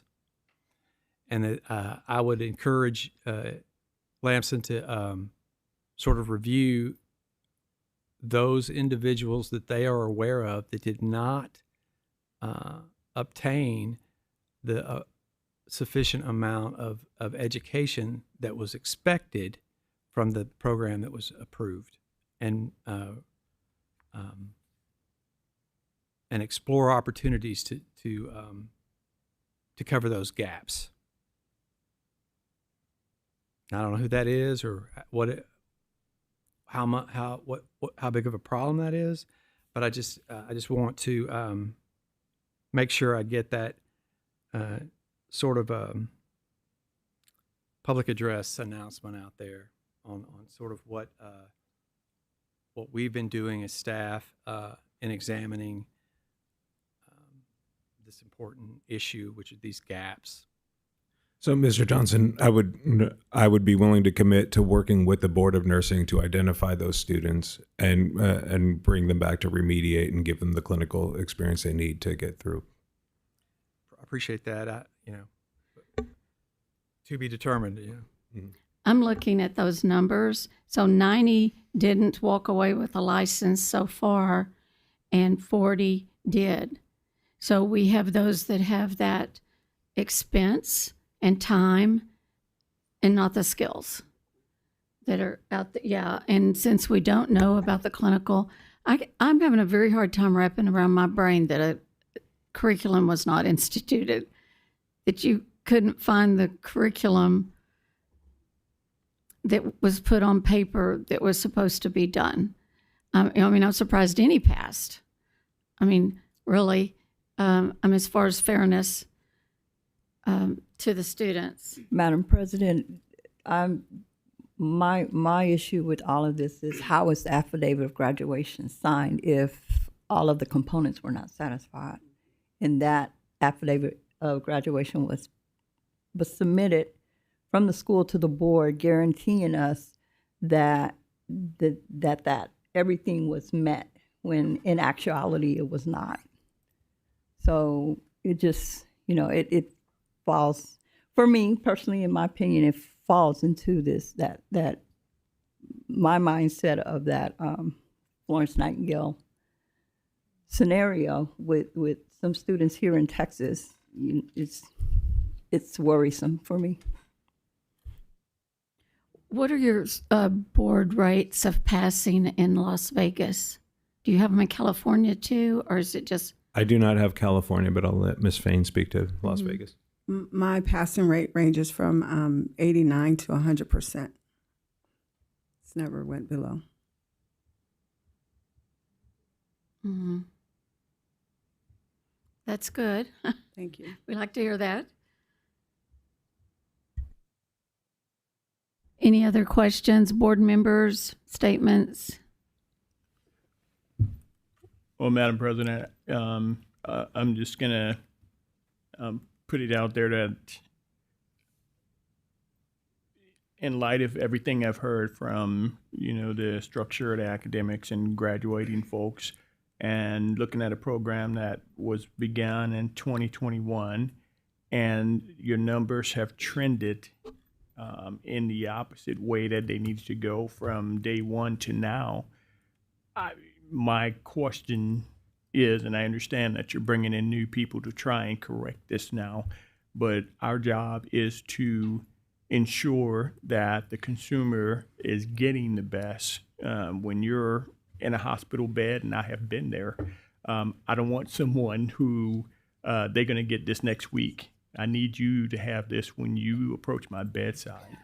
And in order to get that, we got to put people in schools that are going to correctly teach them and get them to pass. And, and again, even looking at your students, it's a monetary burden to them, even with what you're doing, which is more than most do. I struggle with how we will continue to even continue this program with what we've heard here today, but that's my opinion. So, Rick, with the conditional approval, they cannot admit any other students into the program until they've met board requirements for the NCLEX pass rate. And while I still have concerns, this program has taken steps to fix this problem right now, especially with the clinical situation. So let's keep that in mind as we vote. This is a little bit different. My concern would be the students who already graduated that are missing that curriculum, that are already in practice. Fully employed. I don't think that we can punish them for not being aware what the requirements were to graduate, and they graduated without the full requirements. But I feel like those gaps do need to be addressed. So I don't know what happens to those that already graduated. Madam President, I just wanted to say, but in my opinion, to my fellow board member, though, that's all the Nightingale people. That's the same thing, that they're in practice and we're still taking action because it was a fraudulent. Now I understand that it's a little bit, I don't see that it's different. All right, I'd like to agree. say something. Okay. The nature of say a withdrawal of approval or conditional is that conditional is you don't admit any students. You have the opportunity to teach who you have and potentially come back with success in your remediation, and you present that to the board. Withdrawal of approval is we're withdrawing approval. The reality of that is part of the requirements are that they don't close the door. They teach out who they have, and they remain authorized in that context to teach out the individuals that they have in their program. It's a requirement by rule. So, in some ways, I know y'all see it's a bad situation, and then the teach out, they're going to suffer through their bad school or whatever, and that's just the way it is. I am cognizant of the Operation Nightingale nurses, that many say they are victims of not knowing what was wrong with their program when they took it. And our settlements with them that we've discussed is you can go inactive and you can come back and, show that you've completed the gaps. This is a genuine opportunity for the board to consider, although with a entity that doesn't have a very good record in Texas, to see. I don't know where else these people are going to go, but back to the school that they went to fill the gaps. And so it's sometimes, we think about the rule allows us to the board to vote conditional, withdrawal. We have it's good that the new director's here. It's good that the principal is here. It's good that there's been representations made, promises really, to the board that you will remediate those who need remediation wherever they are. And so, in some ways, I wanted y'all to consider maybe more discussions with the school of identifying those people and remediating them, filling the gaps, because they're going to come back, and who else is going to do it but the school that made the promises and that already has a relationship with them. So that's kind of what I wanted to add. And if you have any questions for me about that, I know that was a kind of a ramble of consider all these things, but if I could add that it could be a condition in the order that they address the remediation of all of the students who have come before and not met the requirements. So that could be part of the board's order itself. That's what I was going to ask, is can we just include that as an additional bullet point then in that order and in the letter that they receive? I wonder if there would be any objection to that. If I can ask a question about how that works. I know where the stream is. I'm willing to take anybody to that stream. What happens if I'm offering remediation, if I'm contacting students and they just don't want to come? My commitment is in writing. My commitment is in a catalog. But then you don't give them an affidavit to test. But as a school, But if I can't, if I don't have the ability to force somebody to come back for remediation, that's my only concern there. I am happy to do it, but what happens to those licenses?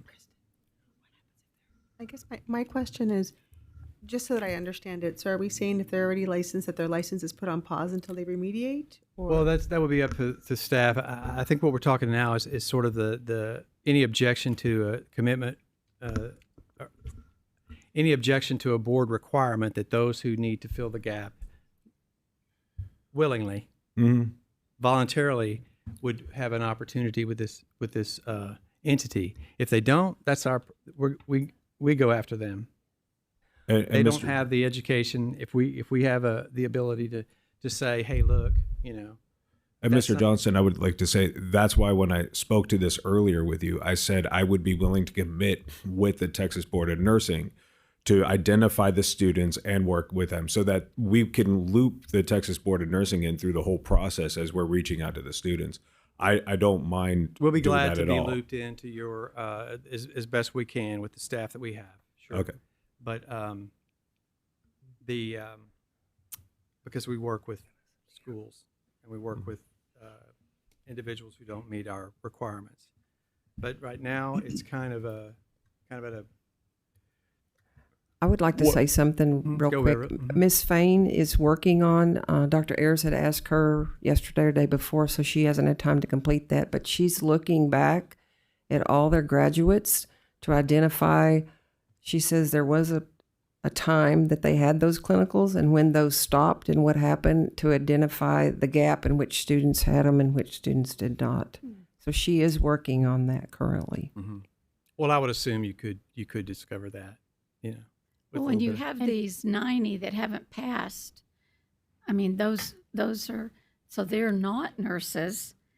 And if they needed remedial or, refresher or something along that line. Well, we've reached out to those, the ones that haven't passed boards. Mm-hmm. We've reached out to them for a virtual review.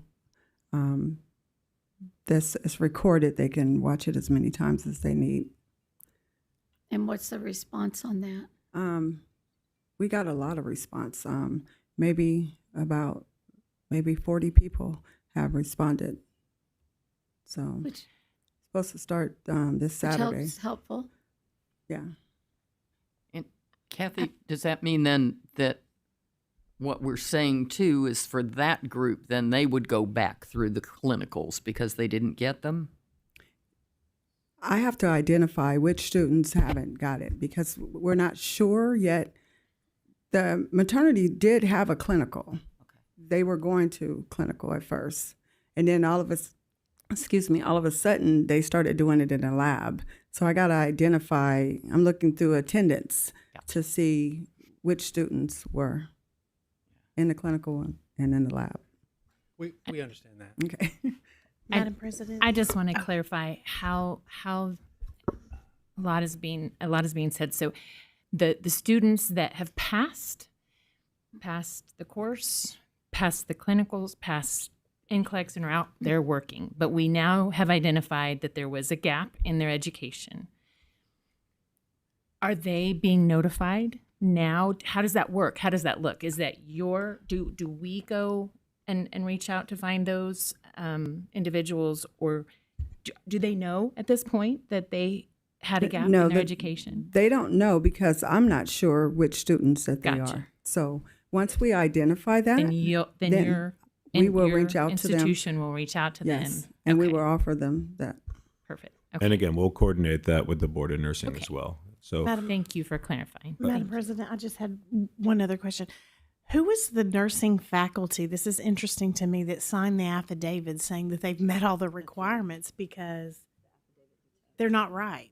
That nurse signed it saying that I'm attesting. When I sign my name, that's serious, and it's not near as serious as these things. But I would like to know who signed that and where is that nurse?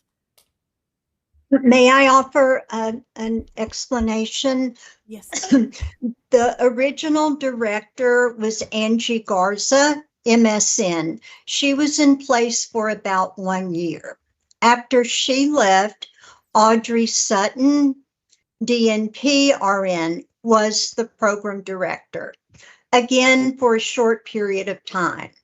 And then Pollyanna Blake Boyd, MSN RN, was hired to serve as the program director. And she resigned as of March 31st. And now Ms. Fain is serving as interim. So is there anything from the board's perspective? Because to me, that's where if that nurse hadn't signed off and said, "Oh yeah, they've met all of these," to me that, yes, for the students, but that's a huge part of this, that they are responsible. That nurse who signed saying, yes, they've done all their clinicals, whatnot. To me, that person needs to be held responsible. Is there a board member who believes they would like to make a motion on that would along the lines of move to conditional with obligations related to finding gaps and things like that. Yes. I think that I think that staff would like to. Who wants to do that? Who wants I'll to make do that it. motion? Yeah. Okay. Well, I don't. I want there to be a sort of a pure motion made that the board can another board member can second, and I also want to talk to. I want us to take a little break, and have us work on a motion that I think would pass muster, that I would like Mr. Johnson to make, and see if it can be seconded and voted on. Can we take a short break? Would you mind?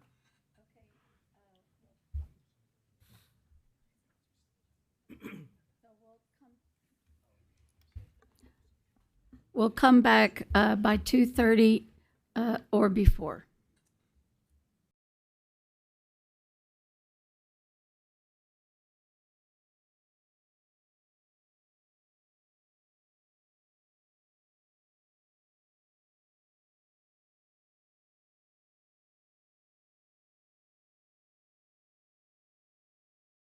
Program in San Antonio, Texas, from initial approval to conditional approval based upon the 2024 NCLEX PN examination pass rate, factors identified in the self-study report that may have affected the pass rate, findings from the March 13th and 14th, 2025 focus survey visit in areas of noncompliance with Rule 214, move to approve the report of the March 13th, 14th, 2025 focused survey visit to Lamson Institute, and impose the conditions, requirements in the attached letter and board order, with an additional requirement that the institution offer remediation to all former and current students who may lack required clinical or didactic instruction at no cost. This is Allison Edwards, and I'll second the motion. Thank you. We have a motion and a second. If there's no other discussion, then please vote.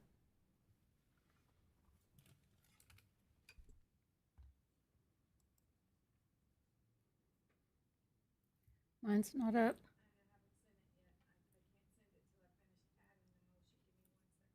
Okay.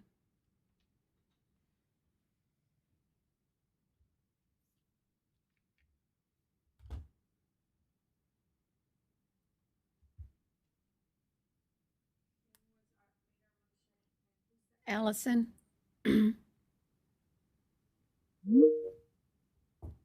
No, okay.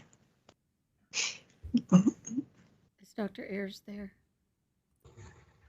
It's still not up. I don't think. Okay. Okay. I'm here. Can you hear me? Yes, we're voting. Okay, sorry. Did you hear the motion? I did not, but Dr. Benton just emailed something. So let me look at that, please. Okay.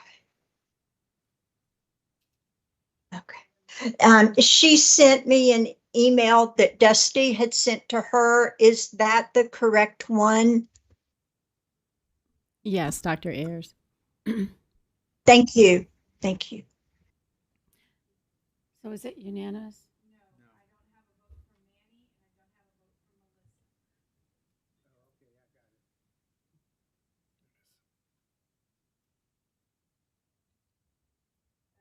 Emil-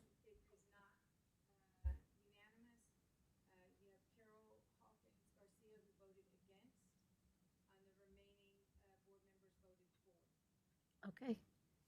Great. So the motion passes. Okay. So thank you very much for being here today and being willing to work on this and to help the success for your program and the students and the public. So thank you. Promise we'll do everything we can. Thank you. Safe travels back.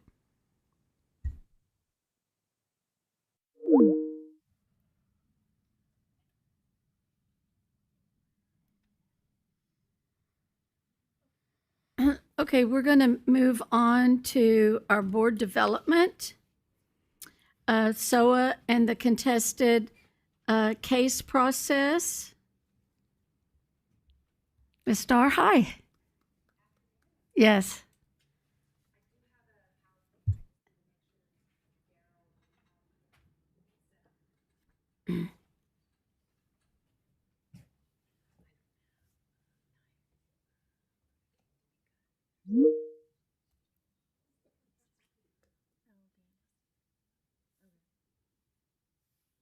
Mm-hmm.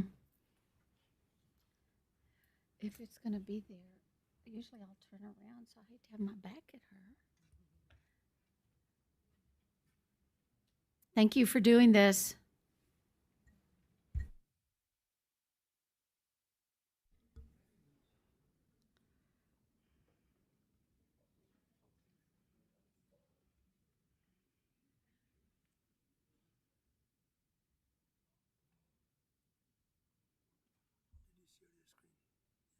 Yeah, the only thing is, oh, that's from y'all's. Okay.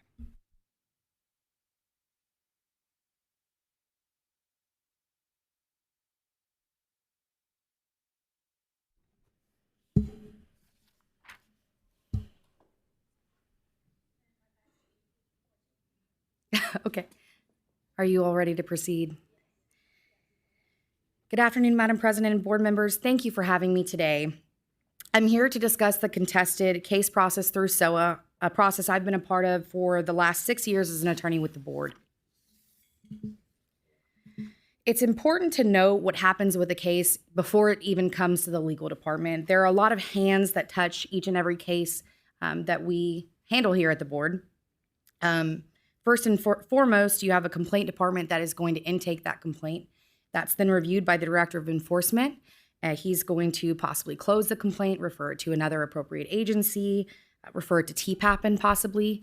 And if not one of those options, then assign it a priority and then an investigator in his enforcement team to investigate. Once the investigator gets the case, it's then their job to compile evidence and review that evidence. And so that can be a large number of things, from witness statements, witness requests for witness affidavits, subpoenas from a variety of facilities, because one complaint can involve multiple facilities. Especially if a patient has an adverse outcome, they may start in one facility and then move to a secondary facility. And I can't underscore how difficult obtaining records can be. It can be a very long process, and we are incredibly grateful for our enforcement team for sticking with it and getting those things done. They also are required to notify the respondent prior once the case is opened, and that is just based only on what's in the complaint. Once they've gotten all of the evidence, which again can be a very laborious process, they're going to compile a long review. It's going to summarize all of the evidence. It's going to talk about any conversations they've had with witnesses, what they expect to be recommended, what their recommendations are for allegations that are proven by that evidence.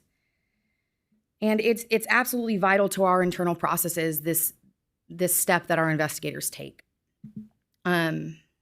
Once that case review is sent to Tony Diggs, as well as Danny Green and the investigator supervisor for review, they all come together and will determine whether a settlement needs to be offered, the case can be closed, or what the next step is. If a settlement is offered, that's typed up by the investigator, sent to legal for review, and then sent out. And then at that point, enforcement itself may negotiate with the respondent. And so without legal ever being involved, they often do quite a bit of work. They can also request an informal settlement conference. Some of you may have sat in on those. We have a panel of board staff who is going to review a similar case review and ask questions of that respondent to see what's going to happen at that point. And then if there is either no response to the settlement offer or a settlement is unable to be achieved, then we kind of get to the formal charges step. And formal charges are the actual allegations we believe can be supported by the evidence that's been collected by our investigator. Typically at that point, then we're going to see a case be assigned to the legal department. And so an individual attorney is going to be assigned that case, and it's their job to go through and review the complaint, the case review, all of the individual evidence that's been complied, and any responses that have been provided from respondent or their counsel. An attorney during this process could negotiate with a respondent and or their attorney without going to a contested case hearing. They may ask the investigator to compile more evidence if they think there are gaps in the evidentiary file. They may also speak with potential witnesses to gain and garner more facts that are important for supporting the case. At times, they may also recommend case closure. One of the other important things our job is to do before a case is filed at SOA is to make sure those formal charges are correct. When we go to SOA, we are held to what we have noticed in those charges. So we cannot allege additional information without proper notice to the respondent. We have to make sure that our statutes, our regulations, and the actual facts in there are correct and supportable by the evidence that we have. And if we don't, then there's a risk that we don't get to make an allegation that could be key to remediating a nurse's practice and protecting the public. Oftentimes at this point, an attorney may discuss with an expert the case. Sometimes that's an outside expert that we may hire to consult on a case if it's specialized.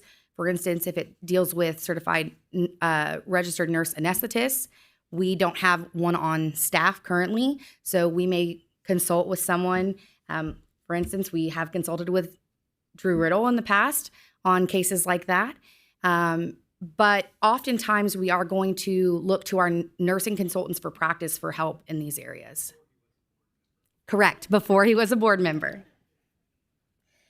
And those nurse consultants are vital in this process. They are looking at this case through eyes that all except for Kristen Schoen, who is also a nurse, all of us attorneys are not nurses. So we may have been here for a long time and picked up on quite a few things, but we are very reliant on our nurses to talk to us about what is the standard of care in any given case. What is reasonable? What is a reasonable system factor to weigh towards a case? And so this is an incredibly important process that, again, we're grateful for our nursing department and our enforcement department for help along the way. And so what is SOA? It's called the State Office of Administrative Hearings. So it is a state agency. It was created to serve as an independent forum. Historically, prior to the creation of SOA, agency heads would make decisions, pass rules, and enforce them. And contested cases would have been heard by either the agency itself or a hearings examiner with subject matter expertise, often who was a member of the board or the agency themselves. So obviously this creates a perception of unfairness. And so that is really why SOA was created, is to kind of separate the prosecution from the tribunal. The important thing to note here is that ALJs are unconnected to the Board of Nursing. They have no relation to us, but they do not have subject matter expertise. So they still must rely on the agency for a lot of that. And it's also our job in proving a case to make sure that we're providing witnesses like our nurse consultants for practice who can speak to that expertise that we have as an agency. And so when do we actually go to SOA? There's really three situations where we will go to SOA. If the board refuses to issue a license or to renew a license, or we're seeking to suspend, revoke, or take some sort of disciplinary action on a licensee, then those are all situations where we may end up at SOA. And again, it's important to note that because of enforcement's work, many of our cases never get that far. We see a very small amount of cases compared to what enforcement actually sees. So how do we file a case? It's actually pretty simple. We have an electronic filing system. And so we have a request a docket form that's filled out by our legal assistants. They can choose whether we're going to file for a mediation or a contested case hearing. And then the denial letter and or the formal charges is what is going to serve as the document initiating the case and establishing what we have to prove at hearing. SOA then will choose a date. They will assign an ALJ, and they'll issue an order with hearing requirements. And those can be things such as discovery deadlines, requirements in terms of exhibits or witnesses. Each individual judge will kind of develop different practices according to what they prefer in a hearing. Parties often will then engage in discovery. If you're not familiar with discovery, it can vary widely. Part of discovery is depositions, which is a testimony that's taken by a witness prior to hearing with a court reporter under oath. And so it's often a way to get information that we need prior to going to hearing. There's also written interrogatories that can be served on the other party. They're just written questions that they have to write out answers to. There's requests for productions where we can ask for specific documents that they may use, or they can ask us for those documents. At that point, once the case is filed, any party can make essentially any motion they want. And so there may be a variety of things that attorneys may have to deal with at this point. It could be motions in limine that would prevent parties from addressing certain issues at the hearing. Motions for continuance are common. Motions for summary disposition, which are motions asking the judge to find that there's no genuine issue as to any material fact, so you should make a ruling on the case without a hearing.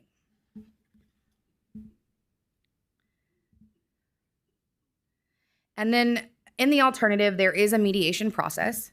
This is filed to SOA the same way that you would file for a hearing, essentially. You just check a different box. The benefit of this often for the respondent is that this process is confidential by law. So it's a place where we can resolve a case potentially with a one-on-one discussion with a nurse consultant at our side with this nurse to find out more clarifying information. Are we really assessing all of the systems factors that may have been present on the day at issue? Is there some remediation that we're unaware of that the nurse has taken since the incident happened? There are a variety of issues that we can just assess better through that mediation process, and that's often why we choose them. One other thing is that the case may be very complicated and then very costly to the state and to the board should we pursue it at hearing. So mediation offers an opportunity to reduce those costs as well. An ALJ is assigned to those cases, and their role specifically in those cases is to serve as a mediator. So they are going between the board and the respondent and or their attorney. And SOA does also have a way to assist those nurses that can't afford an attorney. In those cases, they appoint two mediators, one who helps the respondent and then one who serves as the go-between. The process is pretty simple. Again, mediation is requested, a date is set, an ALJ is assigned. There is always a pre-mediation call between the ALJ and each party, and those are done privately. And that's an opportunity for the board to tell the ALJ our perspective on the case, what we think is possible, what we're looking for, what could change our minds, any potential problems we have, and we can decide at that point what we want the ALJ to share with the other side or not. And the same goes for the respondent. They get that same opportunity to present those issues. Once mediation starts, it starts in a joint session, meaning everybody is in a Zoom room together, and usually there's a series of opening statements, pleasantries exchanged, and then there's a short statement usually by the nurse. Once the nurse makes their statement, then the nurse consultant who's there with the attorney and the attorney will work together to start asking vital questions about the particular allegations. Once sort of all those questions are asked and we don't think that we have any more, they don't have any statements that they want to make that they would think would help us to determine our case, then the judge typically puts us in breakout rooms, which is separate rooms in Zoom where we cannot hear or see each other, and we're able to then discuss the case internally. So the nurse consultant and the attorney may talk about what they've heard, whether they recommend changes, whether they need to go seek approval from our bosses, Dusty Johnson generally, for changes. And then we would let the judge know we're ready to discuss and make an offer. This is not a binding situation.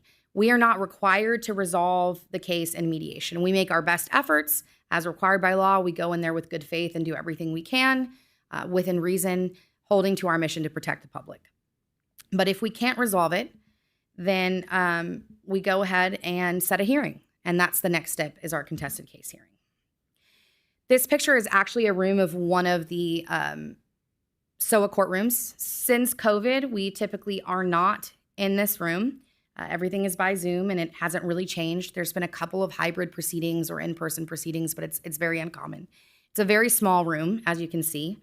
And the process, generally speaking, for any hearing is the same. We start with opening statements. The board generally starts first, and this is a roadmap, a tool for the ALJ to know what kind of evidence we expect to present, what allegations we are hoping to prove, and what sanction we're ultimately looking for against the nurse. Generally, then, we're going to offer documentary evidence. Some attorneys will offer that all up front. Some will do that as they present different witnesses. It varies upon each attorney's style. Then there's a presentation of witnesses, and this can be quite a number of different people. Some cases you may have really no witnesses other than your nurse consultant expert. In other cases, you may have fact witnesses who were there when the incident occurred to speak to those specific things that they observed. You may have other expert witnesses in a specialized area of nursing, or a doctor in some instances where we need to speak to the harm that happened to the patient involved. So it can vary pretty widely what we would have in those cases. Sometimes we have facility witnesses who are going to speak to policy or an investigation process. Our burden at this hearing is preponderance of the evidence, which essentially means more likely than not. And so that is our baseline. That is what we're looking for each time we take a case. We do not take cases if we don't think we can meet that burden. And we have to meet that burden essentially during our case in chief. We do have an opportunity for rebuttal and defense, but you really want to put everything on in that case in chief. Once we feel like we've met that burden, we rest our case. And then the respondent or the petitioner, it would be petitioner if it's a denial case, and respondent if it's someone who's licensed and we're taking action against them. They have an opportunity to do the same thing, present their own documentary evidence, their own witnesses. If they're represented, you may see a quite long contested case hearing. If they're not represented, you may not see much at all. It can vary pretty wildly here as well. And then the judge can determine whether there's oral or written arguments. Usually that's based on how much time we've used of his day or her day. If we've used up the entirety of the day on presenting evidence, they may want to do written closing arguments so they can go home. If the case is particularly complex, they may want assistance writing their PFD or their proposal for decision, and so they may ask us to do written closing arguments. It's also possible at this time that they would ask for a brief. If there's a particular area of law that's really contested or sort of nuanced, they may ask the parties to brief that with legal analysis for them to reference. And the last thing that happens in the contested case process for a hearing is the issuance of a PFD by the ALJ. And the ALJ has 60 days from the date of the hearing to issue that PFD. And in my experience, they're going to take every minute of that time. They see, I think I read on their website, over 25,000 cases a year. So they have a high volume of work, a lot of writing. I would say the average PFD for our cases is anywhere from 10 pages to 30 pages. So it's a lot of work with citations to the record, and they have their own internal process for reviewing those PFDs. So it does usually take a full 2 months from the date of the hearing to receive something back. The governor made a statement with regard to SOA's role in issuing a PFD. ALJs serve the important role of providing an independent forum for conducting adjudicating hearings to determine the facts. But their role is to assist agencies in reaching the proper decision, not to supplant them or relieve them of that duty. So it's important again here to note that our mission and SOA's mission are not always in alignment. Their objectives and their mission is different. They're only there to conduct a fair and objective hearing and provide timely and efficient decisions. They don't have our duty to protect the health, safety, and welfare of the public, and they don't have necessarily the training or experience in nursing concepts or principles. And that's why it's also so important to have those nursing consultants available to us who can make sure the attorneys are presenting the case in the right way to give the judges that information. Any PFD that's written by the judge should contain a summary of evidence and testimony, legal and factual analysis, findings of fact that are based on the evidence actually in the record, and conclusions of law. And they are then allowed to put a recommendation for sanction. And I'm sure you guys are familiar with seeing PFDs at this point, as you've seen some today, quite a few. After the PFD is issued, the attorney is not done. Each party may point out errors that they believe are in the proposal for decision. You're not required to file exceptions, and it's a short window of time that you have to do so. It's only 15 days after the PFD is issued that you have to file exceptions. If one party files those exceptions, then the other party will get 15 days to do the same. The ALJ, however, has no timeline in which to respond. So it again varies pretty widely in terms of how long we wait for a response to objections. And before you all get to consider a PFD, we need a response to these exceptions. So it can sometimes take a long time. I would also note that generally the exceptions process is not going to be a point where the attorney is able to change the judge's mind substantively. It's typically used for clerical errors, mistakes in citations to law, things of that nature. But usually, despite our best efforts, sometimes we are unable to change the judge's mind in terms of how they weighed the evidence.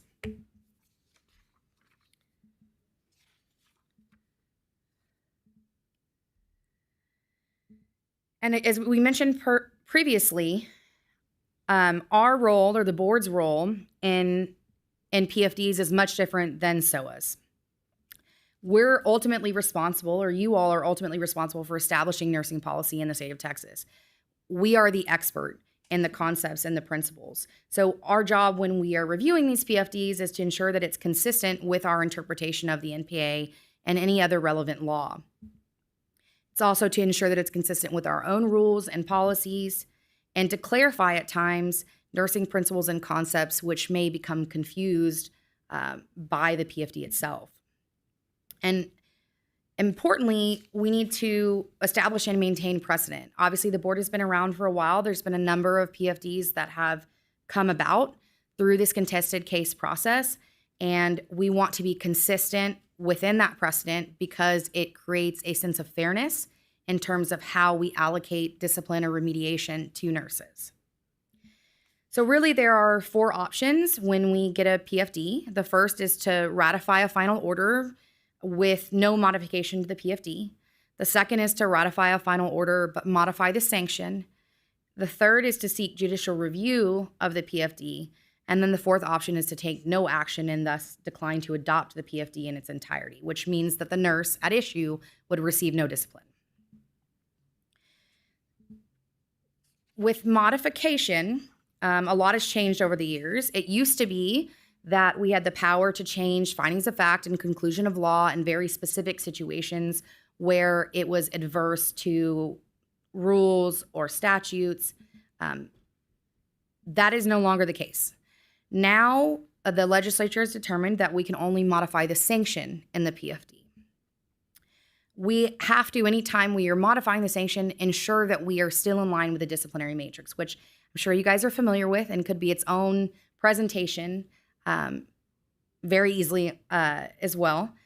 That's going to be in 213.33, and it's a series of tables that matches up with our grounds for discipline, and each table has a series of tiers and a series of sanction levels, and it guides us in determining the sanction. If the board were to believe that any finding of fact or conclusion of law needed to be modified, this new, relatively new statute requires us to obtain judicial review. This is not something that has been attempted to date. We are aware that the Texas Medical Board has a similar statute, and to our knowledge, they have also not attempted to obtain judicial review. So if this were ever something that were sought, it would be the first time, to our knowledge, that it would be done.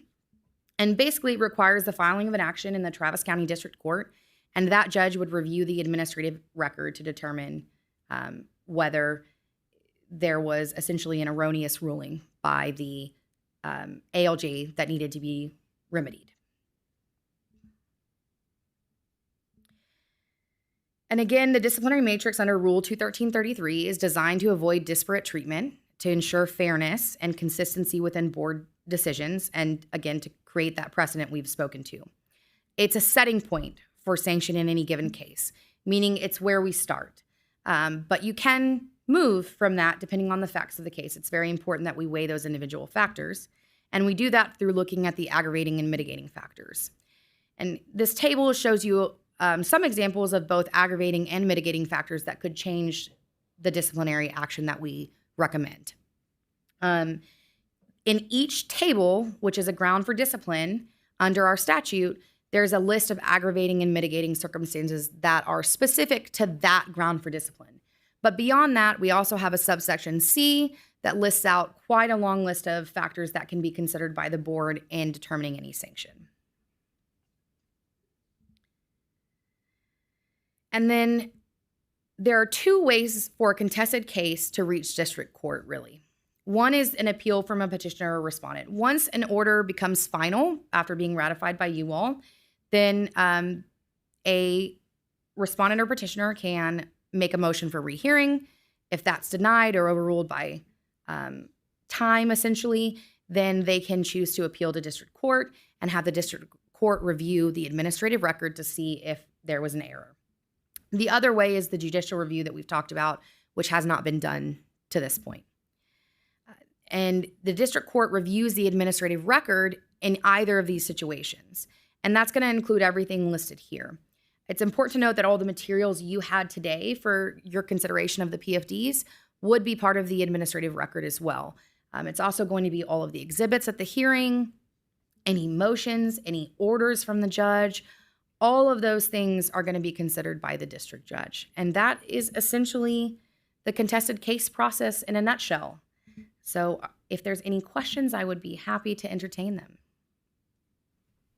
Joanna, can you cover the interplay between conclusions of law and the sanction that the board could choose? Yes. So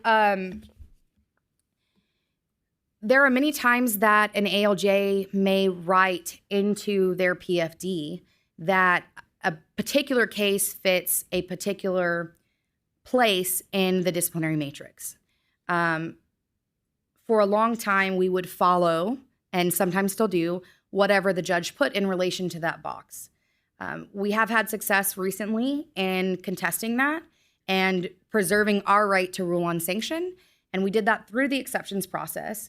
And now what we are able to do often is to ask the ALJ to remove any of those types of findings and place them in the recommendation for sanction place. However, if they are not there, if they are written in conclusions of law or anything there sort of holds us to a box, then we wouldn't be unable to change the sanction without entering into that judicial review process. Anyone else? How, I know you said we haven't, or the board hasn't used a judicial review process. How many, on average, how many of these cases get appealed by the respondent to district court? Is it? I don't have a number, but, and I'm generally not involved in that process, but I know it's not many. Okay. Typically, whoever's appealing it would have to be represented from the start usually, and it's a pretty small percentage. And Dusty, I don't know if you've got a number on that. Yeah, it's in our legal agenda item of all the sort of current matters that are before district court. Pardon? It's 1.2. Yeah, 1.2.1. So you can kind of track what is on appeal. Yeah. And of course, when you look at that, it's probably about 10 currently pending, and of course the proposals and that's current. And of course, each board meeting, we have about 10 proposals for decision. We've had a lot more recently because of the sort of the surge in the insubstantial education review cases. So my question would be, is it always in Travis County, or if I, as a claimant, say, no, I want the remote office in Fort Worth, I want the remote office in Abilene, is it always determined where the board is housed, or is it where? Under the Administrative Procedure Act, I believe it always requires it to be Travis County because we are a state agency. There is a provision in the Nurse Practice Act that emphasizes Travis County or where the respondent resides.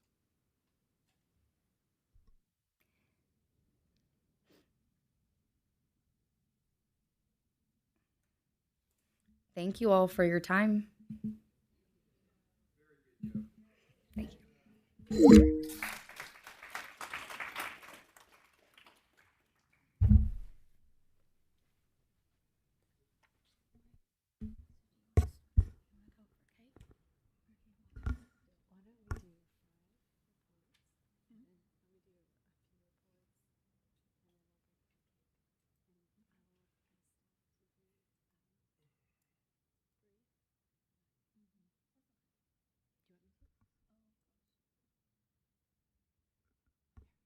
I lost my computer.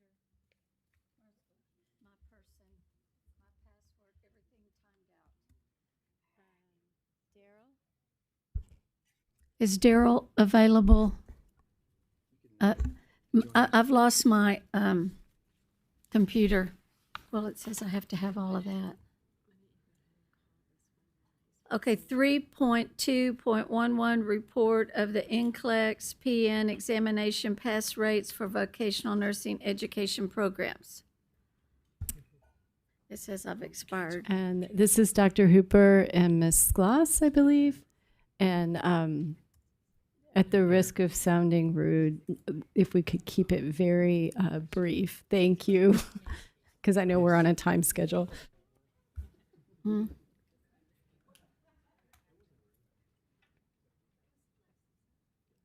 What's that? Brief. Thank you. Oh, yeah, and we've got RN after that. Is that what you were talking about? We will keep this brief, but I want to tell you, now we're at the good news. Yes. We need it. Okay, we're doing 3.2.11 p.m.? Yes. Okay, all right. Just a little brief overview. Pass rates are calculated based on the calendar year. Preliminary results are sent to programs in late January. Program directors are asked to review the graduate names on their report and, send it back to us, respond if there's any corrections, which typically there is. There's always a little bit of cleanup that's required. Most are related to wrong school codes that graduates use when they're testing. Okay. So, and results are reported at the April board meeting like we're doing now, and pass rates are posted on our website after this board meeting. The NCLEX PN average for Texas programs was 93.25%, which is well above the national average, so we're very happy to see that. The number of test takers and the number passing have increased from 2023 to 2024. However, the number of graduates taking the exam and passing has decreased since 2020. Texas is one of the 4 states with the largest number of VN candidates that take the NCLEX exam. The other states with the highest test takers are California, Florida, and Ohio. 69 VN programs in Texas experienced a 90% or higher pass rate, and 35 have a 100% pass rate. 7 VN programs experienced a first-time pass rate of less than 80%, and they will be required to write what we call a self-study to identify corrective measures to be implemented. Thank you. The RN pass rates of across our country, 170,256 RNs passed the exam, and we had 14,214 of that. So we're one of the largest producers of RNs in the country, with the others being California, Florida, and New York. The national average for the year was 91.16, and we exceeded that by being 92.69. So I always like to think we're the best, but there were some higher than us. Mm-hmm. I checked. The good news for RN programs is this time we had 103 programs have a 90% or better pass rate. And you'll notice on the chart, it's April, allergies are here. Mm-hmm.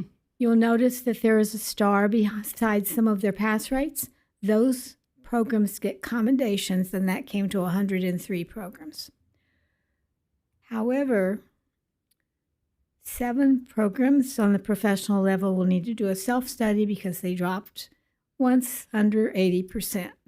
So we'll be reading self-studies this year and give you a report about that later. The other bit of good news is that 13 RN programs scored 100%. Now, that's why I mentioned that when we were talking today about, we see these that are struggling, but there are so many that have done well, and especially we're doing well nationally. So That's why about 95% of our programs are doing super, and a few are struggling. thank you. Thank you, ladies. Thank you for your site visits, and thank you for all of those long nights. You may need double reading glasses now. Okay, great. So 5.2.1 is Advanced Practice Nursing Advisory Committee, and we have no report. And then we have 5.22 Nursing Practice Advisory Committee, and we have no report. Or do we have I was thinking Kathy was doing something. So. Okay. And then I've got my highlighter out, guys. Okay. And 5.2.3, Task Force to Study Implications of Growth of Texas Nursing Education Programs. I have that report. Okay, thank you. And I'll make it brief. So just to continue, and this is just a quick verbal progress report. To continue work from the 2024 summit in April of last year, the board staff have begun to meet starting in March this year to schedule meetings with some of the identified stakeholders and external constituents based on those 6 recommendations that came out of the summit report. Board staff will be meeting with these individuals to continue the discussions about feasibility and any progress towards some of those recommendations and implementation thereof over the next couple months. Some of these recommendations from the summit overlap some of the recommendations from the coordinating board's healthcare workforce task force recommendations as well. And Danette, are you in here? Oh, right here. Oh, there you are. You're already up front and center. I think Danette had a little brief report about a task force that's adjacent to what we're doing with the summit work. I'll keep it quick. The Texas Center for Nursing Workforce Studies has convened a task force on nurse retention. It's looking at better understanding the experience of newly licensed nurse and their transition into the workforce. There was a brief literature review that was conducted by the task force, and then we developed a survey and have disseminated it. It'll close June 15th. The survey includes questions related to work environment like safety, support, workplace violence, mental health, and burnout. And it focuses on early career RNs and VNs in their first 5 years of practice. And in this related effort, the Board of Nursing is collaborating with various stakeholders. So Sherry Weaver Morales and I are specifically focused on nurse retention related to the summit recommendations. So they're separate but parallel in their mission. Thank you. That summit was so good, and it's still working. The tentacles are out. Okay. What? Okay. 311, Promoting Continuing Competence Report. Tim? Good afternoon, board members. The Board Report 311 is referred to as the Promoting Competency Report. It details information on available educational offerings through the Board of Nursing that offer continuing nursing education hours and statistical information on completions from the past 5 fiscal years. It follows our annual meeting, our needs assessment and planning meeting, where staff and any one who wants to really attend can come together and discuss goals for the next fiscal year. Communications we've had with stakeholders about what their educational needs are. And this year, as already previously discussed, the NCLEX workshop was approved for C&E. New staff have been assigned to monitor bills, or the approval, or not the monitor bills, but the approved C&E programs that will need to eventually be revised and brought up for reapproval in the future. We are tracking a lot of bills that may amend the NPA, and we will address any changes necessary in our existing courses. The next workshop, Nursing Jurisprudence and Ethics, will be in June. It's an in-person workshop. We do these 5 times a year. This one will be at the Barbara Jordan building just next door, and anyone is welcome to attend for free if they want to do so. This report is for information purposes only. There's no action required, but if anyone has any questions about our C&E, I'm happy to answer them. So when I was reading over this, I was like, who is the, let's see, what's the title? What is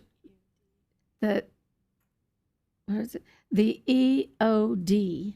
And I was like, would that be Tim? Is the EOD? And then I was trying to figure out, and I was like, well, then who's on that committee? Who are the stakeholders? So the EOD, I serve as the EOD, the Educational Offering Division Director, and I oversee our approval to offer C&E and our policies and procedures, and I keep track of everything that we need to do to keep all of that on board and compliant with the rules of our approver, our Alabama Board of Nursing. Mm-hmm. And then as far as the Needs Assessment and Planning Committee, it's usually board staff, nursing practice consultants and education consultants. Operations staff are invited, enforcement, legal. Anyone can attend that wishes to attend. Mm-hmm. It's not a formal committee with appointments, but whoever attends the meeting and agrees to participate forms that committee and kind of work together to discuss data that I bring to the meeting about our completions. We track phone call topics, email topics we receive, just to kind of see like what are people interested in learning about, what are any trends with questions we're receiving. Are we getting a lot of new safe harbor questions? Are we getting a lot of questions about certain practice areas? And we kind of discuss like, do we need to change something in our existing courses to address these issues, or whatever we need to do. Maybe even an FAQ, something that wouldn't be C&E approved, is something we could do to sort of meet some need. So that's kind of what we discuss. And the evals that you get from the presentations and everything, correct? Yes, we discuss the quarterly evaluations, which often include requests for new courses that are things that the Board of Nursing wouldn't be a source of, things that are very practice setting specific, or let's see, we have a lot of students that take our C&E as well, particularly in APRN programs, taking the scope course, the prescriptive authority course. So we see that trend that in some cases, these courses seem to be offered or required for a grade in some programs, given the feedback in those evaluations. Well, thank you for sharing that, because I just wanted everyone to know what was available out there. And I knew you did that, but I wasn't, this background part of that, I wasn't as aware of. And if I knew, I'd forgotten. And so I'm glad that you brought it back up for us. So thank you for one more hat that you wear for us. Thank you. I appreciate that. Okay.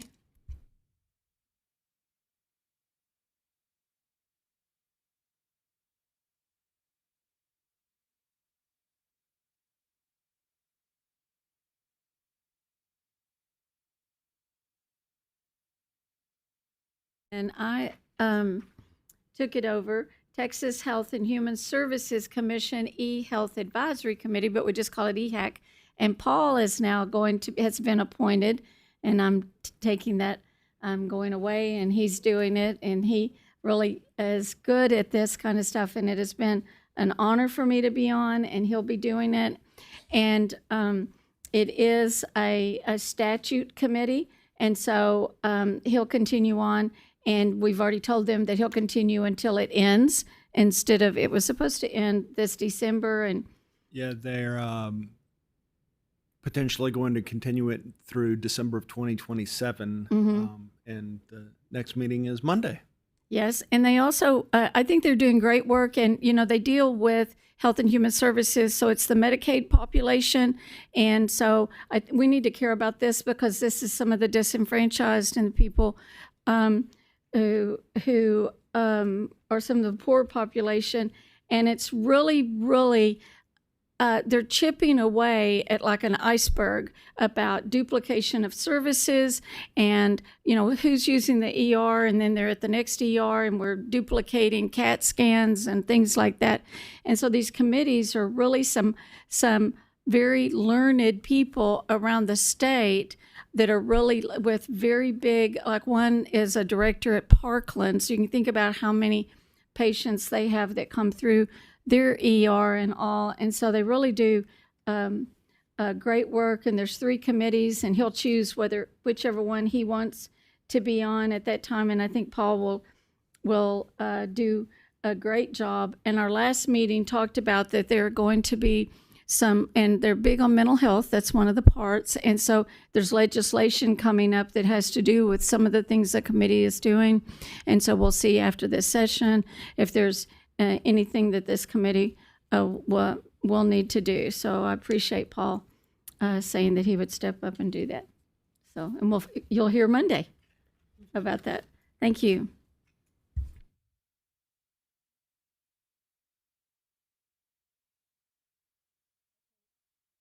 And so now we're going to move in more session 1.3, which is Chris and Bruce. And so when I was reading over this, I've been doing this for a long time, and every year I was like, oh my gosh, I can't believe we have thousands, and we come up with 200 bills at the time. But this time, I think it was 8,000 something. And last year, I remember it being, or 2 years ago, it was 6,000 something. So.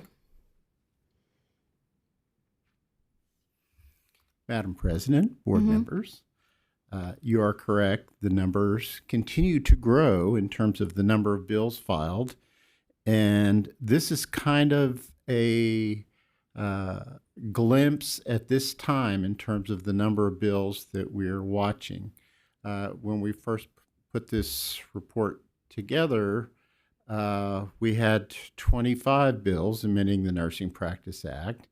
And since then, we have crept up to 26 bills amending the Nursing Practice Act.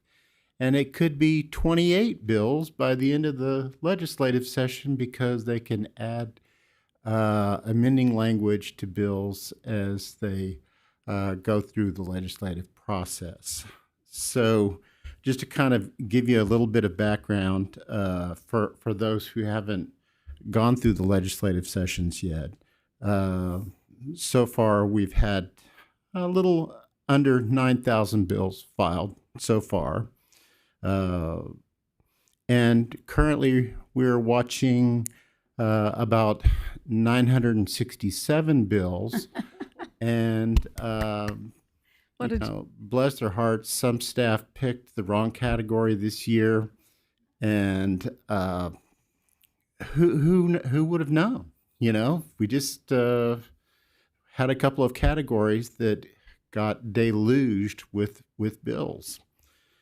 But the good news is hope is on the horizon. On May the 11th, if any of these bills have not made it out of committee yet, then they can fall off of our list of bills. So we're hoping that of that 967 bills that we are tracking, that number will be at least whittled down by half, if not more. And there's a real possibility that it could be a lot more than that, simply because of all of the different barriers that these bills run into during the legislative process. But let's go through and talk about the bills that we are watching right now, which is the bills amending the Nursing Practice Act. First and foremost, I'm going to give you some updates on what was in this report. First of all, SB 25, which is one of the continuing education bills related to nutrition.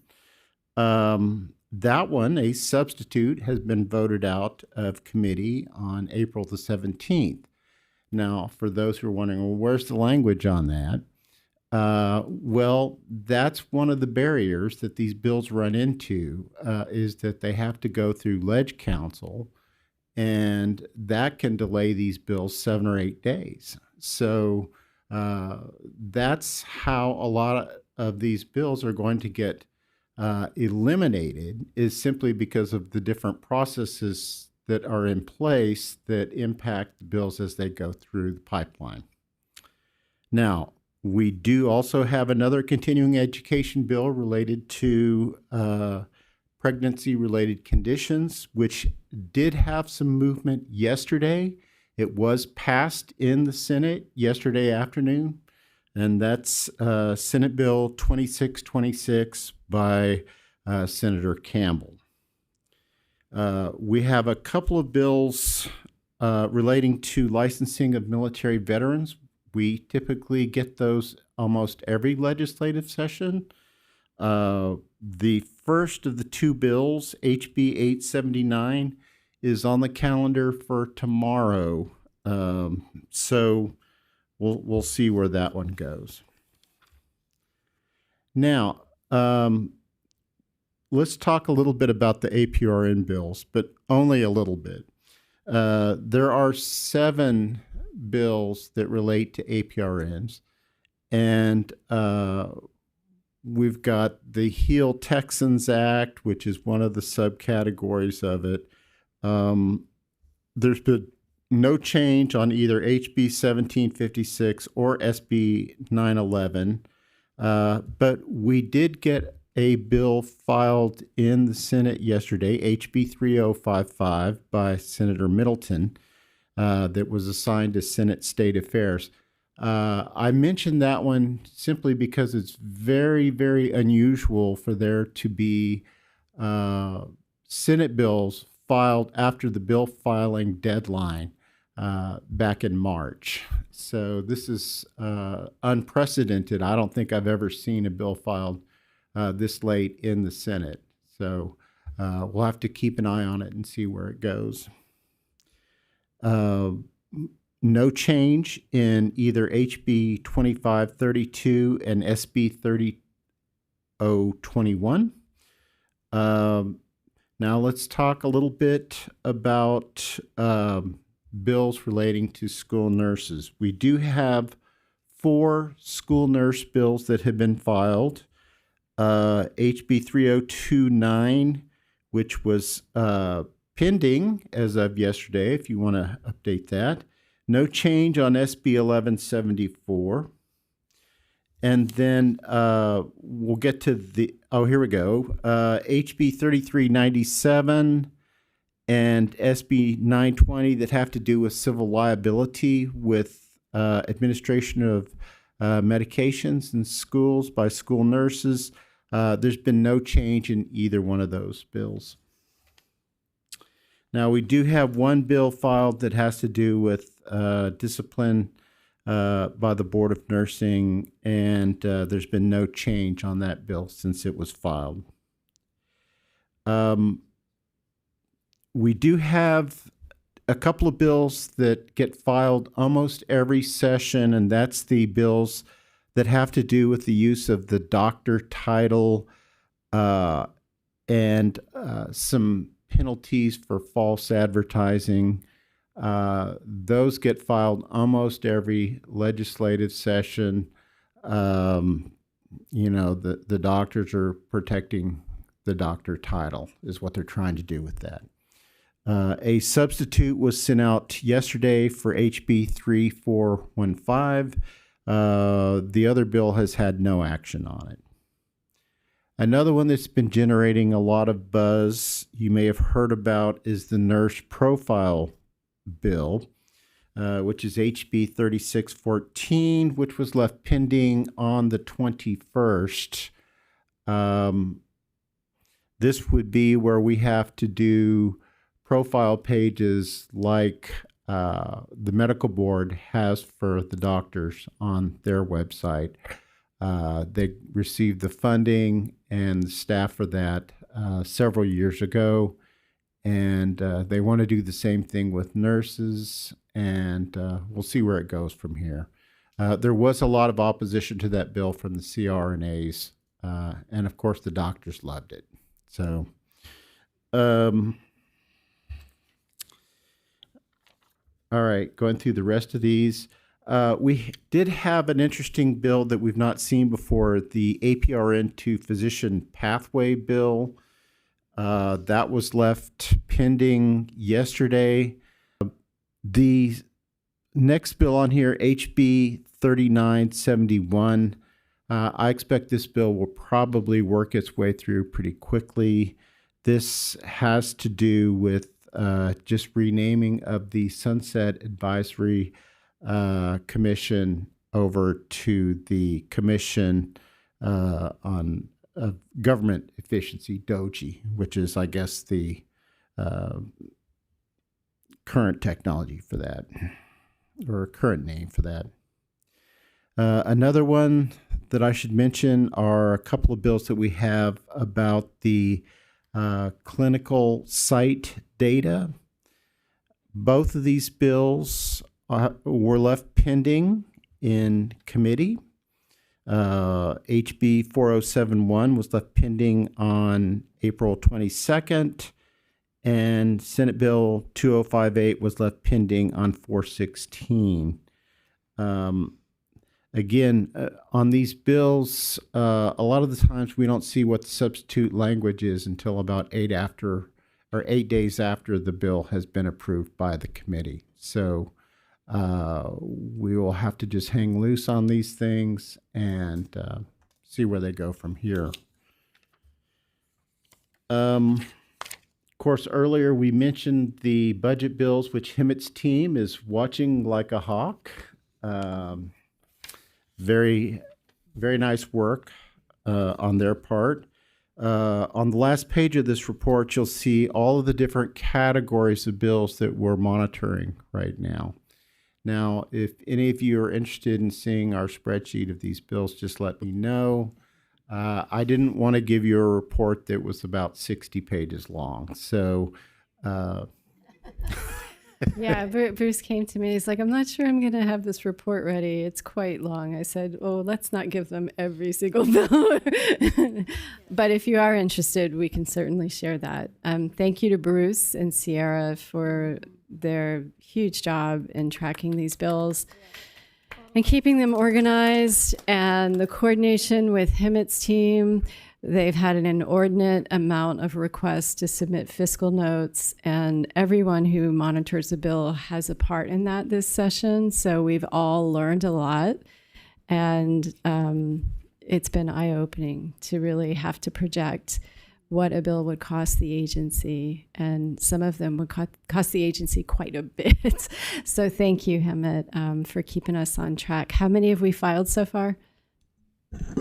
So we have received 84 requests for fiscal note cost estimates. We completed 51. And as Bruce mentioned with yesterday's filing, we now have 33 that are open and pending. So, and 39 days left, I think, for the session. In closing, I do want to say that the last day of the regular session is June the 2nd. Yay! And the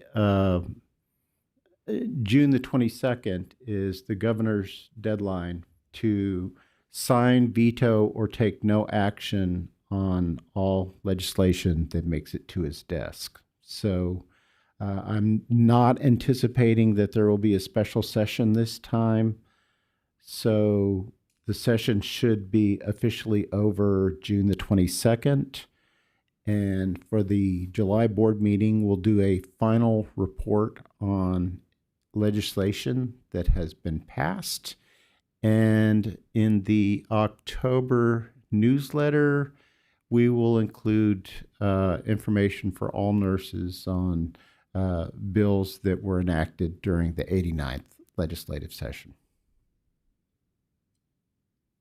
All right.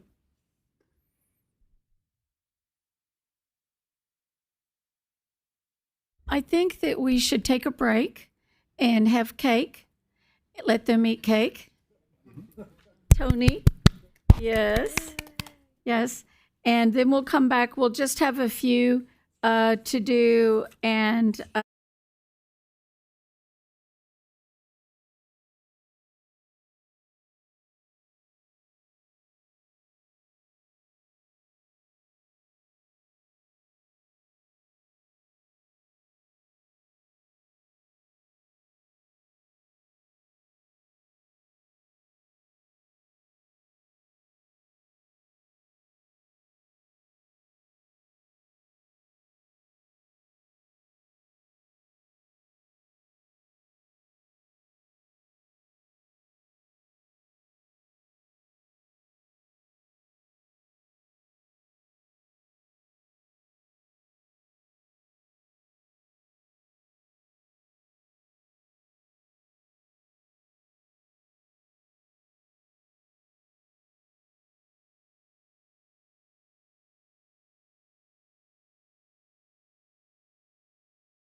on the road and not hit, hopefully, all of the bad traffic. I appreciate you all with your kindness and patience for our meeting today. And so today, so let's go with 5.3.1A, the report on the National Council State Boards of Nursing mid-year meeting that was March 11th through the 13th in Pittsburgh. So I went, Drew went, Kathy Boswell went, Chris Benton, Kathy Smith, and Jen Hooper, who is on our leadership succession committee. It was a great meeting. And we did our 25th anniversary for the NLC, and that was just so amazing for Kathy Thomas to be there. And she helped birth that thing 25 years ago with other people who are not in National Council now. And so it was really good to hear her story about starting it. And they only got 25 states to get in when they decided that it needed to be updated. And then they decided, you know what, we need to redo it. So she was in on that, redoing it. She's been on writing 2 APRN compacts that go a little slower because some states like Texas don't have that full prescriptive authority. And so to get to see Kathy and hear her story about that and just see the shoulders that they stood on to do this. And now we have 40-something to where you can just practice across state lines is just phenomenal, just like a driver's license. It's just so great because nurses were having to pay to be members of every state that they were trying to work in and go back and forth. So it caused them not to do some of that. And so that was something I thought was real impressive for me. I go to the president's meeting, Chris goes to the EO meeting, and then they have the sections of the country have area meetings. So we were together with some of the southern states. We're Area 3. But, Nevada may be having the same trouble Texas is, or Michigan or whatever. So it's just really good to talk to other states and see what they're doing and how they're handling things, and how National Council is just so supportive. And they do have the ICRS program that you as board members can take courses, and Mary Grace had asked about that. And you just go to the NCSBN website and look at that. And like Chris did the whole certificate through it and finished up the first year. Weren't you in the first graduates? And I didn't think I'd be with the board again, and so I didn't do any of them, and I should have. So it's really, really good. So if anybody's interested in that, you can look at that. And I wanted Kathy to say what she thought about getting to go to a National Council meeting. Can you get to the... I thought I talked loud enough. It was really interesting. It was great to be able to visit with other states. And I think I had lunch one time, one of the lunches with some folks from Canada, and talking about the different things that they face. And one of the things that I would hear as a theme, people would be talking and asking questions and talking about, we need a method or a process to do this. Well, Texas is already doing it. So I kind of felt like maybe we're not ahead in the APRN arena for prescriptive authority, but many areas we are ahead of many of the other states. So that was kind of impressive to visit with others. And it was very hot and very cold. Depending on what. Yeah. And we all know what that means. So. It's different. And when you go up northeast like that, we're so southern. It was a great experience. I'd recommend to anybody. That people need to go and experience it at least once.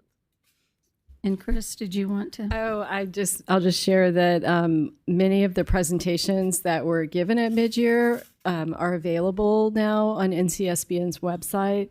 There was a really in-depth presentation by Dr. John Kelly with a PhD who works with Harvard Medical School on addiction treatment, kind of updates and evidence-based practice. It was really interesting. And then on the last day, Dr. Marilyn Owerman presented on practice-ready education. And then there was also a session where we broke up into different topics and moved around the room and met with other jurisdiction staff and more board members to look at Model Act and rules. So it was a really busy meeting. It was very very helpful. And I wanted to share just one thing that's in the literature right now, and that they talked about there, and then it was mentioned some today about we don't have our students practice ready. And part of that reason is they don't get enough clinical. We have trouble with slots. And so some schools, and those of you that are old, I'm calling myself an old nurse, but I taught at a diploma program. And up north, their hospitals are starting diploma programs because the students are working and they're getting their tuition reimbursed to go back to that. And we still have a diploma program, Covenant School of Nursing here in Lubbock, where I taught for 15 years. And they were Methodist School of Nursing then, and were started in 1918, and they're still there. But it's really interesting that we're seeing that return because they're wanting the students have like internships, but they're doing it. And then the same thing that we're doing some of the programs here in the state to pay the student and doing is clinical. But I just was like, you've got to be kidding me. They're calling them diploma programs. You'd have thought that they wouldn't admit and go back to that, but that's how hospitals back then staffed. And our faculty building and building was the dorm when it was our diploma program, and they also couldn't be married if they were students. And so some of them even said, well, I was married, nobody knew, but they had to live in the dorm and they had to work, and they did the night shifts, some with the nuns, and staffed the hospital. And now we're going back to some of that. So it was really interesting that they're saying this is some of their new ideas that were out there. So, yes. So, anything else? Okay. Our idea is to try to get everyone to go, and once everyone is gone, we can start back over through that group. But we need to have 5.3.1b is appointment of board members to attend the National Council of State Boards of Nursing annual meeting. And that is August 12th through 15th in Chicago. And so I have asked, I'm trying to get checked in here. I'm not sure. Do you want to help me? Sure, I will. Since I went in under you. Okay. So I asked Mary Grace and Nancy. There's some of the newer, last time Drew went, and Kathy, to see if their schedules were open and that they could possibly come to that. And so they're going to check their schedules and see. And I think that what I've seen with different ones, that once you go to that, it just helps National Council to be more real to you and to have a little bit more of an understanding about it, and how that's an organization, that is our organization. And so this will be, no, I'm going to the next one. Annual meeting. So I thought this maybe was a voting item that we would do, but I guess it'll be voting whenever we come in and we talk about, and we do delegates, and usually Chris is a delegate and I'm a delegate, and then we have alternates to that same thing. So we'll know fairly soon if you guys think you can do that. I've checked mine and I'm good. Good. I'm pretty sure I can be too. You can too? Oh, wow. Good. Okay, great. All right, let's do the 5.3.2 Texas Center for Nursing Workforce Studies Advisory Committee. And that is Chris. Thank you, Madam President. I'll be very brief, I promise. The committee last met on February 26, 2025, And the committee reviewed all of the 2024 pre-licensure, what we like to call NEPIS reports, that they're education reports that are generated from responses to the survey that our education team works with the Workforce Center to design each year.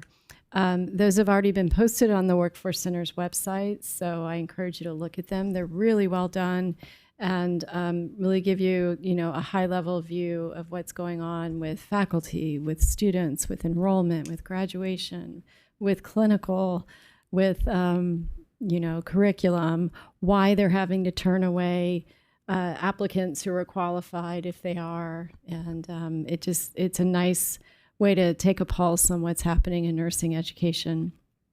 I did want to mention that Dr. Jeanette Verwert is serving on the task force that she presented on today, and their survey of recently licensed nurses is live right now. So we're trying to help market that survey to really get some good data from it.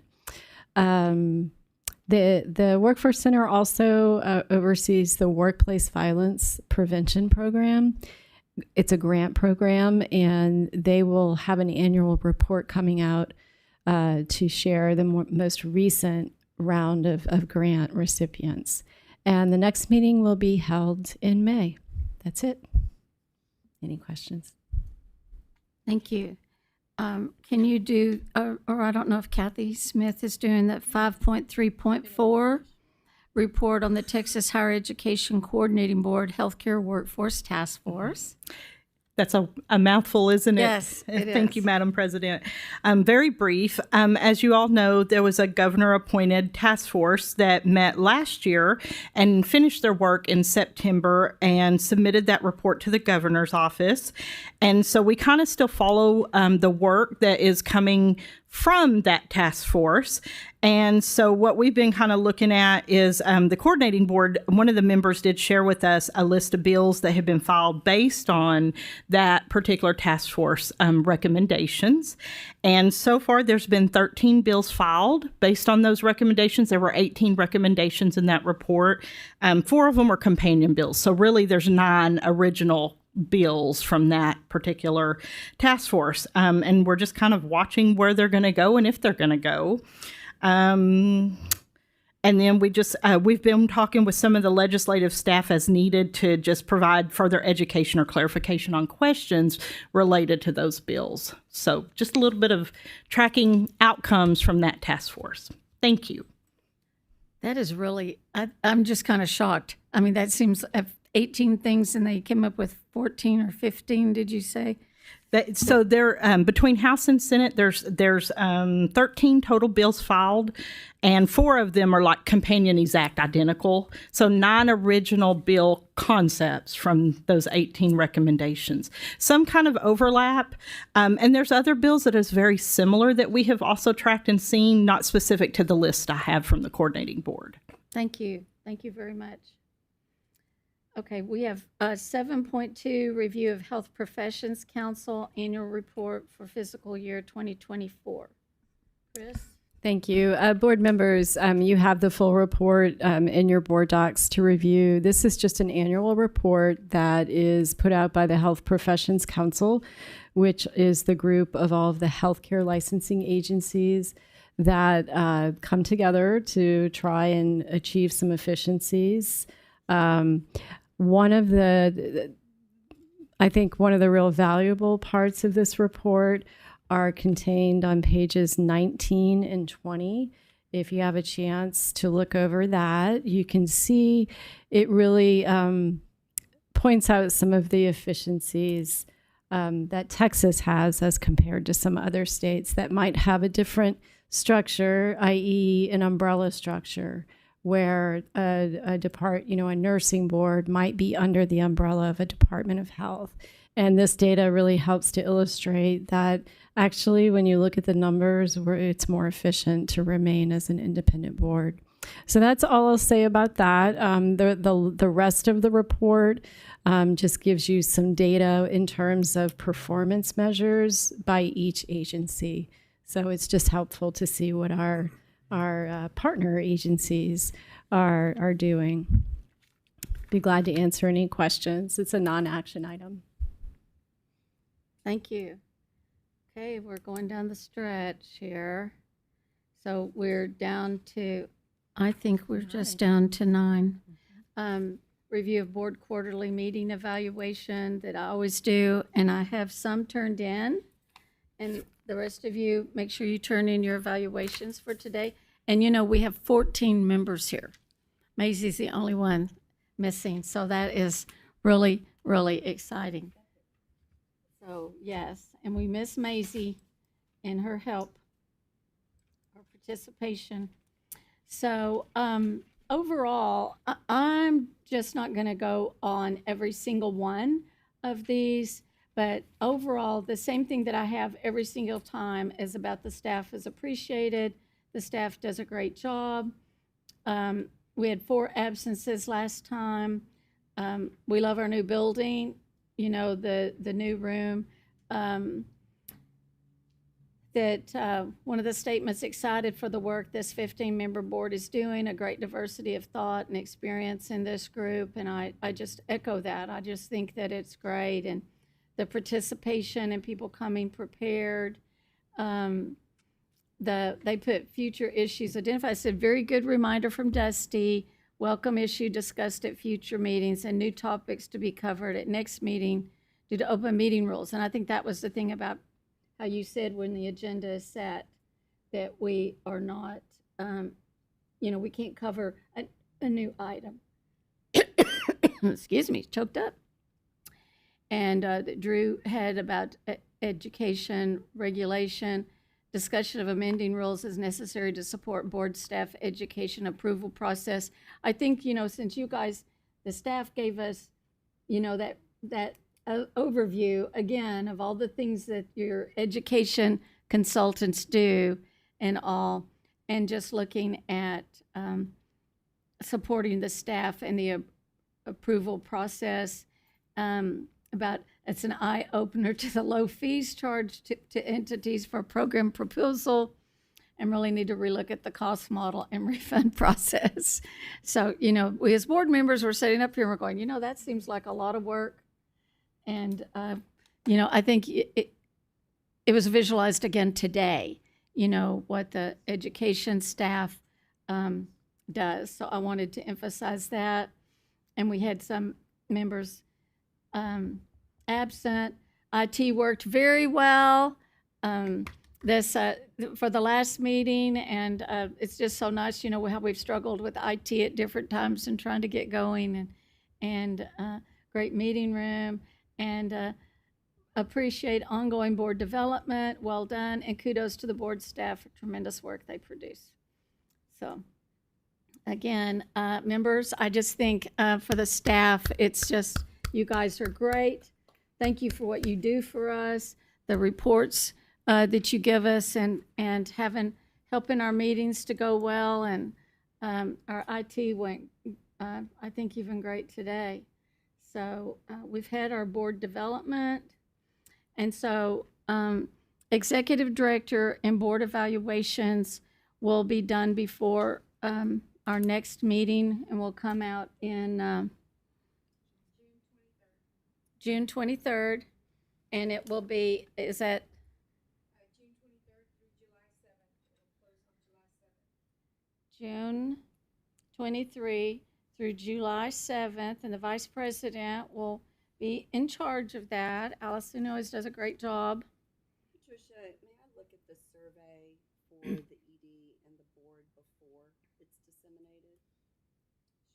Okay, just because we've made revisions in the past, and one year they didn't get incorporated, and but I just want to make sure that we're getting the information that we want to get.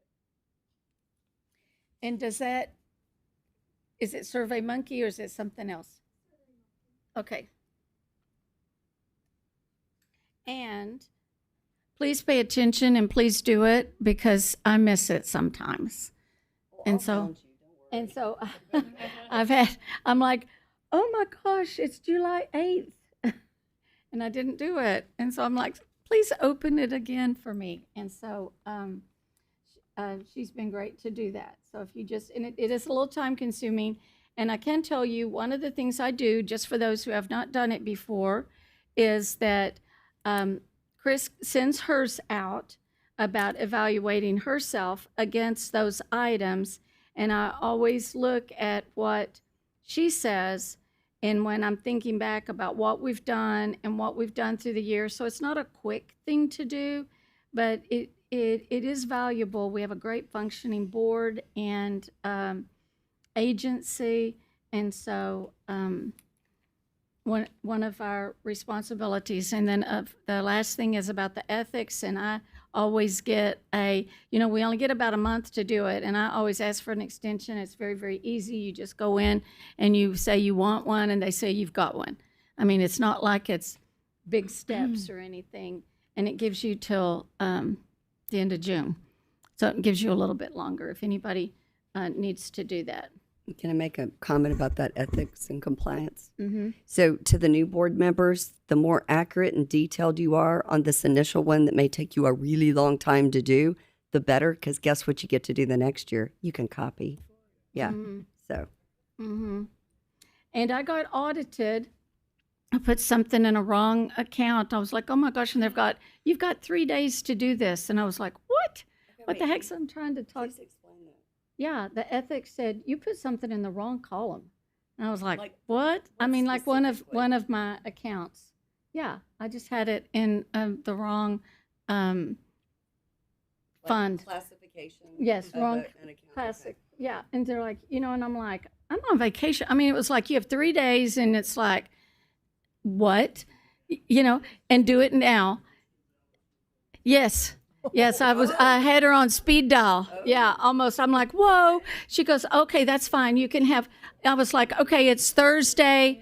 No, I got it like on Tuesday. I was out of town. I said, I won't be back from vacation till the weekend. She said, okay, you can have till Monday. Yeah, they mean business. Mm-hmm. Yeah. Yeah, and I'm like, oh my gosh, and then I've got to try to get my financial people. And I'm like, oh my gosh, where are those forms? I mean, I'd filed it all away. Anyway, yeah, so it's serious, and you pay $500 if you don't do it. Isn't that correct? Isn't it? Yeah. So, okay. All right. I don't know.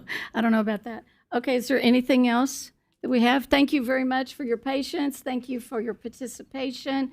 Thank you, staff, for all of your work that helps us to be able to do this. And I think it was intense, but I think we made a difference. So any other questions, statements? Welcome to your first meeting, and you survived it. So maybe, I don't know, exciting? Here we go. Okay, it's 4:36, so meeting adjourned. Yes. Time to spare. It's a peer review question. So I got an email. This is from a gal that's on a peer review